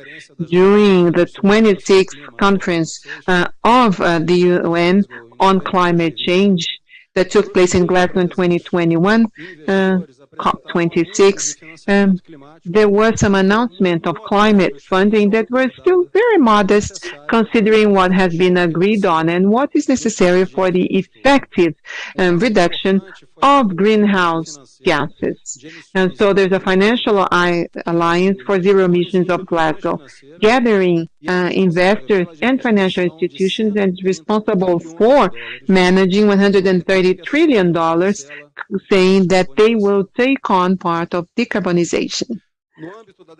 At the level of the Declaration of Forest, there is a commitment of allocating $12 million to fight deforestation and also to work with degraded areas. The U.S. have also announced $9 billion for the protection of forests all over the world. We know that the global architecture of financing is complex and dynamic and is always changing. There is a trend of growth both in terms of volume and diversity of financial products that are offered. So we also expect to have the increasingly bigger involvement of different stakeholders in the design and redesign of products that will contribute for greenhouse mitigation strategies and modified climate strategies for the Brazil that has competitive differentials as compared to its main international competitors. There's major potential for the generation of new businesses that might contribute for the consolidation of a low-carbon economy. The industry, considering its potential to generate income and employment, will leverage this process. and the needs of investment of the industry to contribute to low-carbon economy are related to greenhouse gas mitigation strategies, to adaptation to climate changes, including, for example, the use of energy and bioeconomy, for example. In that sense, the objective of this panel is to debate the importance of climate finance to accelerate the low-carbon economy. Now, first of all, I would like to ask a question to all of the panelists here. So when compared to other regions in the world, Brazil receives a very low amount of funds from global climate funding sources. Remember, we conducted a research by CNI, just the level of sustainable development projects. At the time, I think it was 2019, we mapped about $500 billion in sustainable project developments all over the world. Latin American and Caribbean captured 4.6 or 4.5% of those funds, and Brazil an even smaller fraction, considering that Brazil has the biggest biodiversity potential in the country of the planet. So Brazil needs to be a destination for that money. In your opinion and in the assessment of your organizations, which would be the main reasons for this low access and how to drive Brazil's potential in raising funds? So, Diogo, please, you have 5 minutes to answer this question. Good afternoon to everyone. It's a great satisfaction to be here. I would like to thank CNI for the invitation. Well, first of all, I believe that this is it. And when we look at data, climate, funding, and allowances for climate projects, maybe Asia are the ones that are ahead, and Brazil and Latin America seem to be slightly below. However, Brazil plays a very important regional role in attracting investments. Also considering the broad domestic market and the industry that is capable of generating projects that need to be funded, in addition to agribusiness. In my opinion, and I believe that to attract the climate investments, the investment agenda is kind of similar of attracting other kinds of funding. So competitiveness, reform, stable economic, macroeconomic and political environment, predictability of rules, commercial opening or trade opening, tax reform. There are points that Brazil will advance, but all these points should move to attract investment. IFC is the second biggest exposure of IFC in the world is in Brazil. We have been here since 1956, and we really believe on investing in Brazil. Just last year alone, we invested $2.7 billion in Brazil, financial industry, agribusiness, and manufacturing industry, infrastructure, and especially our main focus has been water and sanitation. And of the 62% were already according to our internal criteria with the labels of climate funding, which means that yes, there are very interesting projects to be funded. There are some reforms or sector-specific rules that would push, and just as what happened with the new sanitation law, I could mention, for example, the improvement of forest concessions, which would allow reforestation of degraded areas, agribusiness work to recover grazing areas and to have new areas, and also intensification of traceability in the beef chain. And so this is important in terms of public policies to assure traceability, to assure that more investments will come. Solid waste, there are tariffs for solid residues. And last, I would like to mention green building, which is something that we have been working on over the past few months. There are few buildings that have been certified in Brazil. The portfolio of banks, it still needs to grow so that we can fund. And also give some incentive to this segment.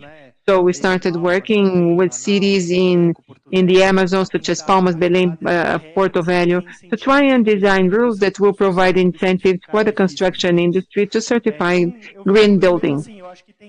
So I think that Brazil is, in fact, very well positioned. And in terms of green hydrogen, in terms of the most competitive electrolysis plants as compared to the rest of the world. So Brazil is very, very well positioned. And then we want to advance in our competitiveness. So the private sector, and there is a driving seat that will be on the driving seat of this decarbonization process in Brazil, and rules need to be appropriate for us to do that. Well, thank you very much. So in the panels, there is a business environment and reputation of processes in Brazil to receive funding. And it's funny how this, interesting how this permeates all the dialogue talking about attraction of funding, and this is what has strongly impacted the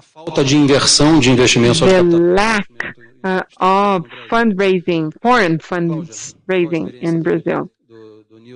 So, Claudia, what is the experience of NDB, a new development bank? Well, we are the newest bank. I'm not going to compare myself to CAF or NIFC. So major projects in Brazil for a long time, they have been working in Brazil. But I would like to agree in answering your question. I'd like to agree with Diogo. Brazil has internal funds for the financing. Sometimes we don't have so much foreign funding because we have internal capacity of many regional banks such as Caixa Econômica and BNDES, plus multilateral banks working in Brazil and where Brazil has a large share. As Diogo said, Brazil has a large share in IFC portfolio and as well as in CAF, and NDB has been growing, so we have funds available for climate funding. And I remember, and I need to admit, I started my project of renewables in Brazil.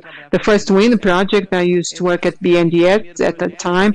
I was part in the first project. ProInfra was just yesterday. Well, I can sort of say that we started investing in renewable energy, and today Brazil is one of the countries attracting the biggest number of projects in that area. Same thing with solar, just as we do in wind. So Brazil has a capacity. And one, considering the natural resources, when we start planning and when we start investing, things happen. But there are other areas that need to be encouraged or incentivized. And there's a major field in Brazil that needs to be invested. We lack projects, and there is a city consortium that needs to work, and this will be a big investment.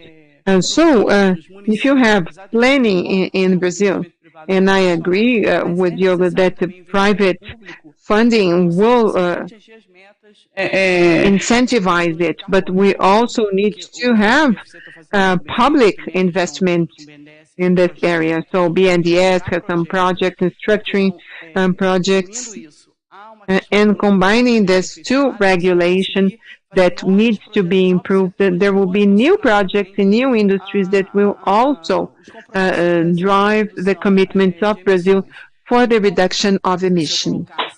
So, if I mention as the main points, maybe planning for the public issues, regulation, and sanitation has contributed, but there's still some improvements, especially in terms of solid residues, also the green hydrogen, and Brazil is going to be a leader in this area, and I think that multilateral banks play a very important role, along with investment banks, to help biogas in the past that are being encouraged. So they need to be published and promoted.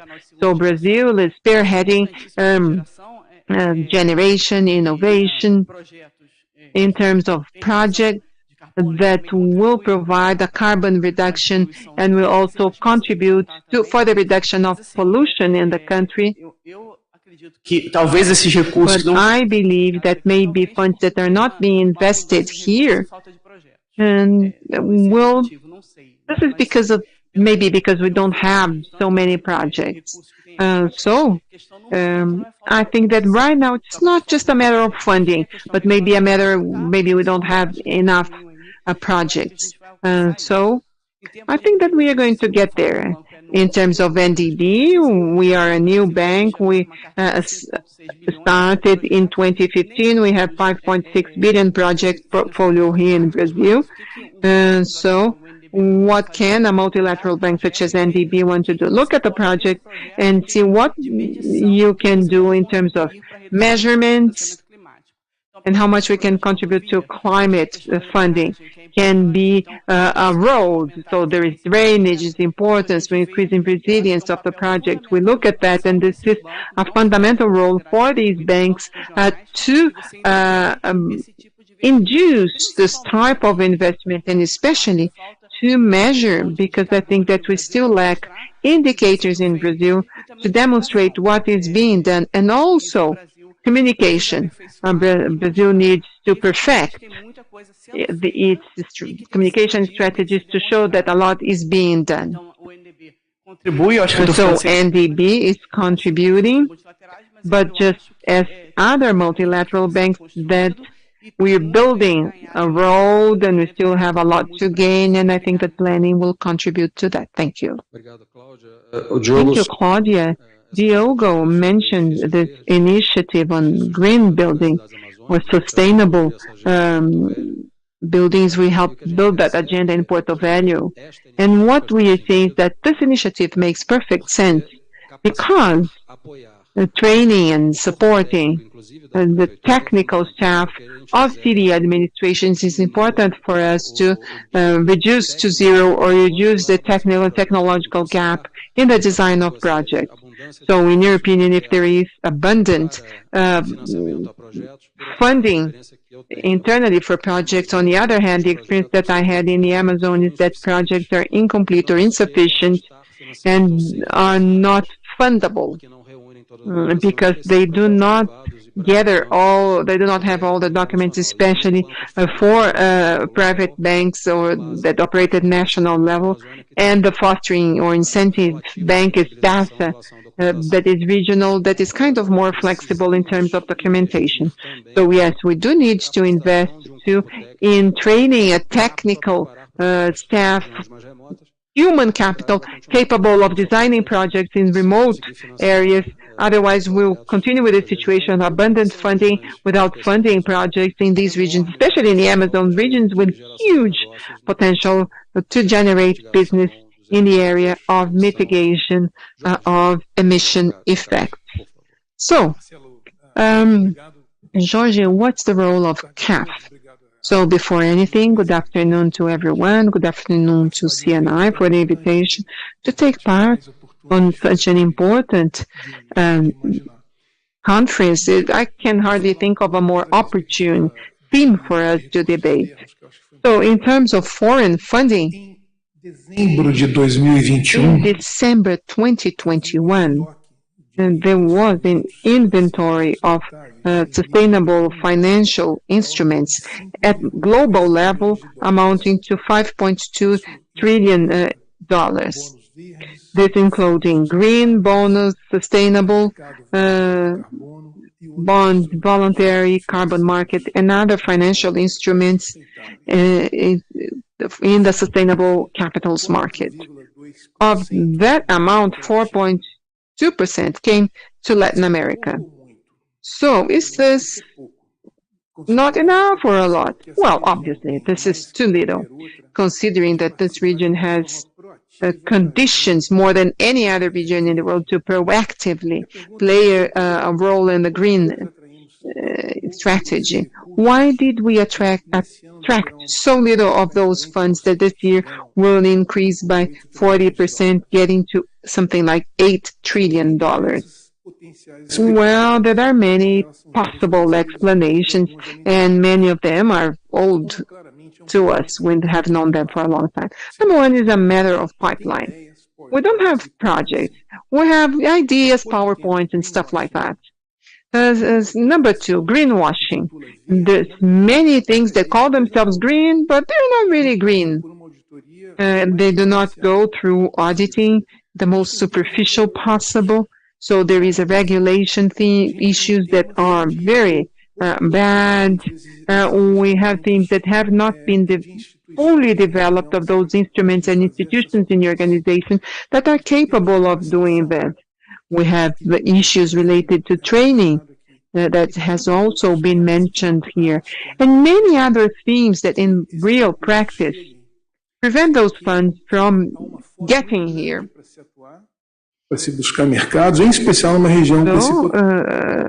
Especially if we consider that the region has so much potential as ours, and considering the region as a whole, Brazil particularly would account for more or less half of the potential of the whole region. The question is, why? Why do we not succeed in advancing with more eagerness in this agenda? Well, obviously, there would be many potential explanations, and I am going to mention one, which might be the most important one. I think that we lack a strategic vision of how a sustainability agenda might be the agenda with the greatest potential for income and job generation more than any other agenda that we might think of. I say this not just in terms of mitigation and adaptation, because deep down, this is more of the same. To get where all other countries in the world are trying to get, which is to do mitigation and adaptation. We need to do that because it's a matter of survival. Considering a region with so much potential in this sector, we should be slightly more ambitious in our thought and considering the full potential that the region has to contribute in a very proactive way for the generation of new solutions that will combine not just everything related to the preservation of the environment and transition and everything that might help to generate development frontiers and new businesses. So this region, different from any other, can have this ambition. And in closing, and so I'm saying that we should combine the green theme with reduction of poverty, with the theme of creating potential businesses that will be related to everything related to our urban problems that are many, and with productivity, competitiveness, generation of good quality jobs, and in short, and then that will combine these two agendas as a powerful economic development tool. I believe what's missing is a strategic view and understanding of what we're talking about. And this is not a retail topic. Should not be thought as a fragmented process, but an instrument, maybe the most powerful and most promising when it comes to the outlook of economic growth in the region, and maybe not wouldn't be that daring when it comes to Brazil. Very interesting what you have just mentioned, because I always talk about the Amazon reality. The agenda of the mayors in the Amazon is still asphalt, sidewalk, and sanitation. So by the end of the 20th century, I mean, it's totally unconnected with a major trend. So how can we face that? How can we be able to bridge the gap of 150 years of delay of the political center-west region politics and connect to these cities to generate prosperity, wealth, to people who live there with better opportunities and the best ones that Brazil does have. I mean, I believe that's a huge challenge that must be faced as a national policy and in a collective manner. Diogo? A IFC tem o objetivo de promover... IFC has the goal of promoting financial evolution through new markets, bringing in investors and sharing investment. In Brazil's case, what are the major opportunities to give access to that when it comes to IFC? Well, yes, I believe there are some sectors that we see within this possibility of Brazil, which are mature ones, and there are projects that we can already finance today, and there are emerging ones that we will help structure, as Marcelo mentioned, when it comes to the green buildings, which we will help to train and have public policies partnerships. So in 2-3 years, we can also finance that. I believe that our general priority is water and sanitation. We believe it's a dramatic situation in the Brazilian cities. We talk about climate, we think about the rural areas, but our cities are not ready to deal with the climate risks. Let's think about the floods we have every day in the newspapers, and people having to leave their homes, and the open landfills. These are environmental situations. You go to Manaus and you are able to see the sewage down the streams. So just think about a sanitation company that has 40 to 45% of water loss. And loss is water that has been collected, sometimes treated, and were not used. So once you reduce this loss, the sanitation company will increase its revenue. For those that's giving long-term debt for the sanitation company is a good business. You're finding a company that will increase the capacity of paying their debts in the future. And the same is true for agribusiness. When it comes to the degraded pasture, Maranhão, Tocantins, Piauí, Bahia, Piba, we have all these hundreds of acres that are degraded, low productivity, and that have the possibility of being using soya with the infrastructure you have there, so you don't need anything new. So these are issues that are ready to be harnessed. When it comes to forestry, Brazil, if you check the productivity data and the cubic meters per year of forest in Brazil, it's something that cannot be compared to any other country around the world. That's why our industry of paper and pulp is so strong. So these are points to be added: renewable energy, solar, wind, distributed energy that has been growing so much in Brazil in terms of funds and also in terms of debt and equity. So when it comes to the emerging topics, we need to work on it. But I mean, it has to be done. So when it comes to mass transportation electric buses, we need to structure pilots in the municipalities and help see who will finance the batteries, who will charge it, how this whole infrastructure will be done, if you need a new concession or not. These are conversations to be made. When it comes to green hydrogen, their pilots. You need to start a smaller electrolysis plant. It will be funded and then will be increased.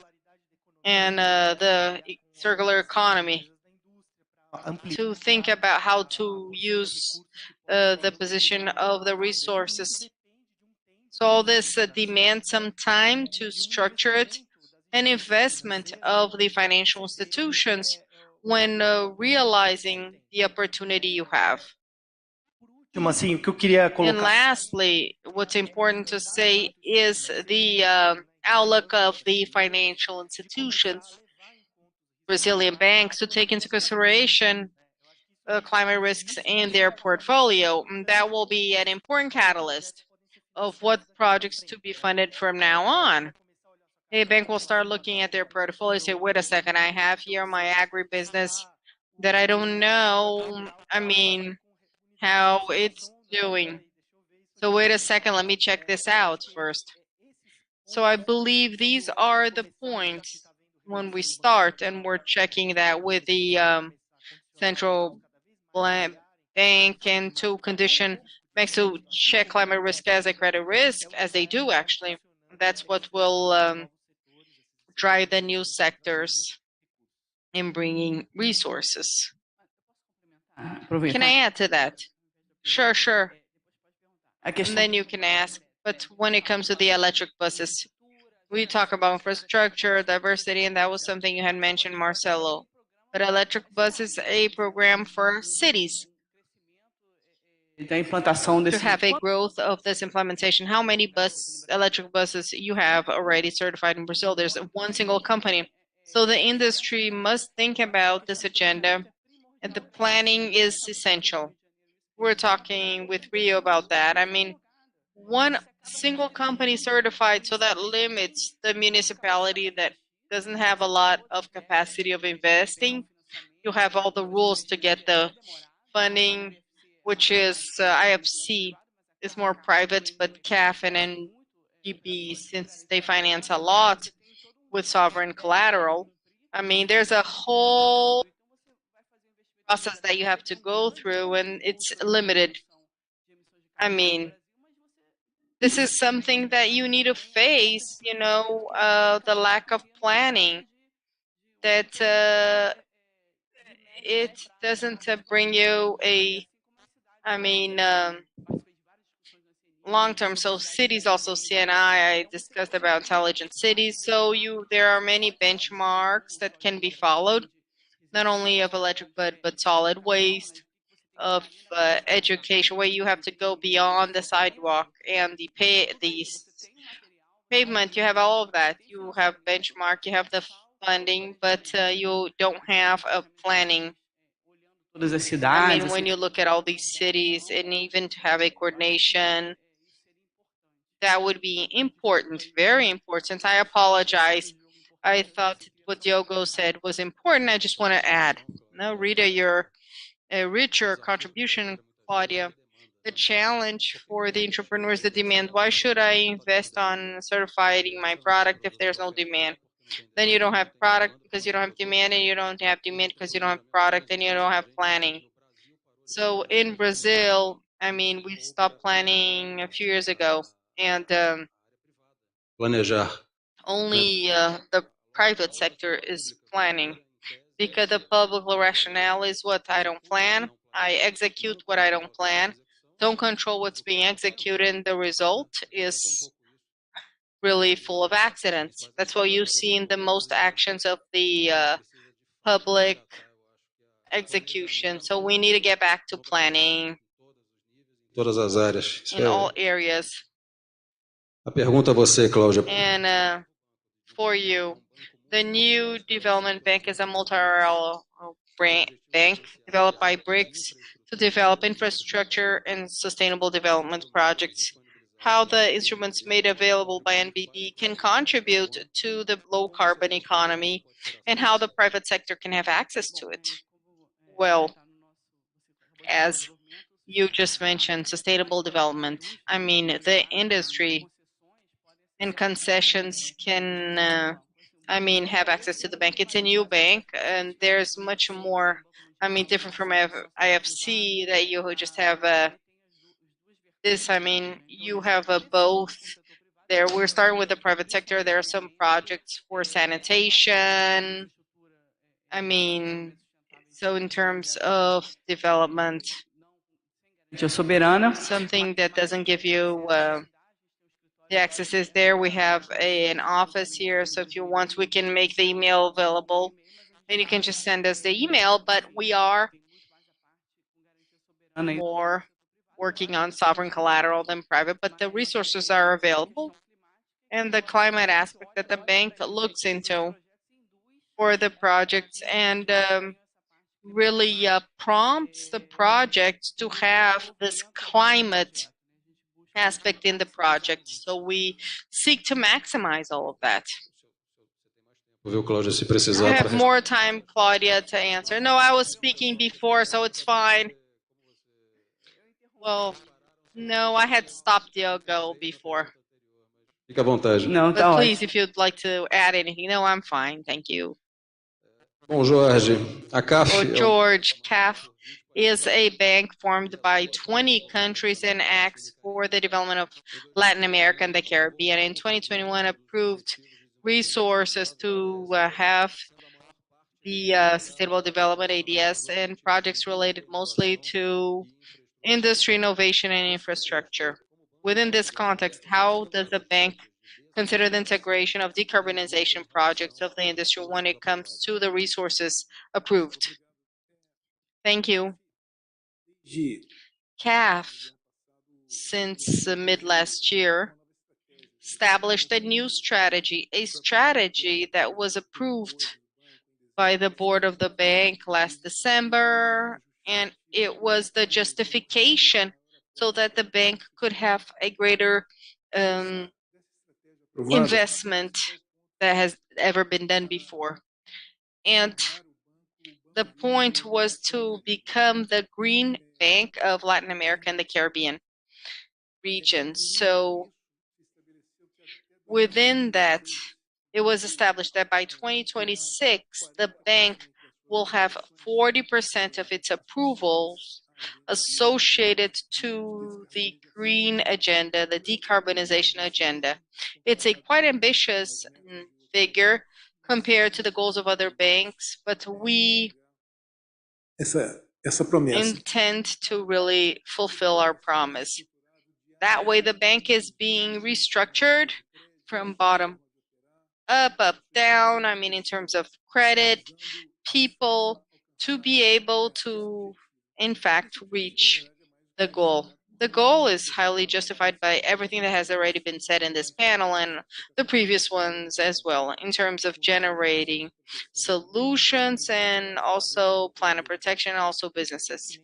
And what is pertinent to my portfolio, which is the private sector of the bank, 40% of our business is already renewable energy. A very important share is already directed to renewable energies, and we are targeting the whole electric mobility agenda, developing operations to implement systems of electric buses in many capitals of the region. In partnership with the private sector, we are supporting many banks in our region so that they can support SMBs that are undergoing green operations. It's really a beautiful operation with the DCF's support.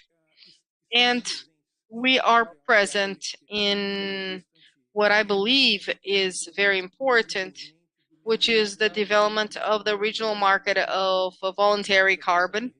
As we know, the region has the greatest potential in the world when it comes to carbon credits, voluntary carbon credit, and that way it's needed a whole work to allow the region to show its potential. There are many measures to be taken. Some are very complex, but are justified because of the huge potential that can be brought upon from a sustainable and development standpoint.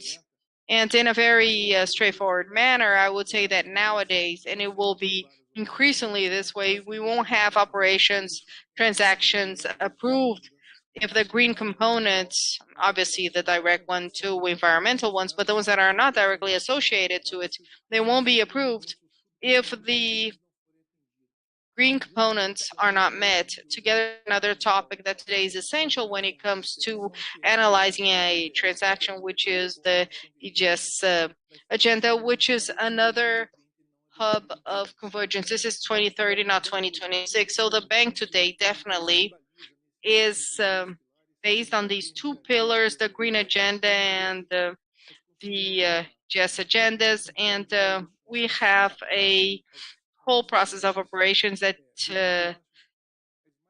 do meet all the needs of the operations, the business, but mostly of the communities. And going before and thinking in terms of something a bit more in terms of the SDGs, I mean, they are really big generators of business, and it's just a matter of refocusing and see from there many solutions are stemmed, and that way it can compensate those from the private sector. So Marcelo, I would say that our proposal is to get by 2026, and hopefully with beautiful figures where we will be the green bank of Latin America and the Caribbean. Well, there is a challenge, and I believe we're heading the right way of being able to do that with the Brazilian entrepreneurs, institutions, in terms of really seeing the green agenda as an agenda of low-hanging fruit, and when it comes to a new model to be approached. So it's not one of industrialization, which Brazil went through in the last few years, that will allow us to be successful in the green agenda. It's a different model. It's a new way to think business, finance the businesses, engage people, and have focus on the results for communities, for people, directly or indirectly linked to the business. I realize that this is something that has been ongoing, and this is the basis that will allow us to transform into reality the opportunities that have been brought for the green business and green agenda in Brazil. We can think the same way to have a different result in this agenda, which is a new one that does demand a very strong component when it comes to innovation, to try to understand how we can translate the potential of the businesses within green agenda into reality. I believe the green hydrogen is the one that has been taking a leap when it comes to the investments that are huge in the state of Bahia for producing of ammonia and hydrogen in the region, and other agreements for financing and producing hydrogen. But okay, your final remarks. Diogo, please. I would like to take the opportunity to talk about the products that IFC has. How can a company get funds from IFC? Just to make it clear, IFC works with long-term debt, investment in shareholding interest, and also convertible debts, and so on. We can either provide loans of 5, 8 years, up to 10, 12 years, if we are talking of infrastructure, with some waiting time, always at market prices in order not to distort the market. But we can also work in the capitals market. So, for example, a company has a green project, a new plant that will reduce the water consumption, or as here steel, will lower carbon emissions, and so on and so forth. So we may issue a debenture or subscribe on the debenture or anchor the debenture to attract capital for that product. We are also working with up to 20% shareholding interest, and we also have a consulting arm, which might help, just as in the cities in the Amazon, so that in the future a pipeline of projects are created. So there are consulting in green building, public-private partnership, and consulting. There are many projects the roads, the concession of roads, concession of primary care in health, public lighting, health, education, railways, roads. So there are many partnerships where we can help cities and subnational governments. And today we also have an area that we have been structuring for 1 or 2 years that is also helping companies to formulate these projects upstream. And so they are working at feasibility or pre-feasibility stages in projects that may in the future generate or lead to IFC investments within 2 or 3 years, for example. And there are many different fronts, beef traceability, reforestation, recycling, and many other things. And the support of transactions is about $30 million, big transactions for IFC. And this is more or less the space where IFC operates.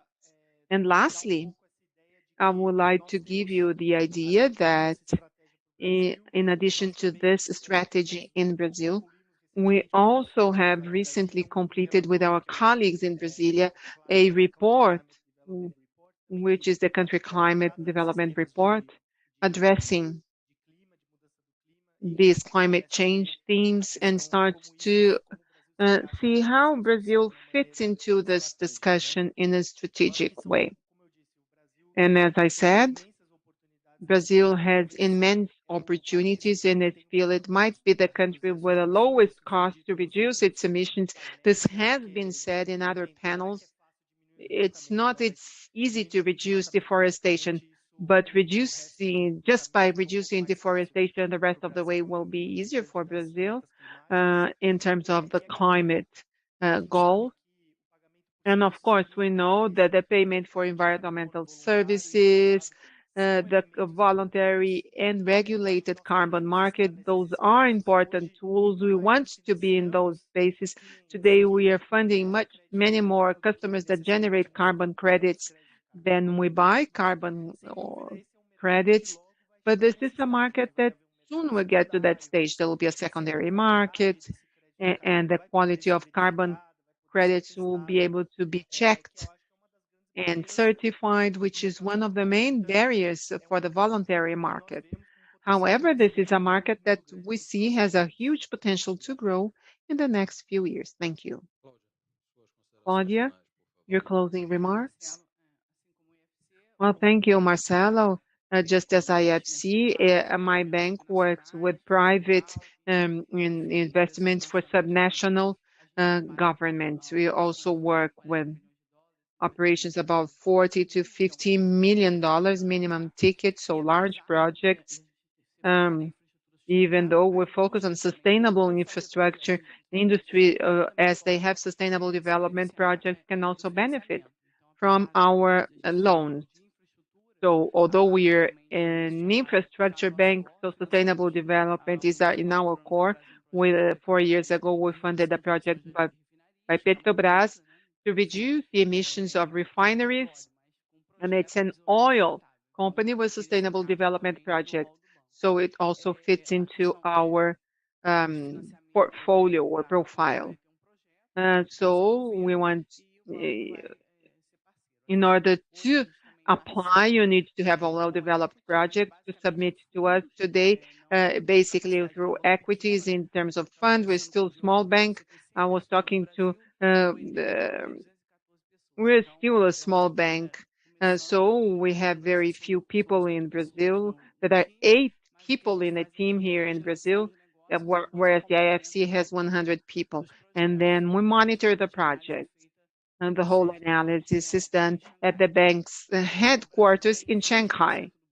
So Brazil has 19.5% of the bank, with a significant share of the bank. So we want to optimize the funds that NDB invests in Brazil, trying to find sustainable projects that can be funded. And also, so the voluntary carbon market. We do not buy carbon credits, but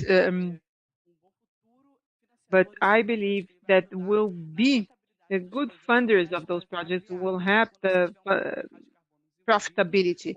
So once the carbon market is well developed, there will be many companies certifying those credits and the secondary market. And then I've been hearing that for a long time that you're going to start, but I think that there are many simultaneous initiatives. And I think now this market is going to start to be developed. It may start kind of slow, but in the midterm, it will make some projects that today are not feasible because of feasibility, but through the carbon market, they will become feasible. And CNI has my contacts, and my office is in CNI building in São Paulo and also in Brasilia. We have always had an interesting partnership with CNI since we opened our bank, and we are available. Thank you very much.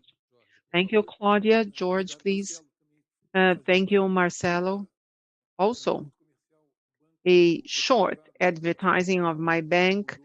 So the private sector has moved to São Paulo. It's been 2 months. We are at the top of JK shopping mall.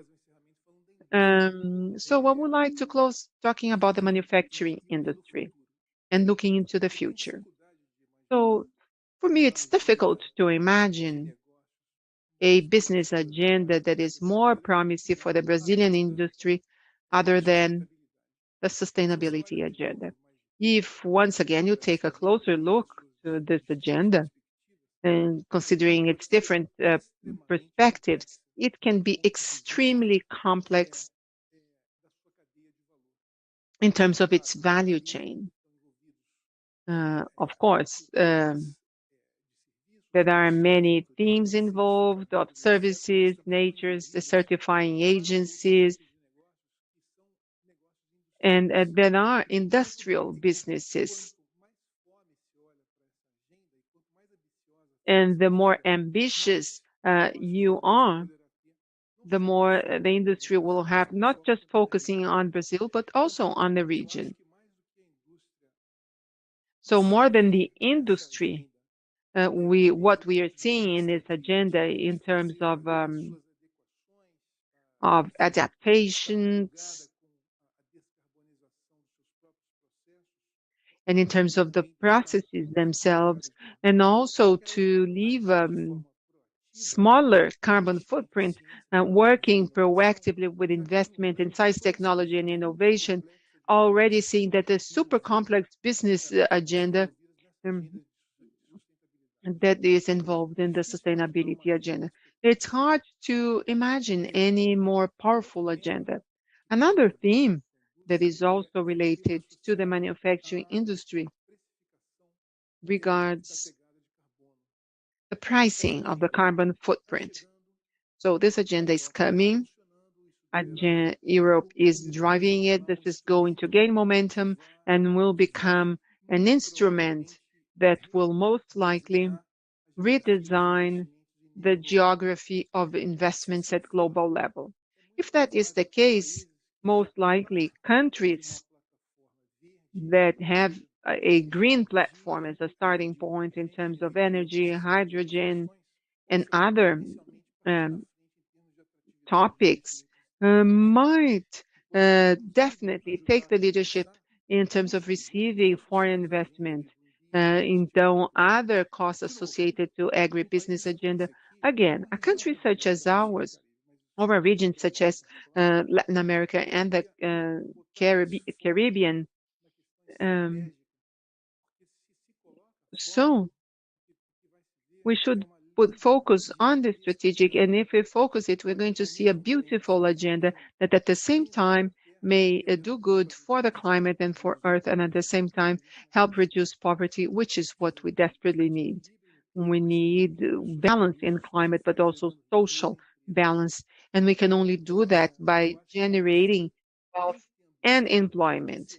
I think that the manufacturing industry needs to have ambition and it needs to see itself as an integral part of this agenda, because demands and needs might emerge from it that will contribute for the Brazilian industry and our region's industry to follow its journey of contribution to society. I would like to thank you for the invitation, and I was very happy to take part. Thank you. So on behalf of the National Confederation of Industry, I would like to thank your participation here, Diogo, Claudia, and George. The offer of credit and the availability of funding for green projects and climate funding, it's obvious that it is there, it's available. So as a conclusion, so we need to invest in good projects, design good projects so that they're fundable, and then they need to have common thought and a project for Brazil to effectively make green projects effective in the country and a focus on people.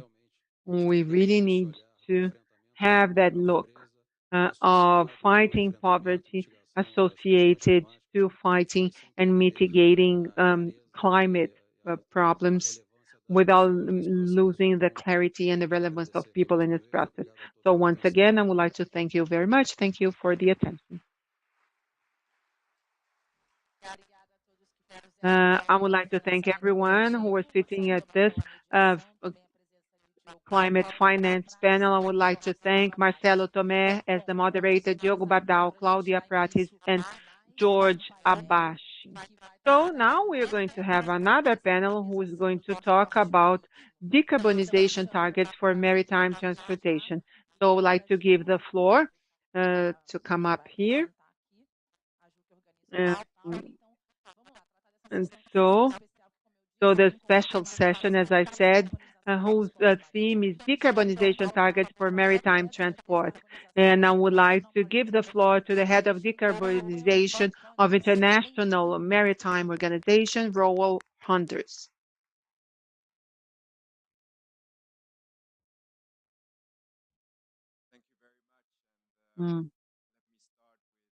Thanking us, the International Maritime Organization, the IMO, to this extremely interesting event, and I've really enjoyed the participation today, yesterday in the event, and learned so much about what's happening in Brazil, which obviously is very important also for the discussions within the IMO. So we have spoken a lot today, yesterday, about the exports of commodities of Brazil, but also the future exports of renewable energies from Brazil to the rest of the world. And obviously, maritime transport, shipping is a key player in that regard. So it's time that we talk a bit about shipping. For those of you who are not familiar with the IMO, the IMO, the International Maritime Organization, is actually a UN body. So we are a specialized agency. We're based in London. And we're a regulator, we're a global regulator of a global industry like shipping. And in that way, actually, for a UN organization, we have a lot of teeth. And I'm saying that because the IMO instruments, which are adopted by the member states represented at the IMO, 175 member states, are being enforced globally from their entry into force. And we have quite a number of energy efficiency requirements already in place, and we're very active in developing a new set of rules that will apply to the global industry as of their entry into force. So we're a global regulator for a global industry, and in that sense, we're very well placed to tackle a global problem like climate change. Yesterday, in a number of the panels, there was quite a bit of discussion about the role of Brazil in multilateral organizations, multilateralism in general. Let me ensure you that Brazil within the IMO is a very active player and a very well represented member state. And Brazil has been a member of the IMO Council, a 40-seat member state governing body of the IMO for many decades, and so is involved in all the discussions of the organization in great detail. And we have a permanent representative of Brazil and an ambassador in London who is representing Brazil in all of these discussions. This ambassador normally is representing the Brazilian Navy. When it comes to the discussions in the IMO on greenhouse gas reduction, these discussions are normally represented by the Foreign Ministry, or Brazil is represented by the Foreign Ministry. So just to get to shipping, and I borrowed this picture of this beautiful ship, the MS Vale Brazil, which is actually one of the biggest iron ore carriers in the world. And these ships, like the MS Vale Brazil, is responsible for basically transporting about 80% of the world commodities, of all the goods worldwide, around the world. And in that sense, I think shipping is really the backbone of the world economy, and we can see here on this graph from our colleagues from UNCTAD that because of COVID in 2021 or 2020, there was a small dip in the total volume of goods being transported around the world. But already in 2021, the upward trend picked up again, and so shipping continues to play this crucial role in transporting, making sure that the world is connected and facilitating world trade. I don't have to explain you anything about Brazil's maritime interests. They're vast. They're huge, actually. And again, I just picked a couple of graphs from UNCTAD underlining the role of Brazil in global world trade and global shipping, and it's impressive. However, shipping, like any other transport sector, is not only contributing significantly to global CO2 emissions, but also compared to some of the other transport sectors, particularly the road sector, be it cars, be it trucks, be it buses. I think we just spoke about it in the previous panel. Shipping is responsible for around 11% of the CO2 emissions of the transport sector, like aviation. However, the decarbonization options for shipping are less far advanced than, for instance, for road transport, where we see a lot of electrification. So over time, the relative contribution of shipping is likely to increase. So explaining a little bit what we do as IMO, as a regulatory body, and how our work relates to the UNFCCC, so the general work, the global work under the UNF climate conference. I just picked up this picture, which actually appeared in The Economist early this week, and those of you who are following the news and know what's happening in Europe, as we speak, we're having the worst drought in Europe for basically 500 years, and rivers are actually drying up. So shipping is not only contributing, like any other transport sector, to the climate problem, but we're also affected by the climate problem. And there are many ports around the world that are not necessarily immediately on the coast. They're a little bit more land inwards on a river, and particularly in Europe, but also in Latin America, the river systems are key to the maritime transport sector. And this is the River Rhine, which ends in the Netherlands, my home country. It's drying up, and it has a huge impact actually on inland shipping. The same is happening, and I picked this up again last year, South America, some of the ports in Argentina and Paraguay also being affected by low levels in the rivers, really hampering the exports of soybeans and other commodities to the rest of the world. So shipping, port infrastructure is affected by climate change, and in that sense we need to tackle the problem. So the UNFCCC, the Paris Agreement, the 2015 Paris Agreement, we spoke a lot about it today, yesterday, the 1.5 temperature degree objective, the national determined contributions. However, shipping, like aviation, is not covered by the Paris Agreement in an immediate way, in a direct way. Actually, the Paris Agreement underlines that GHG, greenhouse gas reductions from international shipping, like international aviation, needs to be done by the IMO in case of shipping and by ICAO in the case of aviation. And this is because of the difficulties in allocating emissions from international shipping and international aviation to one specific country. So following the Paris Agreement in 2015, IMO adopted its own strategy, its own greenhouse gas reduction strategy in 2018. That was a landmark decision for the IMO, and the visions and the levels of ambition in that strategy, in that 2018 strategy, are clear. Member states in the IMO agreed to phase out greenhouse gas emissions from international shipping as soon as possible in this century. In addition, we have a clear target for 2030, which is a 40% carbon intensity reduction of the global fleet, as well as a 2050 target, and that is currently reducing greenhouse gas emissions from international shipping by 50%. However, already in 2018, we already agreed that this strategy would be revised by 2023, including new levels of ambition, and that we are negotiating this revised strategy, or member states, I have to say, are negotiating this strategy as we speak. And this actually came out, this report from the International Energy Agency came out just before COP26. International shipping, you can see it in red, we're not on track in reducing emissions. And so more action is required. And actually when you look at the figures, and these are from our own fourth IMO greenhouse gas study, shipping, global shipping, both domestic and international, are responsible for almost 1 billion CO2 equivalent emissions. And actually the emissions are increasing and going up rather than going down. Also, in terms of the share of international shipping to the global contribution of CO2 emissions, it's about 3% currently. Maybe it doesn't seem as a big figure, but this is actually similar to the contribution of a country like Germany or Mexico. And of course, similar to these states, we as a sector, we need to decarbonize and advance, especially because emissions are actually estimated to increase rather than to go down. So at COP26 in Glasgow, many of you mentioned it. Shipping, as I mentioned, was not formally included in the Glasgow Climate Pact.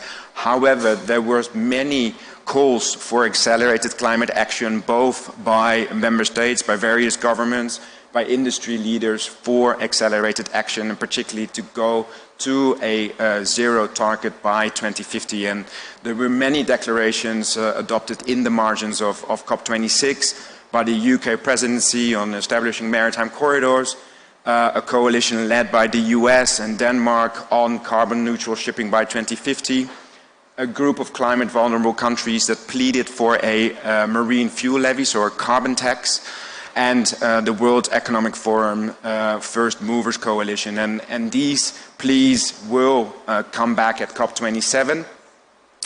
I think, generally speaking, Latin America could join many of these initiatives, with, of course, which will give an additional incentive to decarbonization of shipping. So where are we now? Where are we today? I mentioned the revision of the IMO greenhouse gas strategy. We have started negotiations on revising this strategy.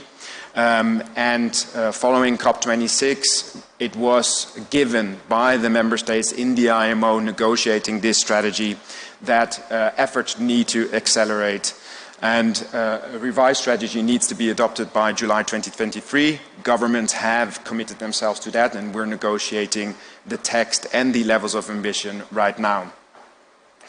There was a large group of states that already actively pleaded for a new target for 2050, which is phasing out or achieving zero or net zero GHG emissions from international shipping by 2050. However, there's a group of countries that is not ready to commit to this target yet, so we still have almost a year ahead of us of difficult negotiations.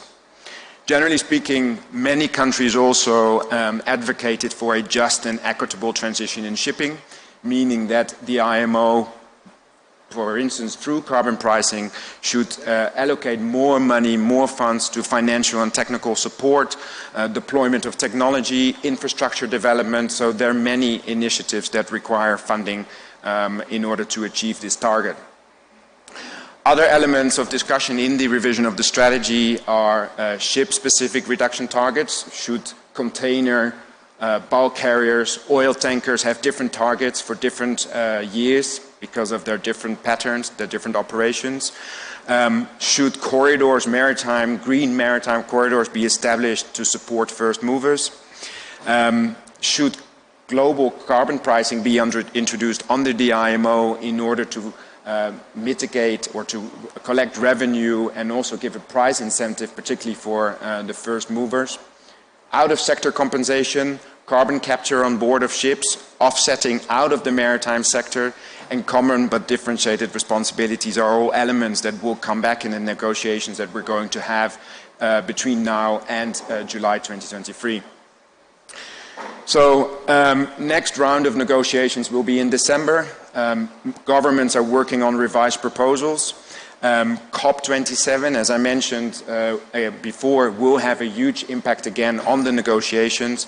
We had discussions with Egypt already. Egypt, because of the Suez Canal, has an extremely high interest also in shipping, and so we do expect that decarbonization of maritime transport will also come back at COP27.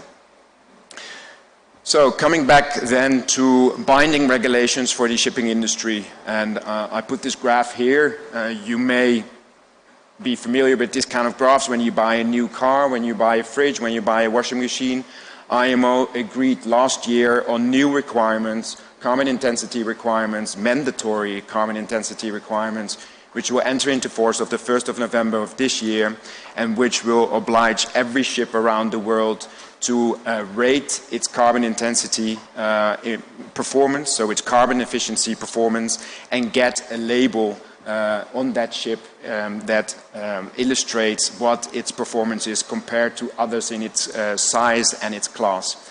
So this is a very powerful instrument. It's another instrument that will be enforced globally. Ships need to have a statement of compliance on board that can be inspected in any port that they visit around the world.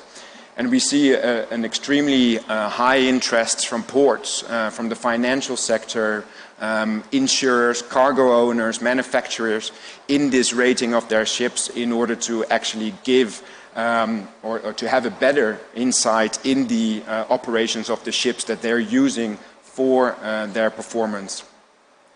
Again, I borrowed a couple of pictures here from Vale. Technical compliance methods that can be used to achieve these targets. Rotors, wind propulsion can be installed on a ship to give it an extra boost, to use wind energy to reduce fuel consumption. Air lubrication in the hull of the ship to reduce friction. It's the reality as we speak, and these are kind of the compliance methods that are being used by the industry already today. As I mentioned, there's a huge interest in this rating system across the maritime value chain and the supply chain. And we see many big companies around the world, just to name a couple, Trafigura, BHP Billington, looking into this rating system in order to actually have a better insight in their Scope 3 emissions. So the whole maritime value chain is looking into these new IMO requirements, which will enter into force later this year. Coming then to the targets for 2050. So what are we doing in terms of next set of measures? The next set of measures is really aimed to achieve the decarbonization of shipping around mid-century by 2050. And we call that the fourth propulsion revolution, moving shipping away from fossil fuel to low carbon alternatives. And it's clear, this is a report from IRENA, the International Renewable Agency, about shipping. Energy efficiency measures alone are not enough to put shipping on a trajectory aligned with the 1.5 degrees Celsius pathway. So we need also to look into alternative fuels, renewable fuels for the shipping industry, is for it to be able to comply or to achieve a net zero or a zero target by 2050. And you can see there on the graph, the purple is the contribution of renewable fuels in order to achieve zero for shipping. Biofuels play a role in this as well. Maybe not as big as some of the other synthetic fuels. It's the green part here. But I think particularly for Brazil, of course, the role of biofuels, commercializing biofuels for the shipping industry is of high value. Now, the key question for everyone is what will be the future of low carbon, or what will be the fuel mix of shipping moving forward? The shipping industry today is very homogeneous. Almost 99% of the ships use bunker fuels, fossil fuels. However, if we look at the future, it's very uncertain what ships will use as a shipping fuel. And there are many initiatives around the world. Different fuels are being tested. Renewable hydrogen. Maersk, one of the biggest container lines in the world, already has procured new ships using methanol. Ammonia, as a renewable ammonia as an alternative, is being trialed by quite a number of Japanese ship owners. The French group CMA CGM is looking into replacing LNG by bio-LNG or synthetic LNG. And here on the bottom of the slide in the middle, Rio Tinto and BP just started a one-year trial using biofuels. So a lot is happening.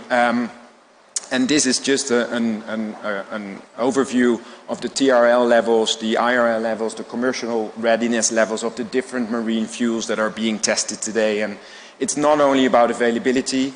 The importance for shipping is also, are ships able to store these fuels on board? Are their tanks compliant? Are their tanks made ready to use these kind of fuels? Bunkering in ports, is that ready? For these kind of fuels. So we need to really work on all these elements in order to make the alternative fuels available for global shipping. So for us as the IMO, as a global regulator, committed to phase out greenhouse gas emissions from international shipping, what are the challenges that we have on our plate? We need to develop a regulatory framework that is allowing for a global level playing field. It's a global industry, as I mentioned at the beginning, which favors or which needs a global regulatory framework. We want to promote first movers, but we don't want to over-penalize other sectors in the shipping industry. We need to have pricing mechanisms that can gap the current price gap between fossil fuels and low-carbon alternatives. And we need also to make sure that there are no disproportionately negative impacts on certain states, particularly developing states, which are all dependent on shipping for their access to the world's market and exports. So we're working on 4 key pillars today. I told you in the beginning we're a regulator, and this is what we do. We're working on life cycle greenhouse gas emission guidelines to really identify the well-to-wake emissions, greenhouse gas emissions of all these different fuels. We work on the safety regulations for all the fuels. We need to make sure that the seafarers and on board of the ships are able to handle ammonia. We need to further enhance our mandatory fuel consumption reporting, the MRV system. Yesterday it was highlighted how important MRV is for any carbon pricing mechanisms, and we are also committed to work on such carbon pricing and technical measures. So calculating the well-to-wake GHG emissions of alternative marine fuels, it's extremely important. As I mentioned just before, there's a wide range of fuels that is being tested, and we need to make sure that all these fuels are treated equally in terms of their life cycle, their well-to-wake carbon performance. So we have started this work on developing such life cycle greenhouse gas guidelines covering all marine fuels. This work is to be finalized in July 2023. And it's of course aimed at incentivizing the uptake and availability of marine fuels for the shipping industry based on their real climate impacts.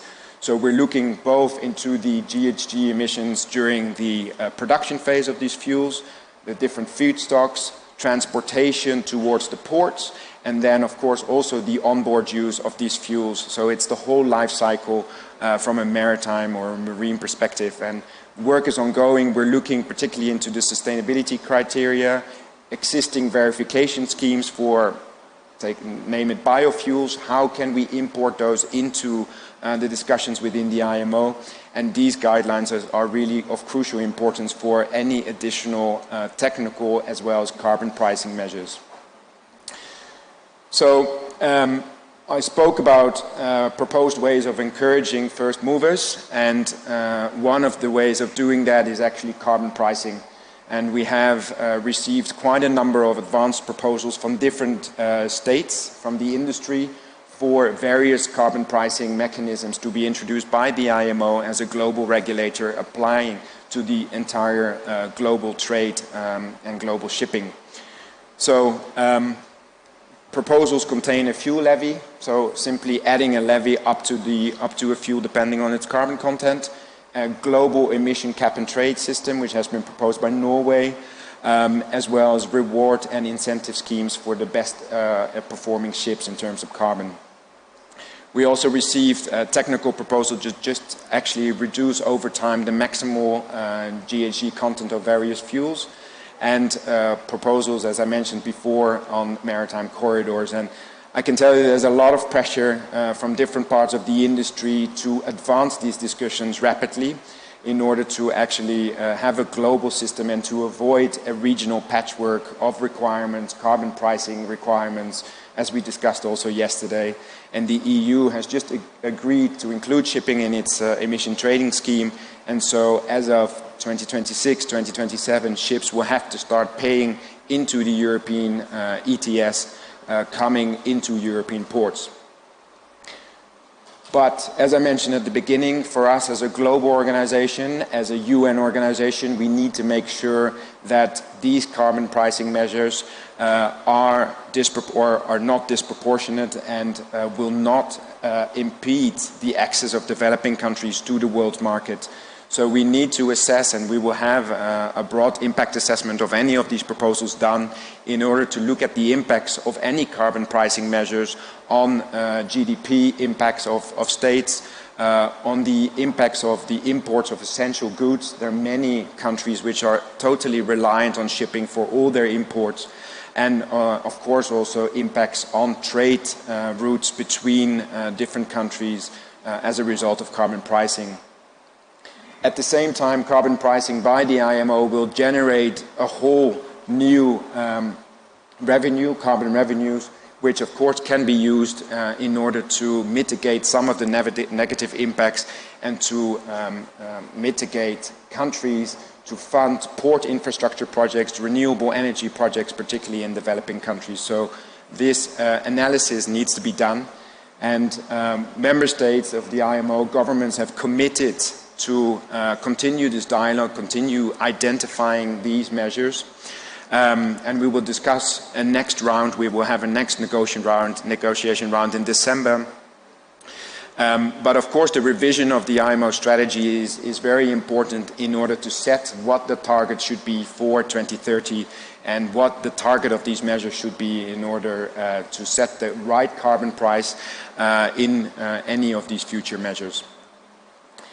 So opportunities, I spoke a lot about regulation, but of course there are many opportunities as well for countries, for industry in the decarbonization of international shipping. And just to recall, the fuel consumption of shipping, this graph follows actually from the mandatory fuel consumption reporting which already exists today. So all ships above 5,000 GT have to report their fuel consumption to the IMO every year.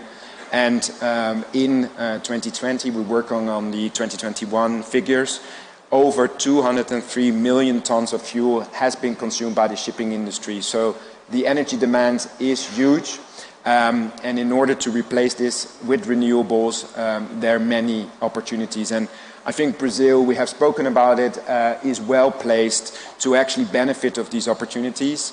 Biofuels, I mentioned before, there are trials going on already in different parts of the world with biofuels as a short-term compliance opportunity for the shipping industry. Shipping in general is both a substantial customer, the fuel demand is huge, so it's a great opportunity to sell renewable fuels to the shipping industry.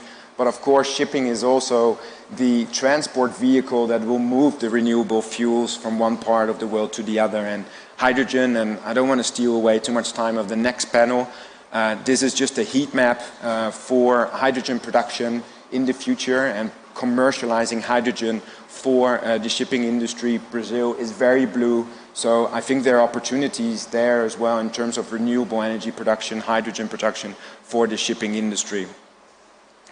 Again, just to highlight, other alternative fuels are being developed as well. Ammonia, also here, some kind of a heat map of possibilities of commercializing and making ammonia available to the global industry. Again, Brazil is well placed. So as the IMO, we really also support developing countries in particular to explore this potential. We have organized during COP26 a Pacific session on seizing opportunities for developing countries in providing zero carbon fuels to global shipping. And we have another session on the same topic during COP27 in cooperation with the Egyptian presidency. And I think it's key, and I hope the next panel will address that as well, that cooperation at national level between the maritime sector, between the port sector, between the financial sector and the energy sector is really crucial in order to fully exploit this potential.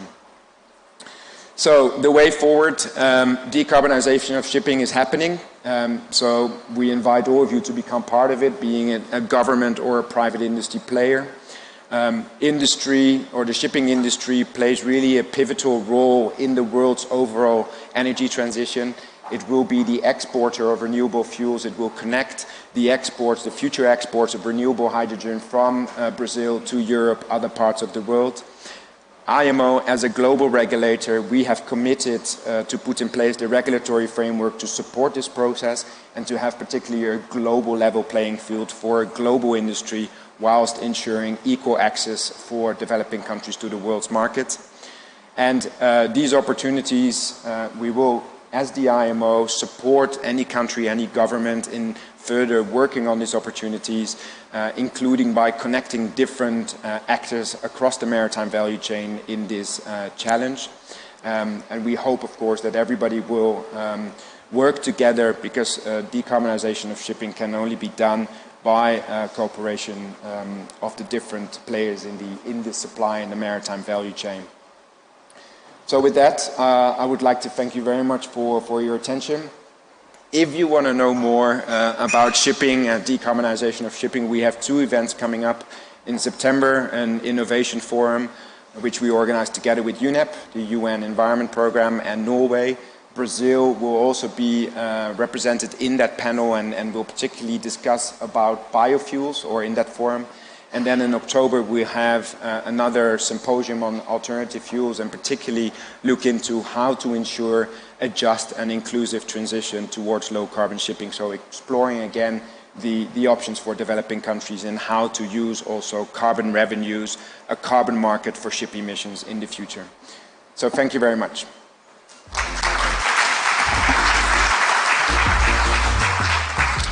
Obrigada, então, a Royal Renders por falar com a gente sobre as metas para a descarbonização do transporte marítimo. To talk to us about shipping, and unfortunately we're coming to the end of our event talking about the strategy, the industry strategies for low carbon economy. And before our last panel, as I had promised, the Minister of the Environment, Joaquim Leite, is here with us. I'm going to give the floor to talk to you, to address you, and then we are going to call the other panelists. Minister, good afternoon. You're welcome once again.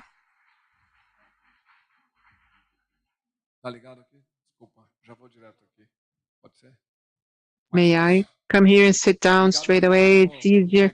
Thank you all very much. I came here just to hear, just to listen this new world of hydrogen. I think it was an opportunity to be here close. A bill was approved in the Congress, on the Senate, on offshore wind plant. So we articulated together with Adolfo Saxida on the approval of this project. So it's at one time liberal, and we can explore all this area.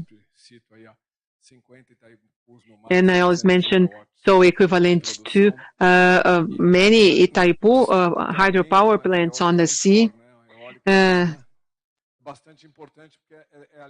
So the onshore wind plant is also very important. That's why, so ammonia and hydrogen starts with onshore that we have, we can triple the amount of energy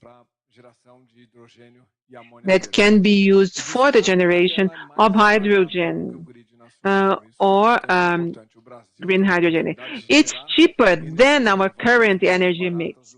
Brazil has the capacity of generating cheaper renewable energy rather than fossil fuel energy. So the first green ammonia plant, I went there last month to visit it, and it's important to see that it takes the opportunity. This is an opportunity of decarbonization of maritime transportation. This is the first way. Of course, Europe has interest in this amount of surplus energy that Brazil is going to generate, but I would like to get the attention for maritime transportation. The world will create green routes, low emission routes, and probably the first route will be between Brazil, Europe, Brazil, US, and then these technologies and the different ways of doing this and reducing its footprint and go through this green ammonia and hydrogen and also ethanol and fuels like ethanol that can be transformed into hydrogen and will have the power for maritime transportation. As a previous speaker, I think that Brazil has the opportunity for wind to be to generate green hydrogen and ammonia, ethanol, and biogas, biomethane, which is another opportunity. So I think that we have three very important routes, and they're all very important. So this road starts with the three current routes that already have capacity to deliver a volume of 100% renewable energy, and we have a future, many opportunities when we talk about the 7 gigawatts on the sea, $200 billion of investments for the installation of those wind plants, and also to provide a solution for hydrogen as a relevant fuel to decarbonize routes industry. And Brazil has an opportunity of having a very green manufacturing industry with a maritime route and making use of all opportunities that are going to come up. And I came here much more to hear what hydrogen is and to learn. Thank you very much, Minister. Thank you for introducing this new theme. We'll be talking about new technologies. And please stay here to be part of our panel, who's going to be moderated by the Director of Innovation Technology of SENAI, Jefferson Oliveira Gomes. You're welcome here to join us in our panel. Also part of this conversation will be the Innovation Sustainability Manager of the Brazil-Germany Trade and Industry Chamber of Commerce, and the project H2 Brazil and the German Cooperation Agency, Markus Frank, and also the Executive Commercial Director of Industrial and Port Complex of Pecém, Duna Uribe. And remotely will be joining us the head of Fraunhofer Liaison Office Brazil, Rodrigo Passel. So I would like to give the floor to Jefferson Gomes. I hope you enjoy your conversation. Good afternoon, ladies and gentlemen. Thank you all very much for being here, for the opportunity of sharing ideas with us. And I can see that Rodrigo Pastel is here with us remotely. Hi, Rodrigo. So our objective in this afternoon on our last panel is to discuss the features of green hydrogen in our country. Different possibilities, different forms, and as you mentioned, we have more than 700 gigawatts above Earth, more than 1,300 gigawatts, just from the south of Maranhão to the north of Rio Grande do Norte. And on these opportunities, just in terms of wind, not to mention the more than 25,000 gigawatts of power available in our Caatinga and people don't really talk about this Brazilian bioma, the Caatinga, the Brazilian savanna, so to speak. So we have here a briefing prepared by the CNI, and I would like to read, and we have a partnership with many colleagues of German schools and organizations. It's important to say that since the 1950s, Brazil has been developing many collaboration projects in our energy line. Germany has always been a major partner in all our existing projects, even in nuclear energy. We have a major participation and exchange with Germany, but we have prepared a document that I'm going to read briefly to you. The strengthening of Brazil-Germany relationships has advanced at geometrical pace at the level of research and applied science. Today, we have dozens, hundreds of students, of postgrad students studying in German institutions at the level of research, applied science, commercial relations, and not less important, technical cooperation. The most diverse themes are addressed, but we would like to get the attention to green hydrogen, which recently has been considered the production route through renewable energies that does not that zeros the emission of greenhouse gas. So a report by KPMG estimates the production of green hydrogen will increase in the next few years at a very, very fast pace, so much so that in 2025, 18% of the global demand will be met by hydrogen, and until 2050, 99% of all this potential will be used. Really? 100% hydrogen. Well, Brazil, according to McKinsey, has the potential to become one of the global leaders. And it's important to say that the cost for the production of hydrogen in Brazil is the smallest on the planet. The new partnerships and business models that will conform to green hydrogen can necessarily change the geopolitical configuration, globally speaking. It can provide significant gains to Brazil and to Europe in general. Well, I would like to tell you, ladies and gentlemen, that CNI is launching today, and you can see here with the QR code that is somewhere, I think it's going to be projected, a study on prospects and potential for the Brazilian industry. I recommend reading it. It's very well prepared, very good text, well written, so that we're all at interesting fields of discussion in whether we are more from the side of engineering or economy. And this project that CNI is developing is one of the pillars that were assumed in the last COP26. The focus of this work by CNI is to build regulatory landmarks that provide safety, encourage research, technology development, adoption of best international practices with their respective benchmarks, and the promotion of studies that will appropriately size the potential of the segment. The applications will necessarily replace traditional processes. Hydrogen also finds space as a fuel for heavy vehicles and storage of decentralized energy, but it can also subsidize the industry that is related to the production of cement, steel, well, everything that takes up energy. It's important that Brazilian industry today consumes 40% of the energy in Brazil. Well, that said, and this work that has been developed by CNI gives us the opportunity to have a few discussions. So to start the first round of discussions, I would like to ask you to stick to the 5 minutes in our conversations. And the first question is a broader question, and is the following. Considering the area of work of each entity that you represent here today, we would like you to say what you have been doing to contribute for the creation of an environment that is favorable for the creation of a green hydrogen economy. Can we start? Who wants to go first to answer the first question? Well, I can go first. I'm right next to you.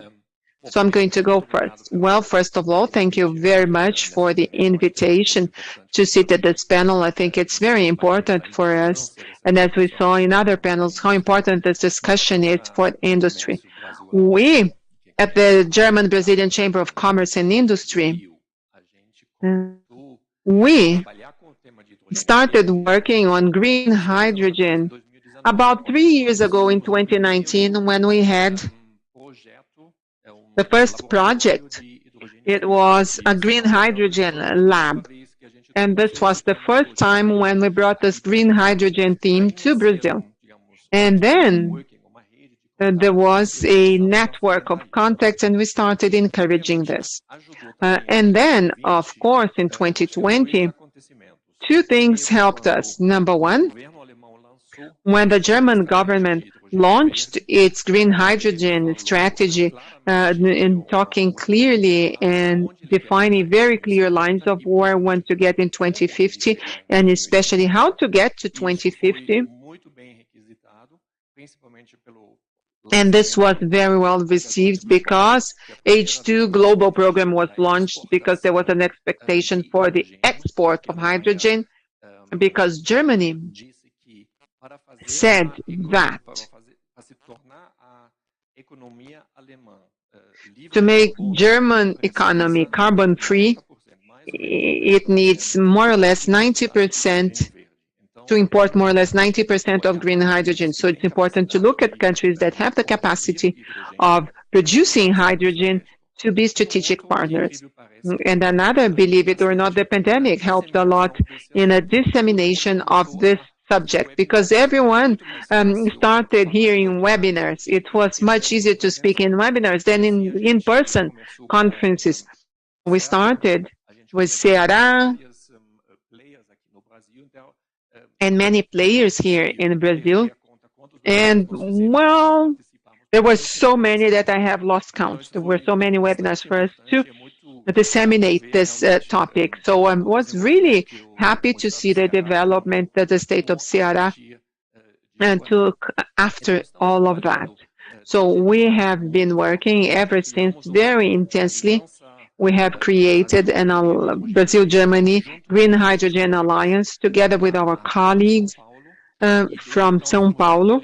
And we have been working together on this topic. Because we saw, obviously, this São Paulo with the power of its manufacturing industry and Rio de Janeiro with the bios of energy, I think that we can join forces and take it further and further ahead. So we had many different conferences. There are many projects that we are designing together with GIZ. And the government has an H2 Brazil project, which helped a lot in the theme. And more we really became references in talking about green hydrogen because Germany really needs to import green hydrogen and more. It is being the leader of this discussion on green hydrogen, what green hydrogen is, how to use it, and now we are looking more and more to the applications. So the most important is about application, because without application there is no production, and without production there's no application. So this is what we are doing in Rio. And we are being more and more called to come and join panels such as this one and taking the opportunity, the theme ahead. So it's important to say that you have mentioned Ceará. Could you make your comment? So Duna Uribe, the Executive Commercial Director of Pecém Industrial Port Complex. Well, first of all, thank you, CNI, for the invitation. It's a great honor and great pleasure to be here to represent Complex Pecém. And to answer this question, I would like to say that we're here in São Paulo, and maybe you have seen, I asked to have some images up a video so you, ladies and gentlemen, could have understand what is this complex as I am speaking to you, from infrastructure of port, and the colleagues shows there the ships there of IMO. We like to see the infrastructure and to see the transporting process and the railways. So this is just as a background as I speak. So the Pecém port is a very new one. It started operating 20 years ago. It's responsible for 22 million tons of cargoes and many types. So it's located 50 kilometers from the city of Fortaleza, and this is important because it's within an industrial area. So that's why it can grow. It can really have large installed industries around, and within its territory there are more than 19,000 hectares. So it's a very large land. So we have industrial, we have the port, and we have the exports processing unit. And Pecém has always been innovative, has always been doing things differently. The regulation is a terminal of private use. The view of the state of Ceará was always to invest in the port. In 2018, the port of Rotterdam, where I come from, came to buy 30% of the Pecém complex, to invest 75 million euros at the time. And why is that interesting? Why do I say that? Because in 2020, when we started to talk about green hydrogen with some of the main players, the partnership, the 30% of the Dutch capital did make a big difference, because the Rotterdam port, understanding the need, the urgency of developing the hydrogen market, and to have the energy transition taking place in the next few years. This prompted us to understand what Ceará Pecém has is a very potential-based and complementary renewable energy. I have sun energy, solar energy during the day, and wind energy at night. So I'm able to really generate green hydrogen in a very competitive manner. Electrolysis, that's why Bloomberg has brought Brazil the capacity of having the highest capacity of producing green hydrogen, and by 2030, 2015. So last year in 2021, we launched, this governor of the state launched this ambition of the complex of Pecém to develop a hub of green hydrogen. And what is that? It's a place within the zone of processing exports, where they would receive renewable energy and water that would be treated from the city of Fortaleza, reused water, and would produce with hydrogen. And we've signed many MOUs, over 20, and we've been discussing, and we understand that all these companies are already making their decisions for green hydrogen transportation through ammonia. So it's not a coincidence that we have the bunker fuel that our colleague mentioned as a fuel to be able to have ammonia, to be able to have the exports. And I just wanted to close my talk here talking about there's a big dream at Pecém. We just don't want to export ammonia. We want to have the whole value chain of green hydrogen to add value, to produce ammonia, to draw fertilizers producers, and to have trials, and to have a local consumption within the complex, and also regionally, and also nationally, and obviously for exports, which will be the first way to have the flow out from our view. So that's what I wanted to add. Dr. Marcos Frank. Dr. Marcos Thank Frank. you. Max Frank, who is the chief of the project H2 Brazil of the German agency AJC. Thank you. Good afternoon, everyone. Our project of international cooperation between Brazil and Germany has a volume of 34 million. And as I was hearing these last 2 days of sessions, yesterday and today, all of this was basically a perfect summary of our project, of all the different needs that are present within the development of green hydrogen in Brazil, and not only for Brazil, but for the world. And we work with our partners here in Brazil.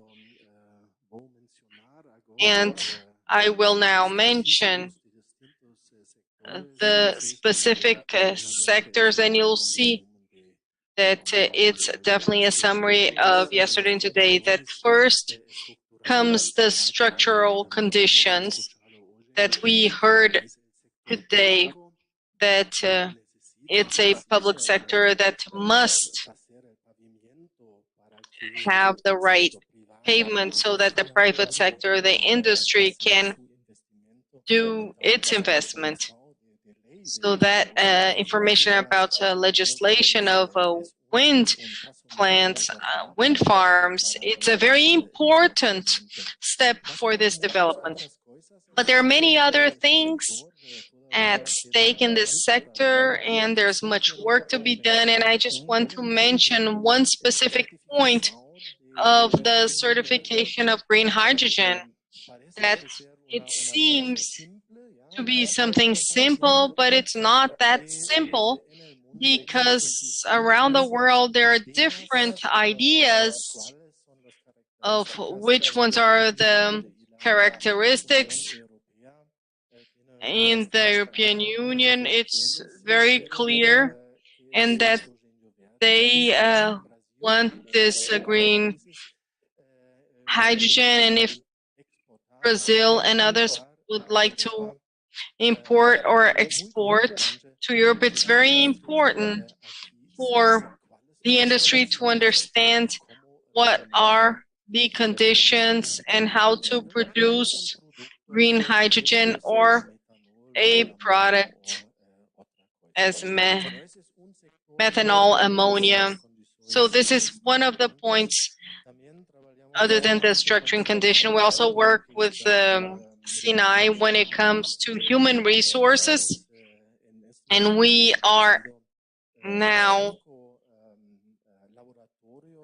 establishing 5 labs in the country, basically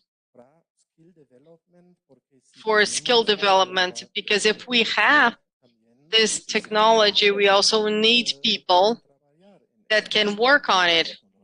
I mean, with technology and innovation with what we have in the country.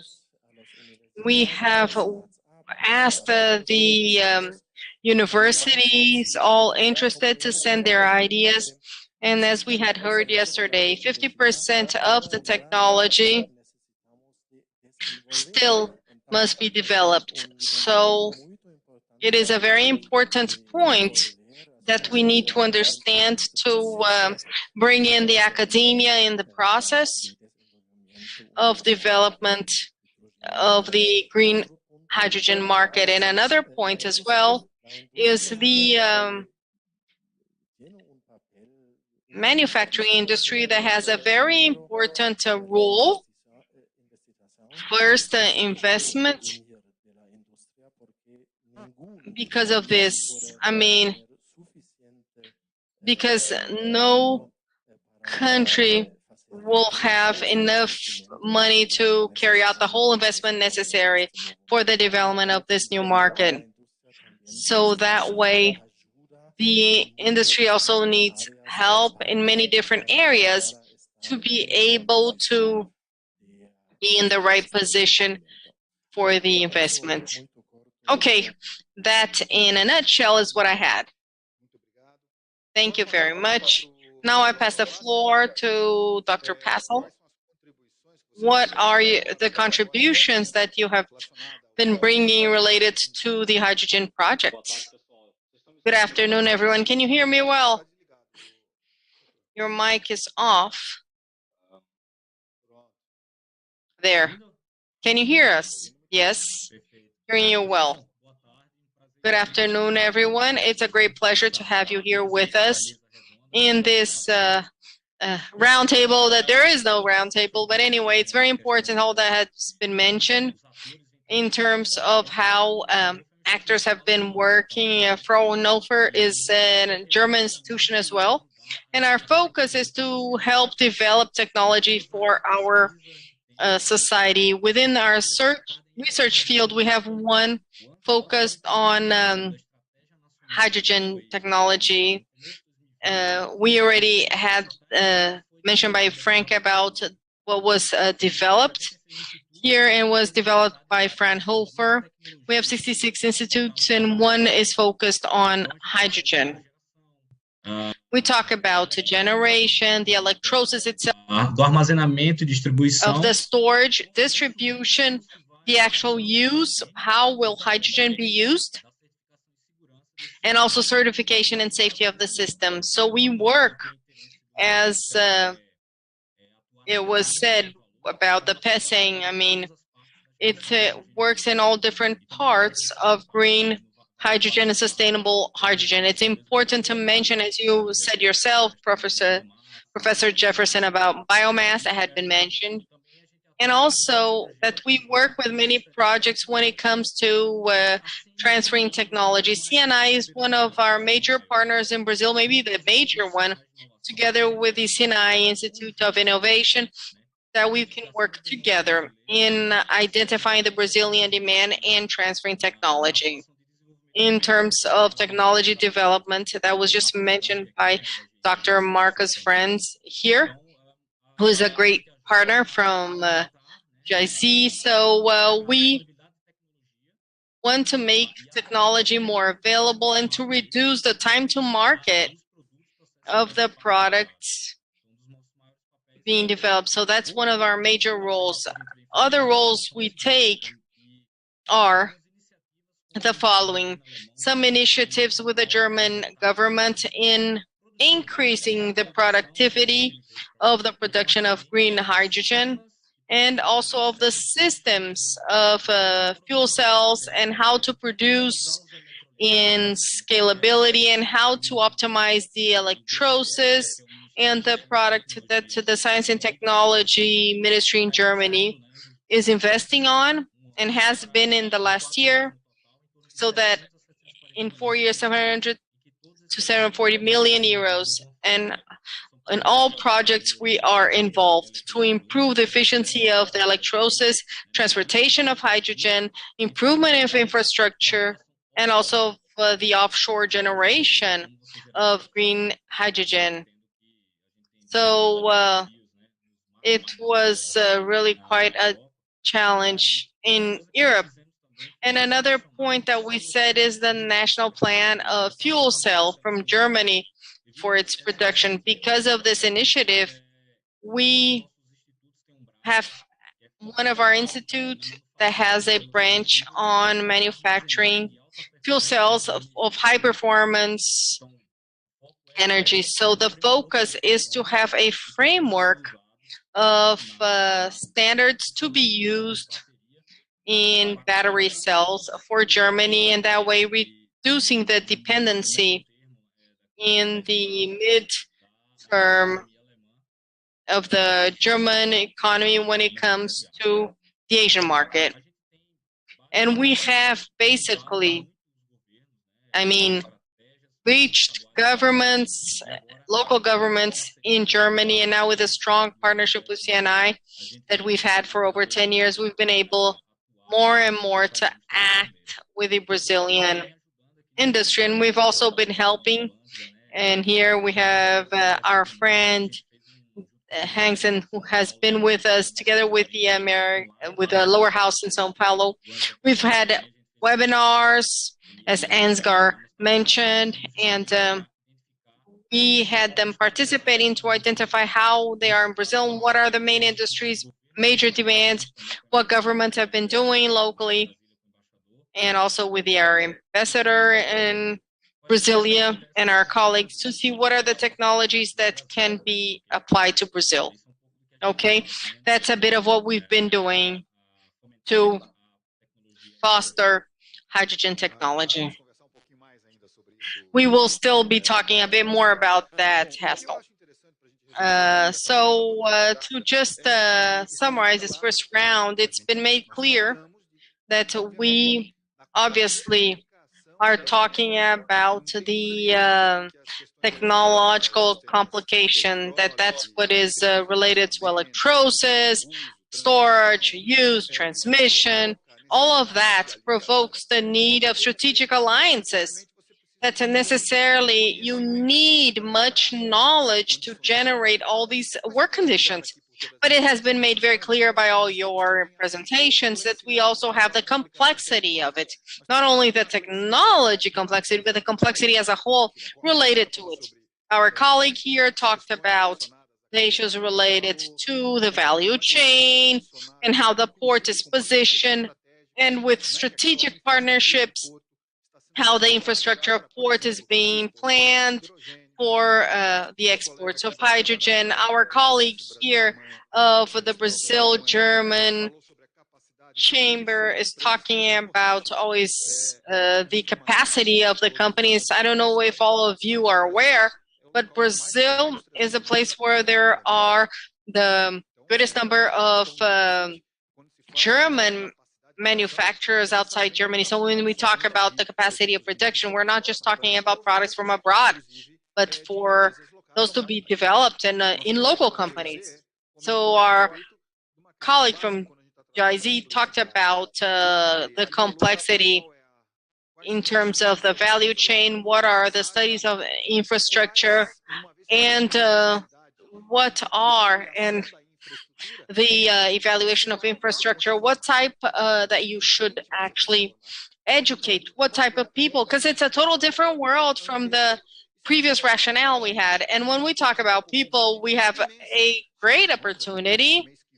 And next month, we will have hundreds of Brazilians going to Baden-Württemberg, where there is a development in strong hydrogen, and they're visiting to learn about all this technological logic. And at the end, once we have people developed, there is a great opportunity to develop new businesses, new companies that will spring up in Brazil within this realm.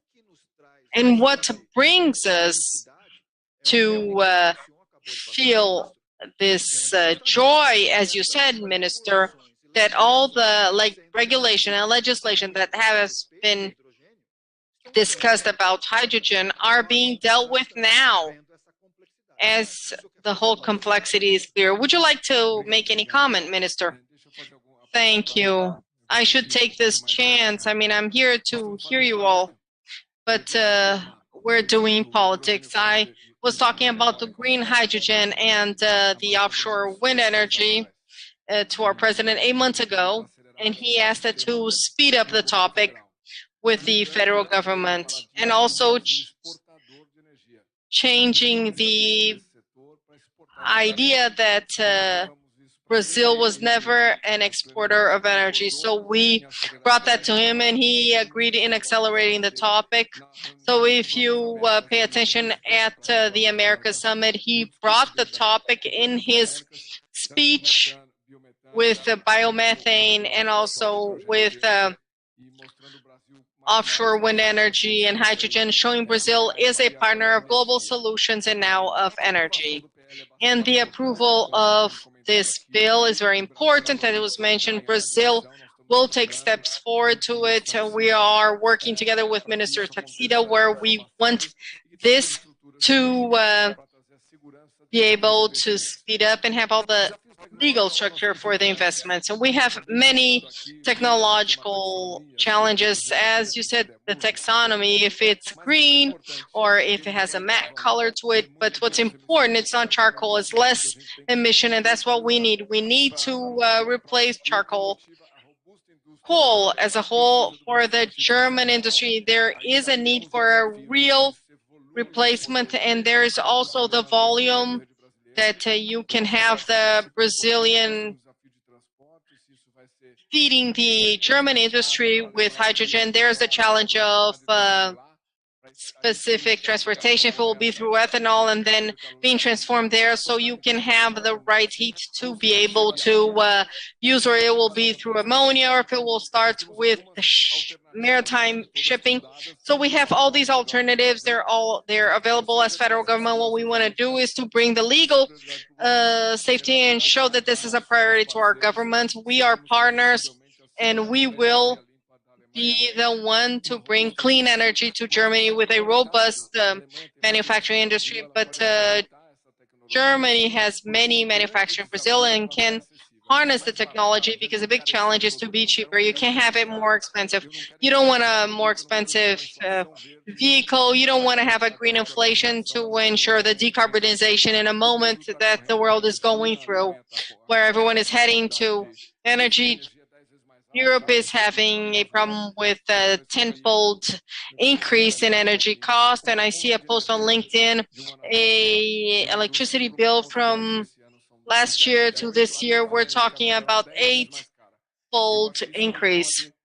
So we cannot have it that way. We need to work with the green economy. We can use in our own plants here to have less carbon footprint, or also with fertilizers that you also have operations in Brazil. So I think you can have this hydrogen used, tested in Brazil in many ways, so then you can have scalability, because it's much cheaper to have it done in Brazil at first and then start testing this so that we can take a relevant volume. I believe that Brazil can decarbonize itself and will have a low emission, and that's a challenge ahead of bringing this hydrogen that is cheaper. And from what we see in Brazil, and because of the natural condition, offshore wind energy will be cheaper, so we will be producing the Massari case, and we'll have green ammonia that will be cheaper than using a fossil fuel. So you will already have a cheaper product with a lower footprint. So we need to find a solution. That's a priority of the federal government. We'll have this work together with you. Thank you. Industrial já pré-existente. Isso é uma questão fantástica. And just making use of a pre-existing industrial system. It was great. So now, the second part, I will be asking questions to each one of the participants, 5 minutes each.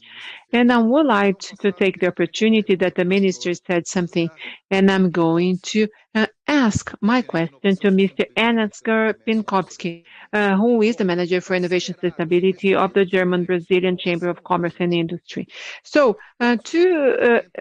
which are the improvements, the fast improvements that are necessary in the market to improve the situation? And what does the Chamber of Commerce identifies for green hydrogen here in Brazil?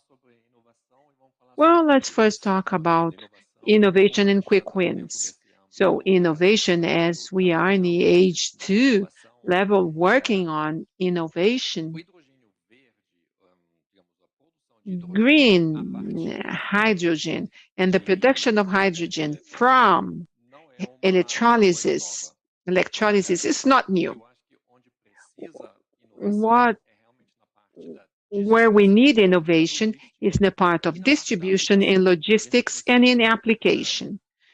We need and how we can optimize the use and how we can transport hydrogen. And in that sense, and this is most welcome, and in Brazil and in the whole world, how we can advance in that direction. When we talk about production, and then we have what you said, this part of biomass, biogas, and this is a field in terms of production where Brazil can really stand out. And then we have the agribusiness. We have biomass, bio-waste, and bio-waste has a lot of hydrogen. And based on that, we can use the bio-waste to create not just ethanol or biogas, but maybe different ways. And when we talk about quick wins, a quick win is very important, especially when we look at the internal market. So the internal market, I mean, we need to look and see how we can use this green hydrogen to strengthen the industry through this vector. And I would like to mention two examples. The first example is ammonia, and example number 2 is methanol. With ammonia, today Brazil does not produce, or 80% of the fertilizers are imported to Brazil as ready fertilizers and products. So this is important because we depend heavily on international market prices. And number 2, we also depend on the supply. And this is what we're seeing now with the problems with Ukraine and Russia. Russia being a very important supplier. We buy 80% of fertilizers in a country that is the 4th top user of fertilizers in the world, because it's important for us to produce sufficient ammonia, because natural gas is very expensive. But now, with green hydrogen, we have a possibility of producing our much cheaper ammonia rather than through natural gas. And in addition, it can be decentralized. So we can produce ammonia, and then the import of fertilizers has a negative impact of 30% in the trade balance of chemical products for Brazil. So when we talk about ammonia and green hydrogen, we talk about ammonia as a vector of export. But we should think and look at this ammonia as a vector to strengthen the agribusiness here in Brazil at first, and maybe at first to export, but also to strengthen and produce fertilizers here domestically. And the same thing with methanol. In 2016. So all the methanol that we use, we import. And this is part of biodiesel, but we do not produce methanol here internally. Why is it so? Because we need natural gas, and natural gas is too expensive for us in Brazil. Now, through the green hydrogen, we have the possibility to produce methanol once again internally, and to use this for biodiesel, for green fuel. And these are things not just for us to look and export. Brazil is recognized as an exporter of commodities, but the first time Brazil can use this green hydrogen technologies to strengthen other industries internally. I think this is very important. And moreover, the main difficulty with hydrogen is transportation. So we can use this difficulty to transform hydrogen and to use it for the transformation of other products, such as, for example, steel, to transport green steel, which certainly has a value added. And these are quick wins that the industry can use this new trend of this green hydrogen moment to strengthen the own industry. So 2 pillars: distribution, application, with this logic. So I would like to take the opportunity, because within a very similar logic of conversation, Marcus Frank has been working on that with the H2 Brazil program. The H2 Brazil program is in effect until 32, and 34 million euros have been invested, and there are 5 axes: structuring conditions, one. Second is dissemination. We talk a lot, we don't know what. Training and human resources, innovation, and market expansion. So, Dr. Frank, thinking of market expansion, which are the business model on the hydrogen chain that are the closest of becoming true and being implemented in Brazil? I think that there are many more business models for green hydrogen now, and many of us think. So we were talking about green fertilizers, ammonia, steel manufacturing, and we have been hearing of maritime transportation. So I would like to mention another one, which is a possibility and a very interesting possibility and existing here in the country and very special to Brazil, which is air transportation. Sustainable aviation fuel or green kerosene. Yes. And all transportation that works in airplanes and kerosene is transported in tankers, ships, from one airport to the other. And this is very expensive. It's not green and it's not sustainable. But there is a possibility, and we in our project are supporting this project too.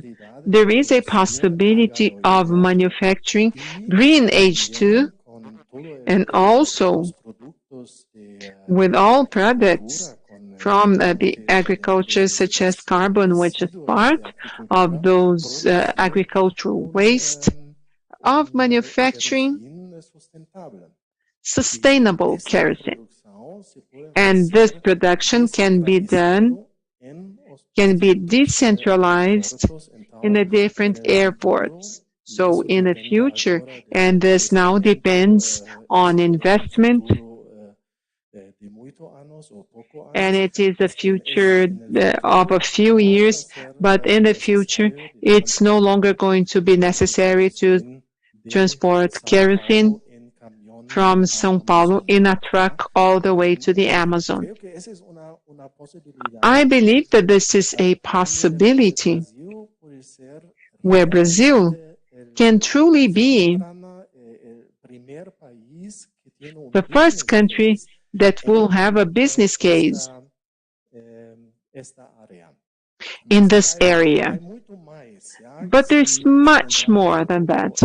If we go slightly deeper into this theme, and with all speakers that we heard over the last 2 days, many companies have their own decarbonization targets.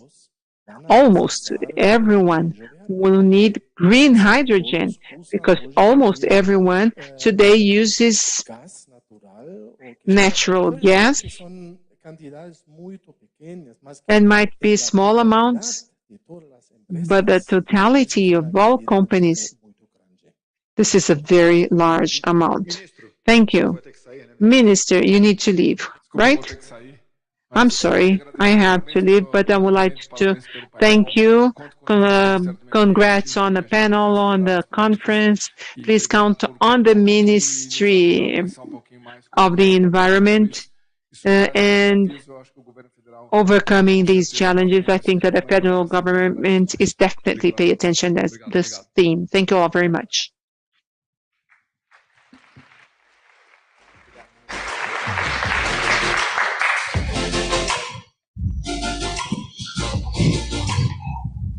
Bom, eu vou seguindo aqui a... Well, I am going to continue our conversation because there are some technological changes.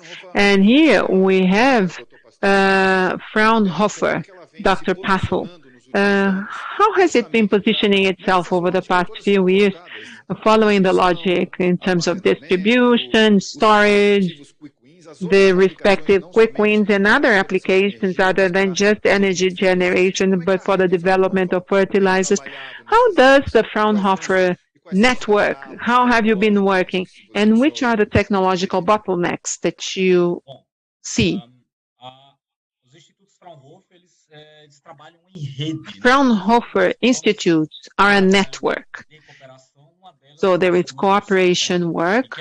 One of them is through groups, and we have a group that focuses on resource efficiency and climate technologies that we need to address.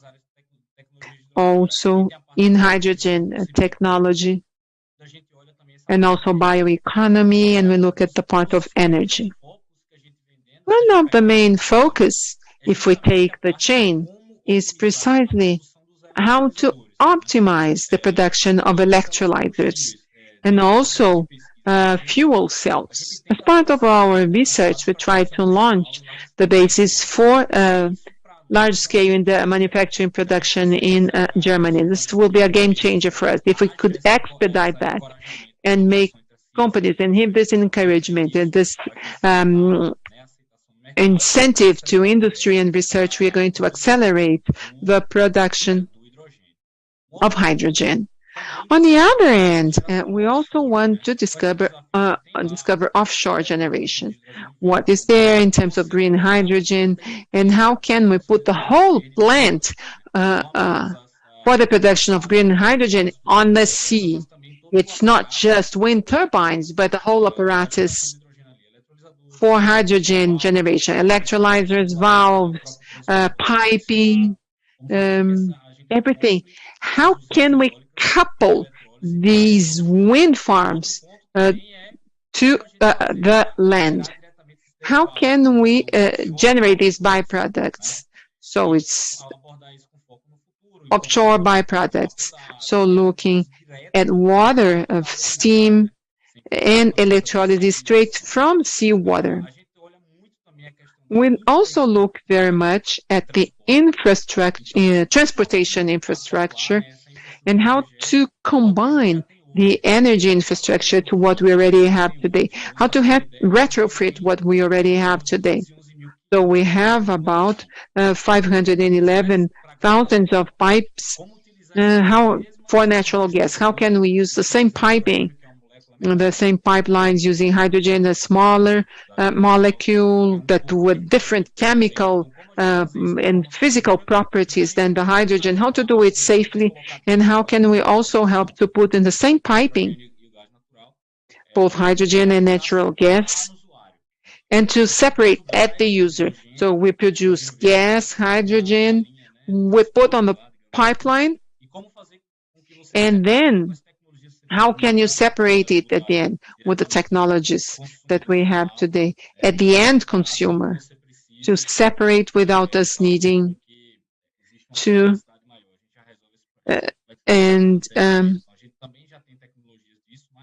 we also have technologies, but this is definitely a challenge. And the other thing is how to develop these technologies in a scalable way. Another point is the form of use of hydrogen. How are you going to use solid, liquid? So there's research that have developed hydrogen pastes for us to use as fuel in light vehicle. How can we do this in different ways? Different ways of using hydrogen. Another point is related to certification. This is very much talked about. How can we assure that the origin of green hydrogen as part of the entire chain, so that there is no deviation, so that there are many bottlenecks that we are trying to solve today? So there are some institutes focusing on that. We have 3 real-scale laboratories with big companies, Siemens, Linde, for us to study the behavior of components downstream to see the behavior of the wind blades in the energy grid and how they behave as part of the energy variation. Sometimes there's too much wind, sometimes there's too much sun, and how can we store safely the energy that is generated, and how can we do it in a way that so that we have quality assurance. Thank you very much, Dr. Pafo. An interesting point here before asking Ms. Ribi. In the last 12 months in Brazil alone, by Brazilian companies, we've already had over 70 proposals made for technology development in green hydrogen field. So these proposals added to over 550 million reais in proposals of companies with innovation institutes around Brazil, and over 500 million reais. So we have 10 reais for 1 real available for research, or better, for technology development with green hydrogen. And out of these companies, in projects we have already classified them. We have on Pecém where you have the movements, but in the SWAP port or Via Sul, we are talking over 80 companies involved in development projects. So,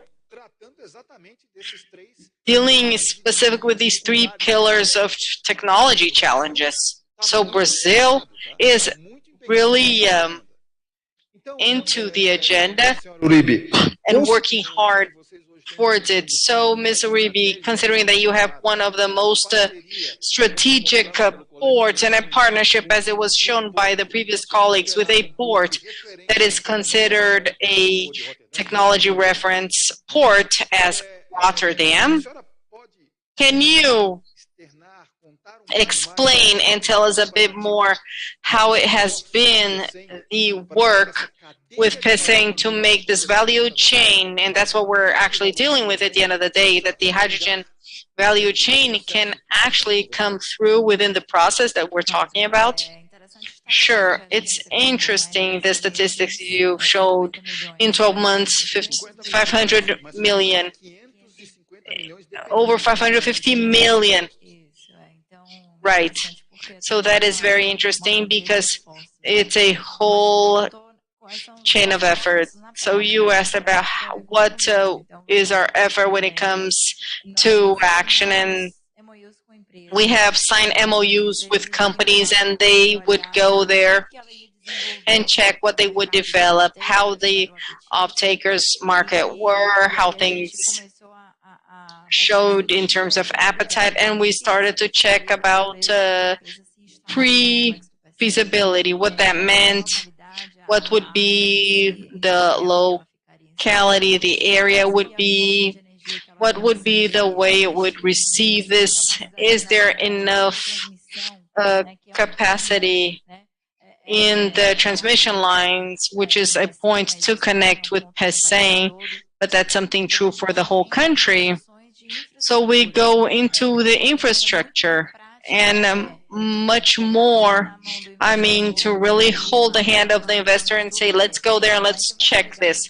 How we're going to have all this energy that you need, 1 gigabyte, of scalability. And today we have plants that we talk about 10, 20, 50 mega, and we're talking about 1 giga, so for Pecém. So how we're going to reach that, how we're going to be able to articulate together with the federal entities that are the ones to bring that. That's one point, and the connection with water, who will invest in this infrastructure. We already have a solution in Ceará with a local company with public-private partnership. What will be the area itself? What are the characteristics of them? what will be the layout of the plant. So it is a very intense layout in terms of investor and companies that are there wanting to get installed. And the pipeline from the flow of storage to the port, so green ammonia as a vector is something that is very interesting because the logistics is one that we already know very well. Tanks that have this technology, so at least that is something that is mapped when it comes to knowledge. And lastly, the port solution. I see here the whole value chain. So we chose a pair of cargoes where we're talking about liquid being transported, and we will be able to do that for green ammonia. So this is a whole preparation in the complex for infrastructure so that we can bring this to the investor so they can decide to invest at the end of your analysis of availability. And we need to say, I mean, we talked about some MOUs, but we had a pre-contract, which is a step before the final contract with Fortescue Company, and I can say because it's already Fortescue, right? Future Industries, which is the Australian mining company that was formed to really work on decarbonization around the world, has been a pioneer. In the next few weeks, we will be talking about the other two. We have been really working hard to sign the contract. And to just end by saying it is really a shift of paradigm when we talk about the northeast of Brazil with much inequality socially and all the potential of Brazil that is very concentrated here in the south and southeast, and talk about, I mean, I was reading there the logo of CNI, the future of the industry, and green hydrogen is the future. I mean, it's a great potential to really put it in the global map, and it's wonderful to see the Northeast taking part. And there is space for all, I mean, with all the regions, because if we have scalability, it means that there is knowledge, there is technology, there is solutions to transportation, so this doesn't scare us, it just makes us stronger. Okay, I should go now to the last final remarks. We have another 8 minutes to close, and we have 4 guests, so to make sure I can make it easier here for you, a hope in the long run for the hydrogen agenda that you can think of, and one for mid to long term. Just 2. So you have talked about, so you said that you are hands-on, so what would you say short term, and then mid, long term for your KPIs? What do you imagine for this agenda? In December 2022, in other words, this year, IDP, the Portuguese energy company, will be producing hydrogen within the Vicente complex. So it's a pilot plant of 1 meg of electrolysis. It's doing this to, well, it's a proof of concept to understand how it can use the hydrogen there. This in the short term. In the mid, long term, well, the first vessels will be exporting green ammonia from 2026 from our complex. Frank?